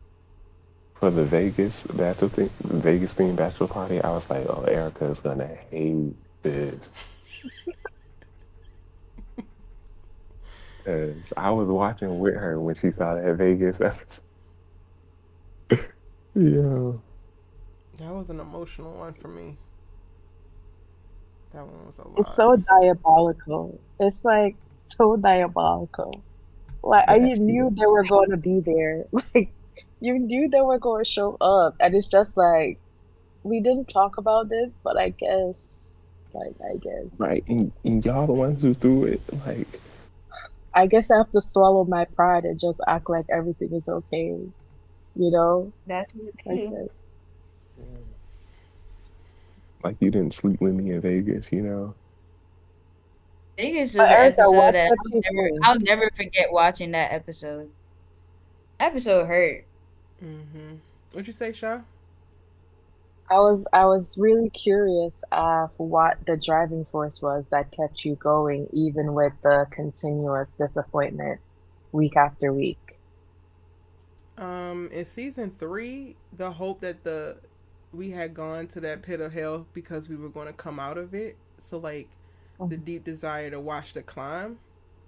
Going into season 4, hope and loyalty. Going into season 5, y'all. Okay. I think season Season 5 5, is you when I kind of realized, like, yeah, we're never going back. And I gotta find a way to be okay with that. But it took all of season 5 for me to do so. And then season 6 is 100% like, well, I watched 5 seasons and they black. And I like them. And I like talking to y'all. I respect that. a black.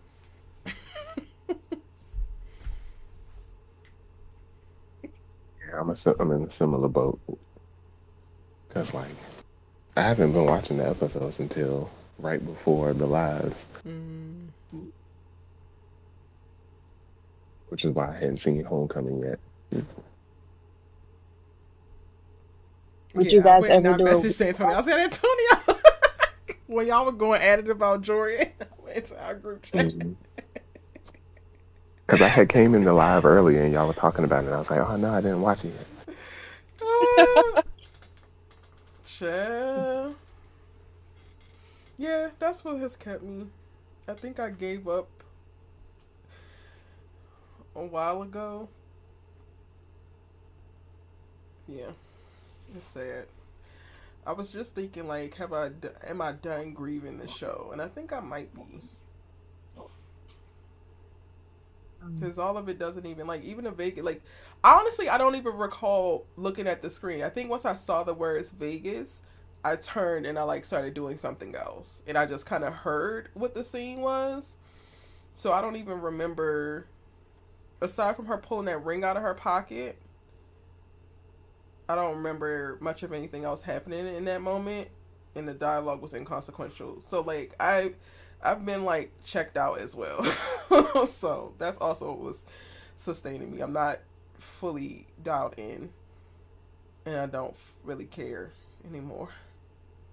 Yeah, I've been skimming through all these episodes, not even watching them for real.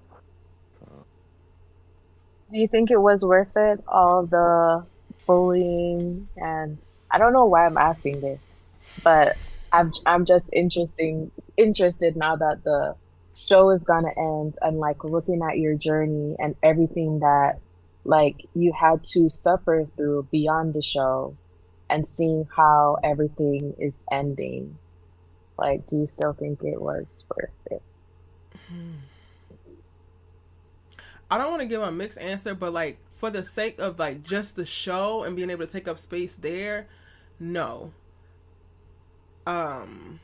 I don't think it was worth it at all, because even when I look at it, like, I appreciate my community and the people who are here, but I don't, those people are not, like, most of the All American audience,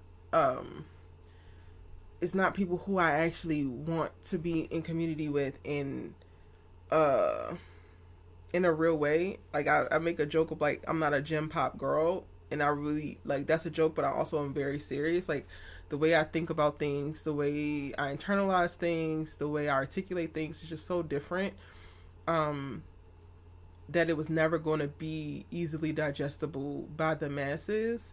And I think through this process I've learned to be okay with not being accepted by the masses, and like to kind of really want that.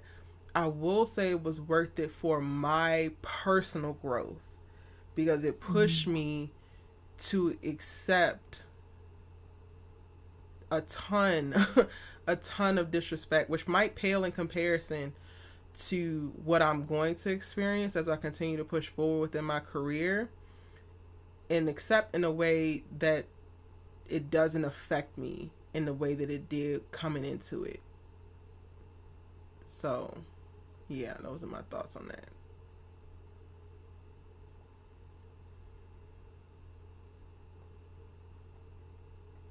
Actually, like I used to just watch like All American was never like for the first couple seasons. I would watch a couple episodes and then I kind of stopped till about like mid season 4 or maybe around season 4 as I didn't really watch season 3 after Vegas. And I remember I saw your channel and it was like you were talking about the stuff and you went way like way deeper into stuff and you talked about stuff that I didn't even really think about when I watched the show. I was show to it was because it was on TV and it was really cool, really interesting to hear your perspective on stuff and how you interpreted certain stuff that went on throughout the show. Honestly, you were like a different type of reviewer. Thanks. So I would say it was worth it for that. It's worth it because now, like 3 years later, I can stand and I'm different and I'm not gonna change and this is it. But before, I definitely went through like, well, I gotta be this and I can't do this and I gotta do this and like they don't like that. I don't give a. When I tell y'all, I don't give a fuck. Now, if I had to go through all of that to get to the place of I don't give a and I'm going to be who I am, then I guess fine, it's worth it. Yeah, because you were trying so hard. I remember those back in those 2020 days when we were doing the lives. Like, it really was a battle for you. Yeah. Yes, there were plenty of times I cried after lives. I cried reading comments. Like, a lot of my like close friends and family know. Like, I went through it emotionally tied to this channel. So much so one of my best friends was like, you just need to quit the channel. And then that made us have a fight. Like, yeah, I've gone through a lot. And so I guess I can't say it wasn't worth it. Because even though I didn't necessarily want to capture all of the audience, it was worth it to be able to reinforce my confidence in this space. Mm-hmm. And you definitely got me you got out of it. Watch the show more deeply, because I remember like mid-season 2, like I was one of those people that was a hard Olivia sympathizer. Spelivia is endgame, but like on the side, Layla is my girl, and I came across your channel, and not only were you doing breakdowns, but you were also doing the rewatches. And I remember going into the rewatches and like hearing the dialogue there. And that's when I started to be like, oh, maybe Miss Nam isn't the woman that I think she is. And maybe I should be given more grace to Miss Layla Keating. And that kind of like opened up my whole perspective of like watching the show from different perspectives, and then like continually like seeing your breakdowns and stuff. So you did good in the space. Thank you. Yeah. You made changes. That's also the second thing. So me and Naya talked about this a few weeks ago. And one of the things we said then was like, if All American didn't do anything, it brought us together as friends. And I would say that. So it helped me solidify my confidence in the space. And it also brought me some really, really, really, really amazing people to talk with and to build community with. So it was worth it. Mm-hmm. What were you saying, Antonio? Sorry. I was trying to remember like what form of your content I started with, and I think it was like the previews that you would do for like the next episode that would come out. Like you would give like a breakdown of the synopsis. Mm-hmm. And I think that was the first one, like your first content I got into. And then I caught a live. And then somehow I got into the rewatches. And then that's when I was like, oh, nah, we really breaking this down. Because I remember we were like pausing in the middle of the show and breaking down scenes and camera works and clothing. And I was like, oh, this is on another level that I didn't know like everything was this intentional, you know what I mean? Yeah. And there was disagreements, but it was always respectful and people coming back like, oh, I didn't think of it like that, you know? So it really created a safe space where people from all sides of watching the show could be able to be like, oh wow, like that gave me, you know, another way to see it. We definitely did talk a lot of stuff out. Like you changed my mind on so much stuff. Even like just like outside of the show. Yeah, I think that's honestly the part that like still kind of stings a little bit, because I did the rewatches and because I felt like I had created a safe space and it was just so cool to do so with y'all. It really hurt when I was getting all of the heat I was getting, because it's like I make it so that if you got something to say, like we could literally talk it out. Like y'all, like, we would go through episodes like you said, Antonio, and like pause and like, but see, Erica, no, and y'all like, you're wrong, and then look over there and I'm like, but also you see that? Like we would literally be on there for hours, and I was just so accessible and like ready to like continue conversation, and I could not for the life of me figure out like, why do these people hate me so bad? Like, I think I gave you every reason why I said what I said, and da da da da da da. Yeah. I enjoyed the rewatches. I missed the rewatches. I don't think it would hit the same. We gotta have something worth rewatching. That's also part of it. The rewatches also hit because the seasons 1 and 2 were so solid. Yeah, that's true. The like the rewatch for the material was third one great. was a little hard to get through. Yeah. But I will say, because the third one was the most triggering for me emotionally, I think that is where a lot of people like, oh wait, she really don't hate Olivia, who were able to make that switch. Oh yeah. I think the rewatch specifically of Vegas helped people like, oh wait a minute, like, because I think I cried in that rewatch like hard. Yeah. What you saying? Yeah. One of the ones that was like transformative for me was like when the crash episode and her asking to switch spots, and the way like you broke down on like why she did that and how she was like how she put him in danger with the cops or potentially, and I was like, yo, wait a minute, is Olivia really is she really trying to wreck everything?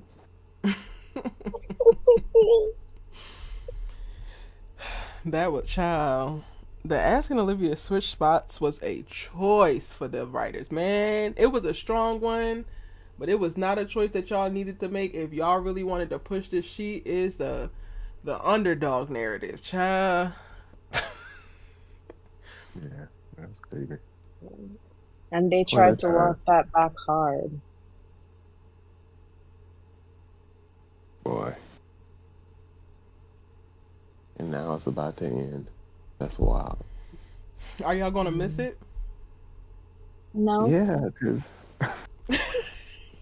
I'm gonna miss season 1 and 2. I think I'm gonna miss what it was, not what it is now, but what it was. More that. Yeah. Okay, I agree with that. I'm gonna miss what it was too. I used to cancel, like, if somebody was like, oh, like, you want to hang out, and it was a Monday, I would be like, no, like, I can't, something came up, I can't come out. Like, that's how into it. Like, my parents would know if they came to my door between, like, 8 to 10-ish, when my shows would come back to back. They knew I would be super annoyed because I knew I would be missing stuff because I was that deep into it. So if they knocked and they peeked and they saw that, oh, it's that show, they wouldn't say anything because I was that like intense. But now it's like that love and that drive just slowly dwindled, and it was just so sad. So no, I think I already mourned the loss of All American since season 4. Yeah. All American talked about, like, the way I found out about it was my friend. He was like talking about it to everybody. He would tell me, he was like, "You gotta go watch All American." This was like in season 2.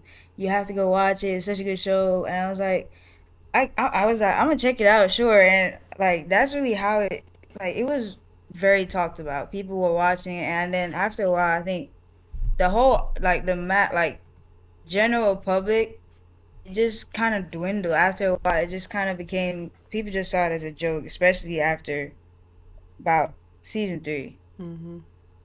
Even on Netflix, which I would say was their major like viewing base, like it stopped trending after a while. People stopped caring. People would be like, "Oh, I didn't even know that a new season of All American came out," because people just stopped watching. Yeah. Like the hype for All American didn't come when it was on, but when it went on Netflix, that's when people was tweeting about it, talking about it, binging it because it was so good. And after a while, people are just like, "I." Yep.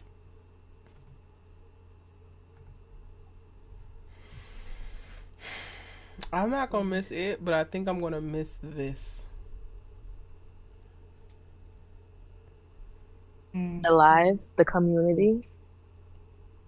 I'm gonna miss the conversations about it.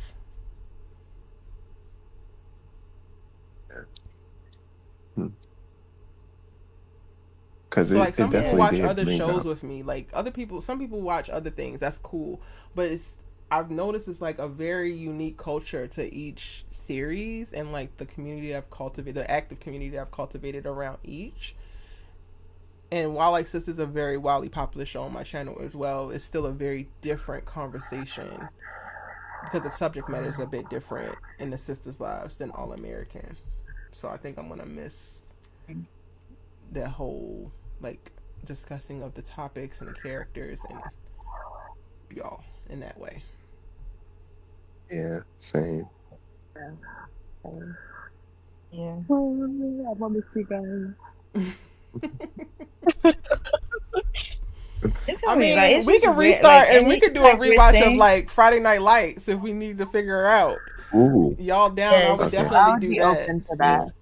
We definitely need a cleanser because it reminds me of like watching the last season of Game of Thrones. Mm-hmm. How disappointed I was. Yep. And then when House of the Dragon came out, and I'm like, oh yeah, we back, baby. We back. Yeah. And it's like you can't even like, even though it's not like over because they get another season. It's like I don't even want to watch. Like, see, it feels like it's over. It just gives, this is the end. Most definitely. Yep.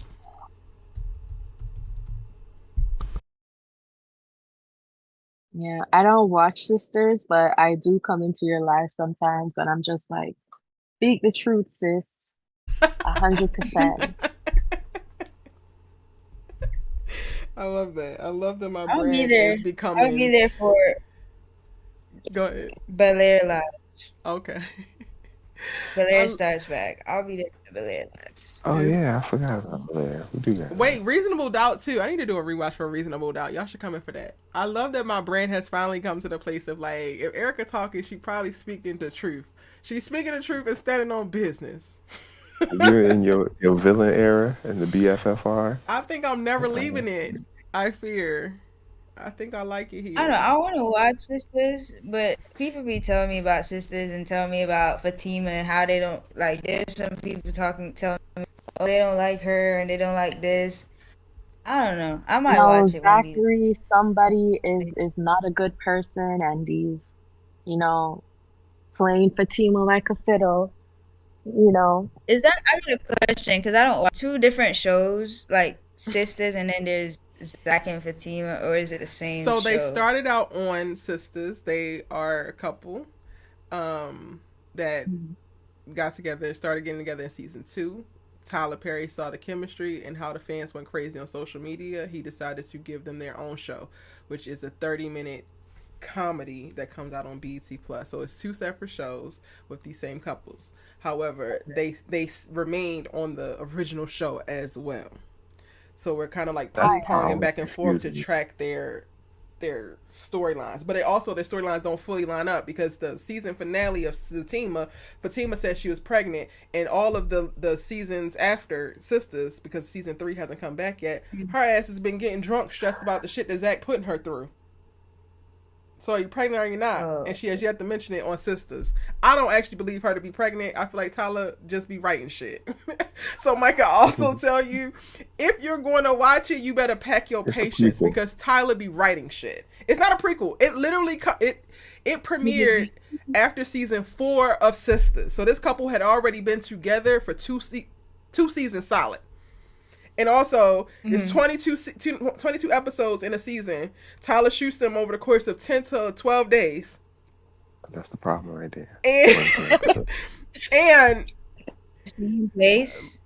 The pacing is off as fuck. Season 7 is the most recent season, and he actually brought a writer's room in. Before that, Tyler was writing everything. Every single episode. This season, the writers ain't necessarily doing much better. Other people with his work, or how do you write 22 episodes by yourself? That's Tyler Perry. I don't really be messing with like Tyler Perry. I used to love after Mea Culpa. I didn't even watch Mea Culpa, and I need to watch it. But after seeing what everybody was saying about it, they ate that. I did a breakdown on it. It was a lot. People ate that up because they like to hate. They like to hate Tyler. I did a full breakdown. I did a scene by scene breakdown because I was so appalled at how they dragged the disrespect to Tyler, and I hate that because like don't put me in the position to defend a man. Like, yeah, it was bad. I wanted to watch it, but watching the reviews from Shade Room to Twitter, it was bad. People get clout off of like clowning Tyler. The first hour of it was really great. Like, it was solid as fuck. He don't know how to land a plane in these films, and that became the problem. But Mea Culpa, like, how it looked, the first hour was solid. The story, like, it was solid until it wasn't. So you should watch it. I watched it 3 times. Oh, come on. He's not a big Tyler Perry fan, but he watched it. He was like, it was okay. He said his favorite Tyler Perry show of recent was the one where the old lady they were stealing like old people's pensions. Was it Grace? What was that? Fall from Grace on Netflix. Yes, they shot that in like 6 days. That movie. Really? Mm-hmm. I like that one. That was nice. Because Brisha was in it. Sweatshop or something? No, okay, so like Tyler does that to keep the cost low. And like while you can see now he has built this behemoth of a network in a studio, he can do more. Like, I'm glad that he's opening up to writer's room. I'm not necessarily faulting him for writing all of the things because at the end of the day, he's a creative and he wants to tell his stories. I watched his documentary, Maxine's Baby, on Amazon, and that really shifted a lot for me because we want him to do what we want him to do, and we wind up robbing him of the opportunity to be the artist that we all want to be, or like at least I know I want to be. I'm gonna get in a position, I'm gonna write the goddamn stories that I've been writing and tell the stories that I want to tell. I hear y'all, but also I need you to understand what platonic love look like, so I'm going to tell it. I don't give a fuck that you actually want these people to bump uglies. And I want to be as solid as Tyler to stand on business and tell the goddamn stories that I want to tell. He did it so much so that he was able to ride the shit to the bank and build this whole thing. And I love that, like, he has signed people to like overall deals. Like the girl who used to work on Insecure with Issa, he signed her to a deal. We don't know what shows are coming out or that she's developing. So he's going to start to executive produce and develop other things. But I think that it's a little bit unfair that people like expect Tyler to like never write again because his writing isn't that great. All artists should be able to make their art, and clearly he was servicing an audience specifically that Hollywood refused to believe actually exists. So I struggle with, like, I'm going to criticize his writing and the lack of certain things in it, but I'm also going to give credit where credit is due. And in a lot of ways, I'm like trying to model my career moving forward like him, because Hollywood don't actually want to hear it. They're not giving money and greenlighting how they should for really amazing stories. And you have to believe in yourself, and I respect him for doing that. He did all of that so that he could put himself in a position to remain in control and to actually generate wealth. So the way that he was doing it is like he structured deals, even with like the deals for like House of Pain with TBS and BT and all of that. He is writing all of these things, but he also is bulk getting people to sign on. So a lot of times, even when another network, when he's doing something for another network, like I just said, a BET or a TBS, for example, with House of Pain, when House of Pain first dropped, I think they had to sign on for 3 seasons. They had to sign on for like 66 episodes for him to agree to even sell. And then he produces it in house, and it sucks that he like specifically persisted. Like he shoots 22 episodes in 11 days. That sucks. But a lot of the actors who have gone through that also accredit him to like, it's only one take. It feels like acting boot camp. You have no choice but to get better. But then they're still paid normal rates. He's saving money on the back end in reference to crew so that he can even sustain this. Because if he was to play the game in the way the industry has set up and had bloated budgets and had extended timelines, he would probably not be releasing nearly as much content, give nearly as many people jobs. So it's like, it sucks because you don't feel like you get the quality of the material, but you also will probably never get most of this material if he didn't do it this way. Yeah, I really love like old Tyler Perry movies, TV shows, even House of Pain. I've watched a couple of the new House of Pain episodes where they're older now, but it's just as when they were younger, and it's different. Like, what is it? Diary of a Mad Black Woman, Family, Reunion, all the Medeas, all like those old ones. Acrimony, love that show. Four Colored Girls. It's really like, old Perry really got me. I haven't watched a lot of his new stuff, but old Tyler Perry was somebody that I could say, yes, this guy is giving black people shows, and he's making black people. He's like Taraji P. Henson. I probably found out about Taraji because of Tyler Perry. Really? Yes, yes. I think I did. No, because I did watch. What was that? Was it with the one with Tyrese? Baby Boy, honey, Baby Boy. Yes. Yes. Okay, no, I found out about her on that. But in Acrimony, loved her even more. Watching that, seeing her, there's just like a whole like. Tyler Perry has always been giving black actors chances, shots to be on TV. And I offer counterpoints to people who like, well, Tyler just talk about the same thing, and he always downplaying black people, and he don't show us in a good light. My counterpoint to that, my response forever is going to be, Tyler can stop writing it the moment y'all stop living it. And there were always lessons in and you know, those. I want to because I used to say that too. Just the other day I was talking to my mom. I was like, why is it that Tyler Perry? Why is it that do you ever notice in every Tyler Perry show all black people do is struggle? And I was saying it. I was like, I was talking to my mom. She was like, but I mean, aren't you struggling right now? And I was like, well, yeah, but it's just you really like see it. And he's writing because he always talked about how he used to go to the salon and he used to hear all the stories and stuff, and that's how he got into writing these stories and stuff. And it's just like the black struggle. Yeah, we experience it and we don't want to see it all the time, but at the same time, it's what happens. All of it that he writes is what happens. It's still happening. He is not drawn from much of any imagination for it.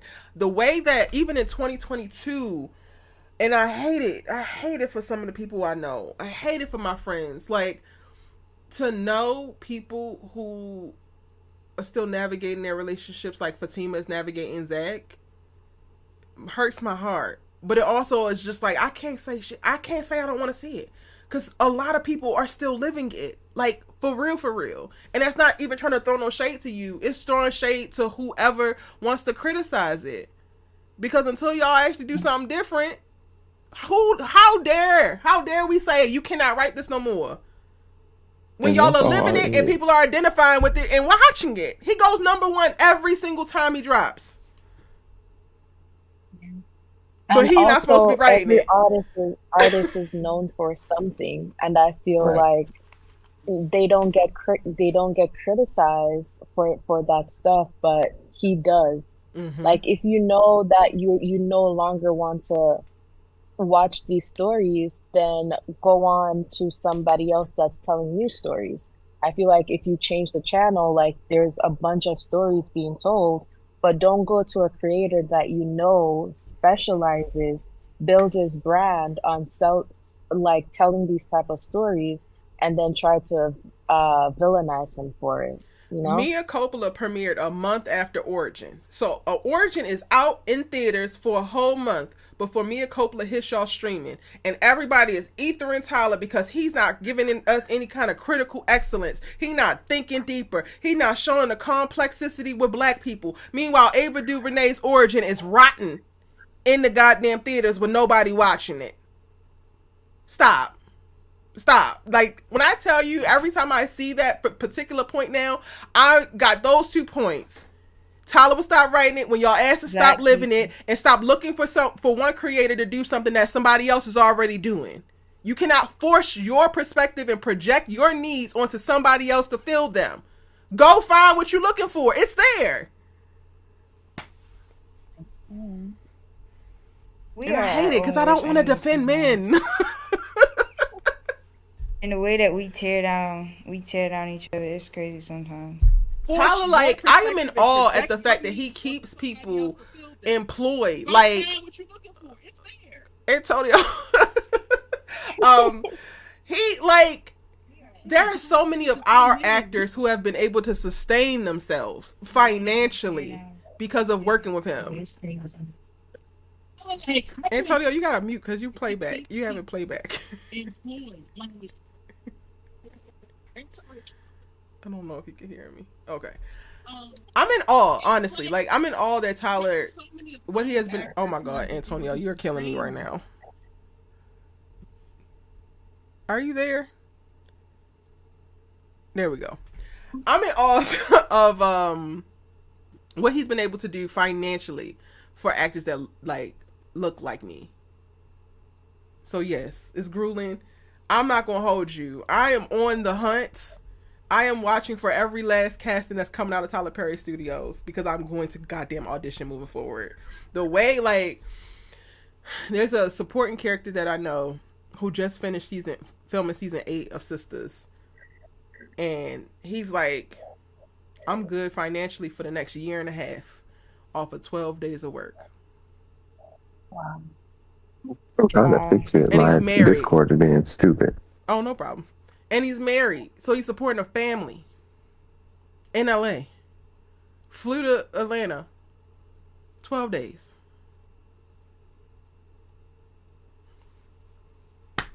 And the moment it gets too much for me and the reference to the storytelling, I'm going to tap out. But Tyler, I don't want you to stop. You don't stop until you're ready to stop. What'd you say, hello? Antonio?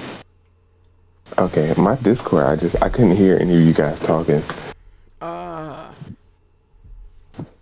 Can you hear us now? Yeah. Okay. So yeah, those are my thoughts on Tyler. Now don't make him perfect now. It just makes him financially sustainable, stable, and definitely a blueprint for if we're going to try to regain any kind of power. Yeah, and there's always like a moral stance with his work. Well, less on the TV shows. The movies, yes, less on the TV shows. I watch Ruthless. That nigga Tyler, bro. Fighting for every week. I used to watch the play. Did y'all used to watch the plays? I used to watch the plays. Yeah, I love the plays. I have them on DVD still. I love the plays. I have them on Ruthless DVD, is his show about a cult. And when I tell you, it is no holds bar, and it's on BET Plus, so he don't have to worry about like censorship. This is the most deplorable shit I've ever seen in my life.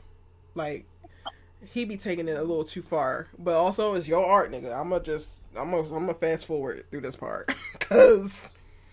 So I would say his films be having morals. The TV shows, I guess we're gonna get to the point at some point, Tyler. Oh.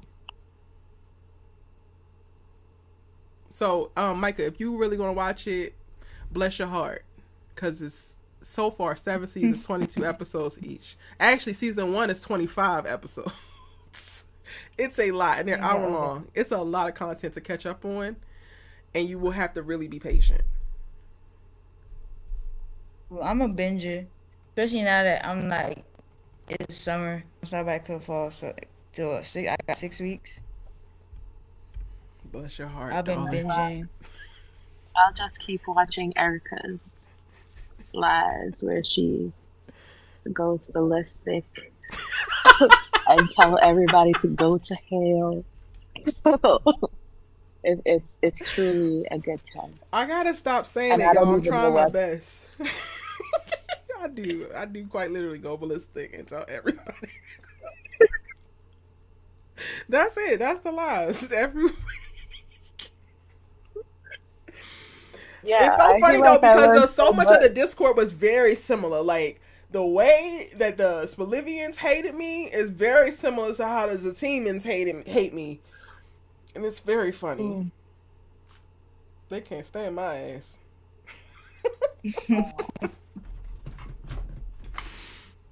Well, if they're anything like Spelivia, I know who I'm rooting for. I'm glad, I'm glad they don't have that. But there's like a kind of like a. I'm glad they don't have that couple that really stands out that makes like it makes a fandom unbearable. They don't really have that. I hope they're not looking for it, child. Cause you know how some of the damn shows like to look over at the other one's homework. I was getting so nervous about Swagger. I was just like, please, when the fucking All American fans found Swagger, I was like, God, no. It's actually like, that is literally how I started watching Swagger. It's like, I just saw it come on my timeline. It's like, Swagger. I'm like, oh yeah, Spelivia. I saw like, I was like, oh, wait. Yeah, they were making Spelivia I had to watch it. The other couple. They were making parallels. So I was like, okay, I gotta watch this. I watched it. It sucks that they canceled it. It was crazy. I can't believe they canceled it. I was so pissed once the All American fans found it in season 2. I was just like, it's going to go straight to hell. I was like, I think I only told Naya. I was distraught. Like, they're going to ruin it. I was so mad. I don't know though. Would I have preferred to get a season 3 even if it was ruined by these fans shipping Jason Crystal too hard and not letting them go through the ups and downs of it? Would I have taken it? Would I have taken season 3 even if I knew we were walking into something? I think maybe he a strong soldier. Nah, they might have ruined it in season 3 after seeing how people were starting to gravitate. Damn. That's so sad. It's crazy when a show is done or get canceled, how many people are just like out of a job. Hundreds. Yeah. Hundreds. All right, y'all. I gotta get to doing some damn breakdowns. So I'm gonna bid y'all adieu. Me too. That sounds good. Good night, everybody. I gotta hop off, so. Good night, everyone. Have a wonderful one. Thank y'all so much for the dope conversation. Yes. I'll be lurking tomorrow. All right. Thank you. I appreciate it. Night. All right, y'all. We're going to get out of here. Thank y'all for another great All-American Universe. Live will be back here same time next week for the All-American Season 6 finale and All-American Homecoming Episode 2 live after show. Hopefully y'all enjoyed it. Tomorrow I'm here live talking about Sisters. It's looking like I put up a poll for the family business if you're watching it. It's looking like I'm going to be live on Thursday because it seems like everybody is, or half of the people have already voted for it Thursday. So be on the lookout for that. I also want to do a House of the Dragon live, which I'm trying to see if it's going to be on Sunday right after the episode or not. And if Friday is open, I might wind up doing a Supercell. So watch the show Supercell if you haven't seen it already, because I do want to put some breakdowns up about that. Week chock full of content. Give your good sis a look. If some other shows that you don't watch come across your timeline and it's by me, just go ahead and watch it and let's talk about it. I appreciate it. I'll see y'all in my next one.